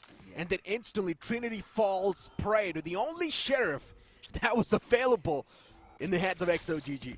Yeah, but now looking at the change of events, .exe not have the best of weaponry on them. Will be relying on Machiavelli quite a lot to find the opener, and he will. Spike down A. Giving the man advantage in the hands of .exe. Yafasha. Have to mess it up big time as well, so nothing can be said. But RVK, the man's back in form just like the old days. RVK was known as the Sheriff King. And once again is doing the exact same thing. Machiavelli as well. This man's not going to be backing out. And what am I watching? A flawless, thrifty round. This has got to be a joke. Yeah, it's a song of fire and ice at this point. .exe just one-upping EXE, a thrifty from their side as well, and now the economy is back in place. It's funny. At this point, you know, things have been quite alright. It's so difficult to describe the current atmosphere, but we move on. As EXE this time, they show intentions across B. You've got DC guarding it. Also a little assistance from Trinity and Kohli if required. As they slowly pace their way up. DC's just gonna shoulder peek. And he gets it. Imagine if we were to be caught in that shoulder peek right there. But Trinity this time around is gonna kick things off. Both these teams are so solid when it comes to the eco routes. In my opinion, just stop buying. Just buy Sheriff and play on the back of that. And once again, they found themselves in a massive advantage. Unless Kohli's here to flip things apart and turn the tables. RVK from the far frame once again. The man's starting to pop off. RVK is feeling himself. And he's at the top of the game, definitely. A decent amount of damage dealt, though, still by the players of EXO India. And because of that, they have managed to do some insane damage to the economy of DXE, just keeping them humble. Yeah, good stuff coming in from RVK, finally starting to feel himself, getting back to his old ways. And this is all about you know, who connects their shots better at this point. That's the Valorant we are witnessing. But for now, both these teams have those buys, but Machiavelli on that operator, that's going to be interesting. Quick peek from mid, got some assist. Oh, wow. Kohli. Nice one. Nobody saw that. He's going to hope so. Caught him 4K. Straight up. That drone's going to be spotting the operator. Machiavelli, unfortunately, the man wanted to teleport away, but this was insane! The 0 point hit the player, and because of that, he was not able to teleport away, just stuck in a corner, gets caught. And now the man advantage in the hands of the players of EXO. What am I watching? The only man with the ultimate available is not in the game anymore, but still DC. He pulls off a miraculous play, and even Trinity on the back of that is able to find one more. Now the man advantage back in the hands of DXE. Anyone's ball game still. Could be. .exe some time. Get another smoke, but for DC, it's funny. It's gonna be an interesting timing against Markai, and Markai Just he wins the duel, and he gets second one as well. Suddenly the numbers favoring EXE. Markai this time shut down by the info. Oh my RVK. God! Lovely stuff. But again, it all begun with Kohli making that one small mistake, and Machiavelli caught with his pants down. He's got so much util being dumped. The guided salvo, the special delivery, keeping him suppressed there in that situation. Absolutely helpless just to trigger things. And again, individual brilliance from Markai. But after that, RVK, he is now a man possessed. Yeah, he's absolutely nasty. Possessed by a demon. The man is just devouring the competition. And now EXE, they've realized one thing. .exe is starting to win a string of rounds. They need to try and stop them. A tactical timeout pulled out. And they also realize the fact that .exe now has a lot of ultimates available. So what do you need to do to try and stop them? One thing is for sure, Trinity is going to try to use that showstopper as aggressively as possible. And since they've also got their hands on the Cosmic Divide, that's going to help them so much in the retake. Yeah, and just to make matters worse for EXE, they do not have the best of creds, neither any of those ultis coming up anytime soon. So again, we'll have to rely heavily on Markai or maybe Roster getting those early quick peaks. And this time around, a bit of a scatter. They're kind of spread out across the map, just eyeing out for any opening picks, maybe win those duels, and then decide to double down. Got broken buys. And generally speaking, these teams have been performing much better on broken buys than the actual buys itself. No one's scanning out the player this time around, double satchelating all the way towards heaven, but they get caught. A good set play coming through from DXE. And now EXE left with just 2 players standing. Even Scar gets softened up quite a bit. Man's barely surviving on it, and he's sort of HP RVK. He could have actually caught that player, but luckily enough for EXE, they've got the timing with the really beautiful trade. Turns away from the flash, instantly swings back, gets another kill. And now it's down to just Scar with 27 HP. He cannot really do a lot. 27 HP and a dream. A sheriff in the hand, 4 bullets in the magazine. RVK underneath the ropes, waiting for someone to make any sort of mistakes. I wanted to see a knife. Yeah, he's too humble, he's too gullible, he's not going to do that. Had been somebody like an Excali or a DM or maybe Sai, they would have done that without a glitch. But yes, .exe, they've got bigger matters at hand right now. The last thing they would want to do is poke the bear. But coming back to this round, of course, you know, Roster, he wanted to get off with one of his flashy plays. But seems like .exe read them perfectly well. Machiavelli, once again, back on the operator. And they've got so much ultimate supply. Exactly. So, ideally, .exe should not be having a lot of trouble, but you never know. Without even winning a single ultimate, they still won that previous round. And .exe, because of that, now they can show a lot of resistance, even if they do end up losing a site. So EXE, this is sort of a lose-lose situation unless they win a fair fight. That's the only time the ultimates can be stopped from coming into way. Spike planted. Still, they somehow managed to plant the spike, so the retake has to be quite crucial. This makes a lot of sense too, why they just push themselves back and let the flow of the game take over. Because they know they've got too many ultimates and they cannot really afford to make any sort of mistakes. And EXE, what am I watching? DXE, they're starting to make the same rookie mistakes that they did in the past couple of games. And now, once again, repeating the history. Holy, the only man left alive. What am I watching? This is blunderous. 3 ultimates committed and still gave that round away. Oh my god. Oh my god. This is absolutely disastrous on multiple proportions for .exe. But for EXE, they're going to be pretty happy about it. They did farm their alt-ops. They did get that round. And suddenly they're back into this. Yes, there was a quiz.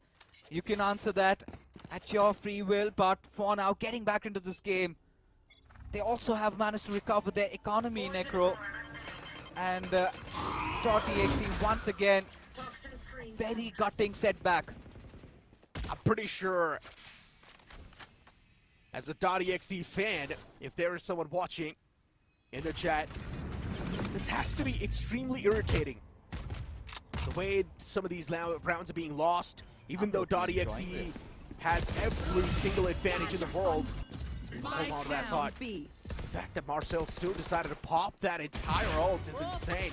Went for the peek as well, instantly got cut off, but still that trade from the back was insane. Markai was taken out in that trade, but at the end of the day, it's a 3v3. RVK on the opposite side just needs to pop off. He's the only player who's been getting some insane impact done.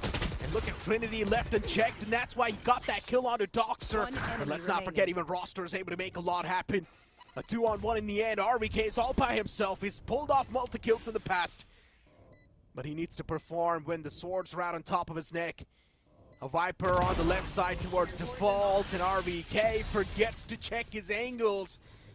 Gets punished. .exe, all the momentum is now down the drain. It's funny to watch .exe make so many rookie mistakes. It's still fine. I'm enjoying EXE at this point. The sheer confidence being exuded by the players, being relentless. What a way to stage the comeback into this series. From being absolutely pushed back to be the ones aggressing, to be the ones dominating right now. Yes, it's a 3-on-5. Now mere stats do not dictate how good EXE are on their aim. And now, look at this. .exe pushed back to Tatters, just playing with that Marshall, a Frenzy, and a couple of Sheriffs. And they have also pulled off a Thrifty earlier. Yeah. So they would be hoping for that, but EXE this time, they're taking their sweet time for a build-up. And the good thing is that they have 2 proactive ultimates available. Cosmic Divide and the Viper's Pit. Oh, the Marshall struck once again. No connection found now.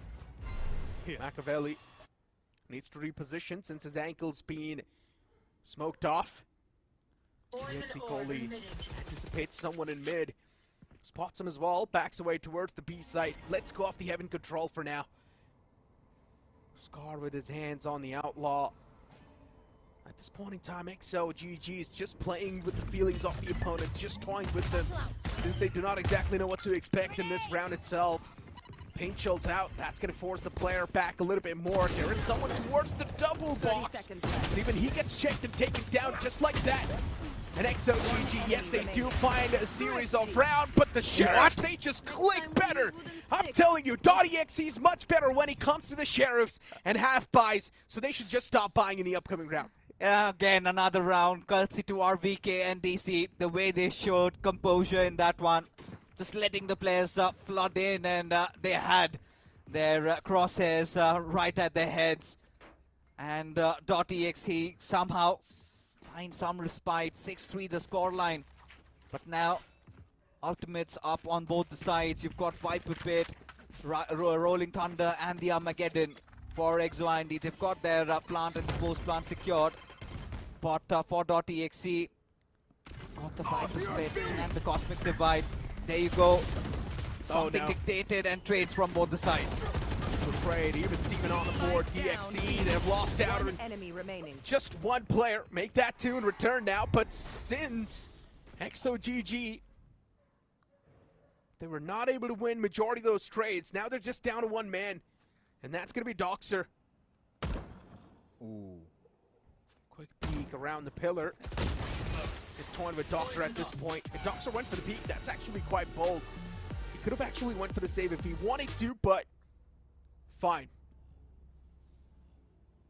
I mean, at this point, given how the round is shaping out, players stepping up, yeah, RVK needed a helping hand, and Kohli definitely responding to the call. And this round, it's going to be interesting to see. EXE still holding on to their ultimates, and they do not have the best buys. Yeah. And for .exe, they are looking quite solid. Now even RVK, just 3 points shy from his Nightfall. Trinity just 1 point shy from getting his showstopper. So they will have a lot of ultimates in this one. But EXE yet to make a call. And if they're gonna be playing on pistols this round, they might want to hold off. But still, you cannot give away one other round, because .exe ideally would be looking for a 9-3 swap. And EXE need to win this one. And we know they're also equally as good as .exe on the Thrifty round. Yeah, but the main issue is in the upcoming round, EXO is going to have the default advantage. They've got Armageddon, they've got a Viper's Pit available, they've also got a Showstopper in hand. While if you're trying to speak of DXE, they've got their hands on the Viper's Pit and even the Cosmic Divide. Cosmic Divide's of course going to be used for the retake, it's not even a question, but they can definitely try and lock down a site with that Viper's Pit. We haven't seen that proactive play from the side of DXE yet, and I'm not even sure what they're waiting for. By the looks of it, the way Kohli has been just playing around mid, so does not look like a set play that unless and until he decides to just lock in B and have give control of mid. Maybe DC takes on that role. That's for RBK to give the call for that, but even .exe knows getting 8 rounds on the board still good for them. 9 would be ideal. Look like a good swap, enough to somehow break the morale for the players of EXE. But so far the storyline, I mean, barring that first game of Haven, Doxer is yet to turn up. He's 1 in 9. Yeah. It seems like the man's done the heavy lifting and now he's tired. Is he gassed out? Yeah, definitely does feel like he's gassed out. I mean, he did quite a bit on the first map itself. He gave it all he had. I guess the man's now mentally exhausted. Which does make a lot of sense too, because on the first map, he was unstoppable. Getting multi-kills after multi-kills. And I'm pretty sure there will be a moment when Doxer will have a glorious moment. But right now, .exe, they just need to find a way to try and stop all the loopholes that are being created around their strategies. And XOGG, I'm just loving the way how proactive these guys are. They are winning the duels when it comes to the mechanical skills. XOGG, they're on par. They're winning so well against .exe. And specifically inside the map of Split, it's RVK who's making some sort of a difference. The man is 13-3, and that should say it all. Yeah, surely he has been. Especially when Trinity hasn't really risen up to this occasion. Maybe on the attacking side, things will be different. But Machiavelli, he's been fairly decent, especially the way he's handling the Marshall, the sniper's duty really. Just trying to take a shot and quickly TP away. He's been good in that aspect.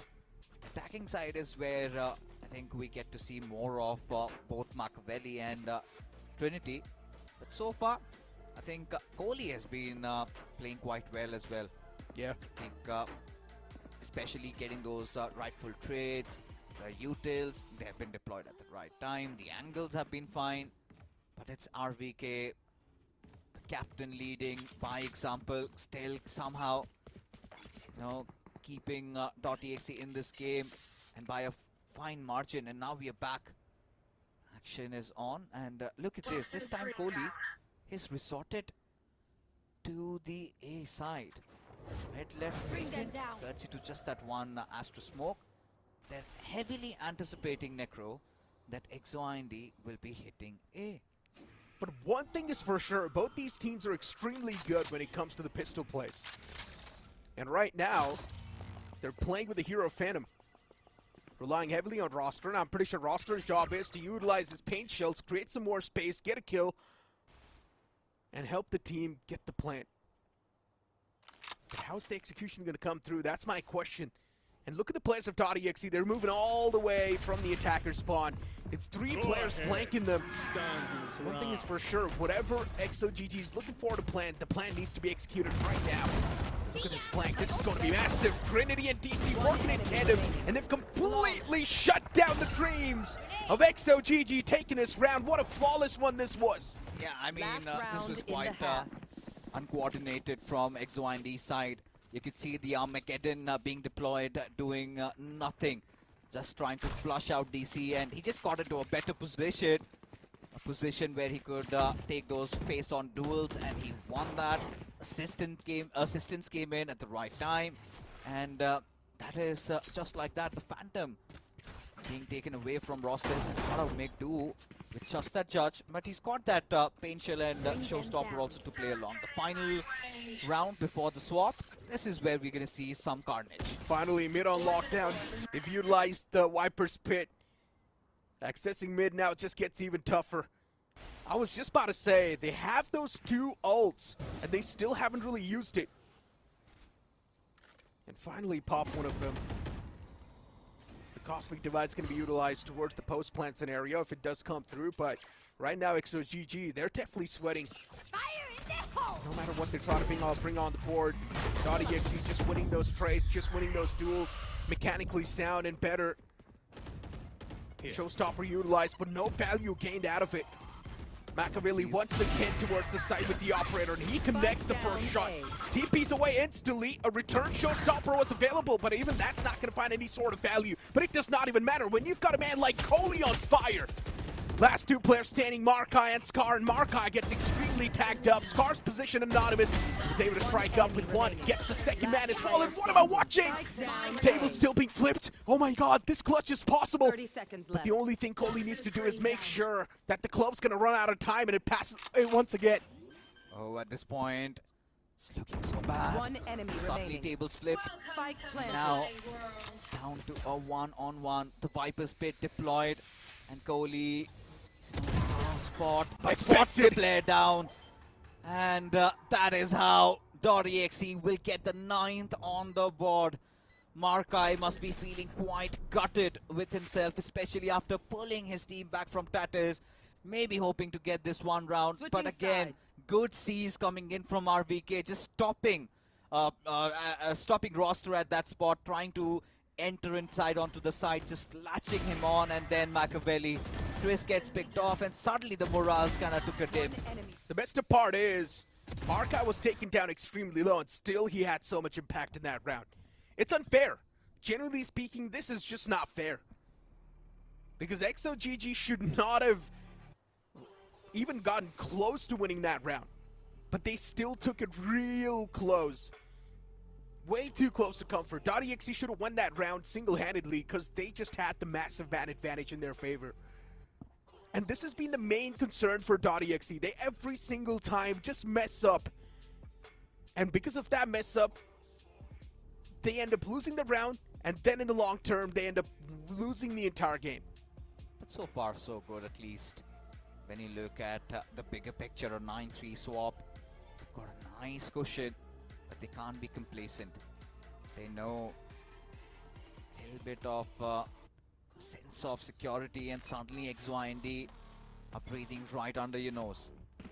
The tech pause being called out. Enough to just steer off the momentum a little bit, reset things. And XYND's pistol rounds have been quite good. Their records have been nice. But, would love to see RVK committing for a sheriff in this one. But seems like prioritizing his utils, and is now on a ghost. But it's going to be interesting. If XOIND do not win this pistol round, this game is almost sealed. The pressure is just too much. It indeed is. At this point in time, if .exe ends up winning this pistol round, we know it's done for. This is a wrap-up. But if XOGG wins the pistol round, still, the blood will run in their veins. So XOGG, they know the importance of this round. And the technical pause just maybe helping the players of XOGG, stealing that momentum away from .exe. Yeah, because initially when the game started, it was all about RVK. Just keeping his team afloat. Yeah, Kohli was doing his bidding. But now Kohli also finds himself very comfortable. Even Trinity has woken up in the past couple of rounds. Yeah, and now this is his time to shine. Round based out of him, Machiavelli, Trinity, RVK, they've got such an aggressive entry onto the side. Whilst you look at XOIND, I think Crest and Doxer, they'll have to get the stun timings right. Cannot mess up. And more than that, knowing the DNA of XOIND, you know they would want to take those fights. More of those aim tools, and would be keeping their fingers crossed that they come out of it alive. They've got a long journey ahead of them, and let's see. Yeah. Finally, the game's going to be starting now. And as I mentioned, extremely crucial round for XOGG. If they end up winning, you might as well just call it a wrap. A 10-3 scoreline, and to make a comeback from such far back It's next to impossible. But we have noticed a pattern. These teams are extremely good when it comes to their pistol plays. Both of them. Yeah. Let's see. The dust has finally settled. Obscuring And vision. seems like it's going to be a .exe huddling up around that side. Whilst a little bit of turbulence around those mid areas. Deciding to take on the Suez, and 3 men deployed by EXE onto the setting. It's going to get interesting. Oh, .exe a little bit desperate for some early control. Got its almost out, and Doxer wins that crucial fight. The impact when Doxer needed to have it, he actually delivers. Throughout this entire game, Doxer was absent, but then that kill really gives them a lot of advantage in their hands. And yes, roster's position unknown. He does try to strike, but he messes up big time since RVK was right there around the corner, and he knew someone's going to try to pull off these type of shenanigans. Shots taken. Krista's position is also known. Now they know Heaven's equipped with opponents. A 4-4 in the end. RVK and Trinity taken down extremely low. Doxer as well softened up. But all .exe needs to do is find one more kill, and maybe that's going to get the equalizer, or also the neutralizer. And the same thing can be said even for the players of EXE. A flash peek can maybe catch the players off guard, but .exe is stuck in such an uncomfortable spot. And I'm not sure why Coley went for the peek in that moment. But the moment he did so, he instantly got cut off from the game. DC was able to strike with one, Trinity 2 backs up with another one. In the end, it's taken down to a 2v2. And that reveal also catches another man. Tristan's position is known, and RVK will put a stop to the story. DXC getting the 10th round on the board, and EXE's chance of making a comeback just starts to fade away. Again, RVK and Trinity making the world of difference for .exe. Had RVK not turned back at the right nick of time, this could have blown off in massive proportions for .exe. Could have been a multi-frag coming in for roster nonetheless, but RVK saves the day, gets away with murder. Asterisk was unable to find the trade there. And then Trinity, after the post plant, yeah, he was quite crucial, and this is it. EXE completely running out of options, running out of times. Now investing into just Sheriffs and Buckies. In fact, shot. Okay. Oh, Markai. That was nice. Here it begins. The Sheriffs, the moment they start clicking, you know it's going to be bad news for .exe. A gun's dropped, and that is going to be the Spectre. And at this point on, DXC just turning down the pace a bit more. Play with the opponent's mind, make them guess. EXE. Heaven control can be lost. There's no one really watching that Heaven properly, no one really guarding it. There is Scar, but highly unlikely that Scar's going to have a chance to even fight back. He does have the Shorty to back himself up. And that tether, it's going to tie up the man himself. Scar did have the Shorty, but not the time and the connection as he gets struck down in the end. EXE, the two players locked down towards the site. Tristan's position is still left in check. He does have the Shorty to work with, but he can only make any sort of impact up close and personal. And you blink it and you miss it. In a moment, the entire round's in the hands of .exe. 11th round on the board. And now the chance to make a comeback is looking nigh impossible. Yeah, and it all rests on this round. EXE will have to put all their blood, sweat and tears, the entire kitchen sink. But talking about the previous one, nothing much. Better weaponry, better presence, and EXE had no answers for .exe. Just giving away so many rounds, and they haven't found ways to shut down RVK and Kohli. And, this is it, right? They have to win. They've got the better buys this time, EXE. Looking at .exe, again, intentions clear. Just huddled around A. VK being quite sneaky there. Get some position revealed. Now he wants to go in for another peek. Oh, this would be very interesting. Yeah. Doxer. Checked. Yeah, his position still left unknown, but he whiffs all the shots! What happened to Doxer? In the first map of the series, this man was hitting some inhuman shots, and now he's whiffing the easiest shot to Mankind. Oh my god. I just can't believe it. One enemy remaining. RVK in the end, he's straight up just starting to hit those shots now. .exe, this will be their 12th round on the board. As XOGG, they are starting to fade away. There's no way. Match point. No way. Doxer was hitting some insane clicks in the first map of the series. Some inhuman shots, and then he just whiffs the easiest shots of human mankind. I just can't believe it. I mean, that's what pressure does to you.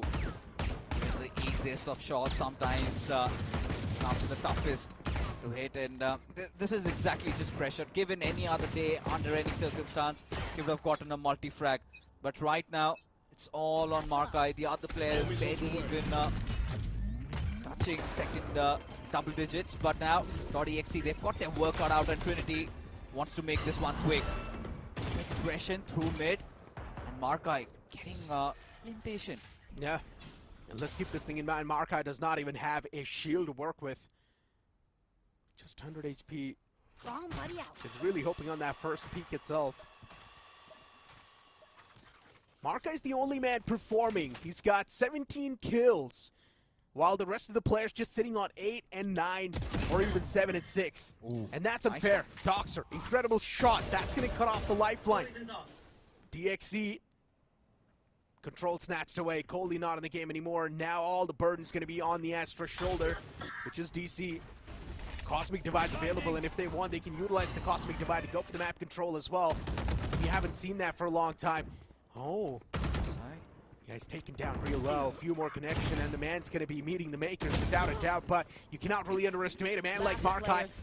Taken down in the end, and Doxer's going to be the only man left alive with just 22 HP. Next to impossible to convert this entire round, but still well fought. XOGG, the amount of resistance they showcased in this matchup, taking the second map home, but the series still left to win. It's not over yet, though. I mean, on a 1-on-3, looks almost impossible there. .exe.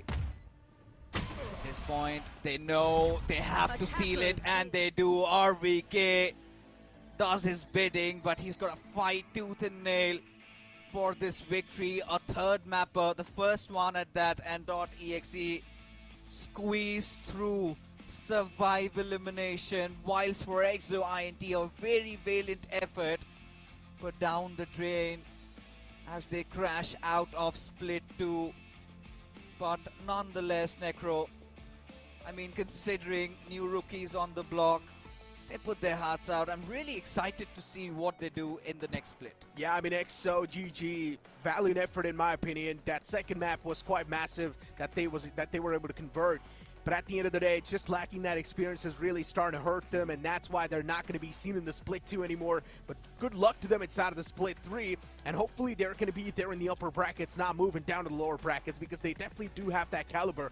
In the final map, it was just Markai making any sort of difference, while the rest of the players, they were just not able to pop off. And generally speaking, Doxer, yeah, the man played incredibly well in the first map, but then the inconsistency, it's something that hurt them. I mean, it's just not that. It's also where experience prevailed, right? It was all about easing up the pressure. RVK knew that he had to step up, because .exe, before RVK or Kohli, none of the other players had stepped up big time. And it was RVK initially in those rounds, those quick successive 4 to 5 rounds that they caught. I think RVK was the hero in that one, taking matters into his own hand. That kind of somehow set the other players into motion. And that is where we also saw Kohli get into form, and you know, by the time the second half began, it was not a lot left for EXE to salvage. And as a result of which, everything just came crashing down, and that's when you see, right, the pressure getting the better of you. And that is what hurt EXE. You know, Doxer, those waves, all those things will be haunting them, but that's the part of this entire process, right? You now learn from your mistakes, you know how to face pressure when you are in a similar situation next time. But RVK, the captain and the sheriff, did resonate and echo through EXE. Yeah, especially on the map of Split, RVK was popping off on different margins. With the ACS of 320, it's not a joke. And 0 first kills, since he was not really the one to hold that duelist. But still, with Fade, this man was able to have a lot of impact, a ton of impact. And in general, he's also got the most amount of headshot percentage over here to 37.0. I think so that's the highest we've seen so far in VCSA Split 2 2020. I mean, if we could have a stat for the amount of clutches that RVK pulled off, I'm pretty sure you're going to see a lot of that. A lot of those, frags towards the end of those rounds, saving .exe. But yes, EXE did want to be a little feisty. It was all about Mark. I got a feel for that man. Little off in the first game, but towards the second and third, he popped off. He was the only one who could transition from a second to a third mapper, where he kind of kept that flow of the skills coming. And you do not often see somebody playing glove in this meta these days and still being, being so good at it. Yeah, without a doubt. I mean, Clove is always one of those controllers that you can also play it quite aggressive. And since Markai, he's known to be the duelist as well, he's someone who packs a lot of punch as well. It makes a lot of sense why he decided to go for that Clove pick, but still, being able to outfrag the duelist itself off the team, it's quite insane with that Clove. 17-17 with 3 assists, and then you've got Roster, the duelist off that team, just getting 9 kills, not even touching that double digit. And, well, keep that man aside. Look at Trist. Throughout the entire map, he only got 3 kills. And generally, that's concerning. Hopefully, this sort of a performance is not going to be replicated in the Split 3. But looking at DXE and their performance, everyone performed on an equal level. And especially, you would want your experienced players to really step up. Now, Trace, Toxer, these two players have been in the scene for quite some time, right? And you've got young players like Markai, and this is what, young blood is all about. But the match MVP, you've got RVK, 51 kills across 3 maps. That's some beautiful numbers on the board. And when time did need him, this man had to step up. And this is especially needed at this hour, given the fact that they're going to be playing against Global Esports Academy the next time. So it would be very important to see how .exe comes in prepared, because the creeks are there. They know Lotus has been their bane. They will have to put in some time and hour, or maybe just ban it. Without a doubt. I mean, Lotus, it's one of those maps that can anyways go double-handed, man. Since it's got the 3 sides, and we know it's also sometimes quite attack-centric, so it can really help the team that kicks things off on the attack itself, because they can have a great base setup for themselves. But we've also seen Lotus being played on defense side as well, pretty well by teams. So it's really tough to say. At the end of the day, it's about the comfort pick off the teams. And as you mentioned, if you're someone who's not comfortable enough in Lotus, just go for the bans. Yeah, just go for the bans. Might as well just not play it for the meanwhile. But quick look at the updated brackets. We've got Global Esports Academy and .exe. Okay, they've moved on ahead. So a little bit of a change there. Yeah. Next up, we'll have the upper bracket. So that's going to be interesting. We've got VLT taking on Reckoning, RNTX against SA12. Whoever loses those matches, let's say from match 7, the loser will be playing on Global Esports Academy. And then the loser of RNTX and SA12, they will be up against .exe. So again, big matches for both these teams to prepare. And this is looking very alarming. But yes, tomorrow is going to be a little bit of an off. We'll be back in action day after, where we've got Reckoning taking on VLT. That's an epic showdown, Necro. And then SA2L and RNTX and age-old rivalry. That's going to be crazy. Look, Reckoning Esports versus Velocity. It's happened in Split 1, and Velocity has dominated. So I do not really expect anything else in this matchup as well, since there's no really changes inside of the roster as well. Hey, come on, Paradox is there. I mean, fine, let's see how much of a difference the man can actually make. But when you're facing off against a powerhouse like Velocity Gaming, just one single switch up is not going to do anything. At the end of the day, Velocity is just built different. I understand it might sound biased, but hey, I'm just stating facts at this point. You cannot help it. Velocity has proven themselves over and over again, and they're just that good. But at the end of the day, today day comes to an end. We'll see you guys on 20th with the matches from the upper brackets. Till then, that's going to be it from me, Necro, and Fixes. We'll see you guys on the 20th.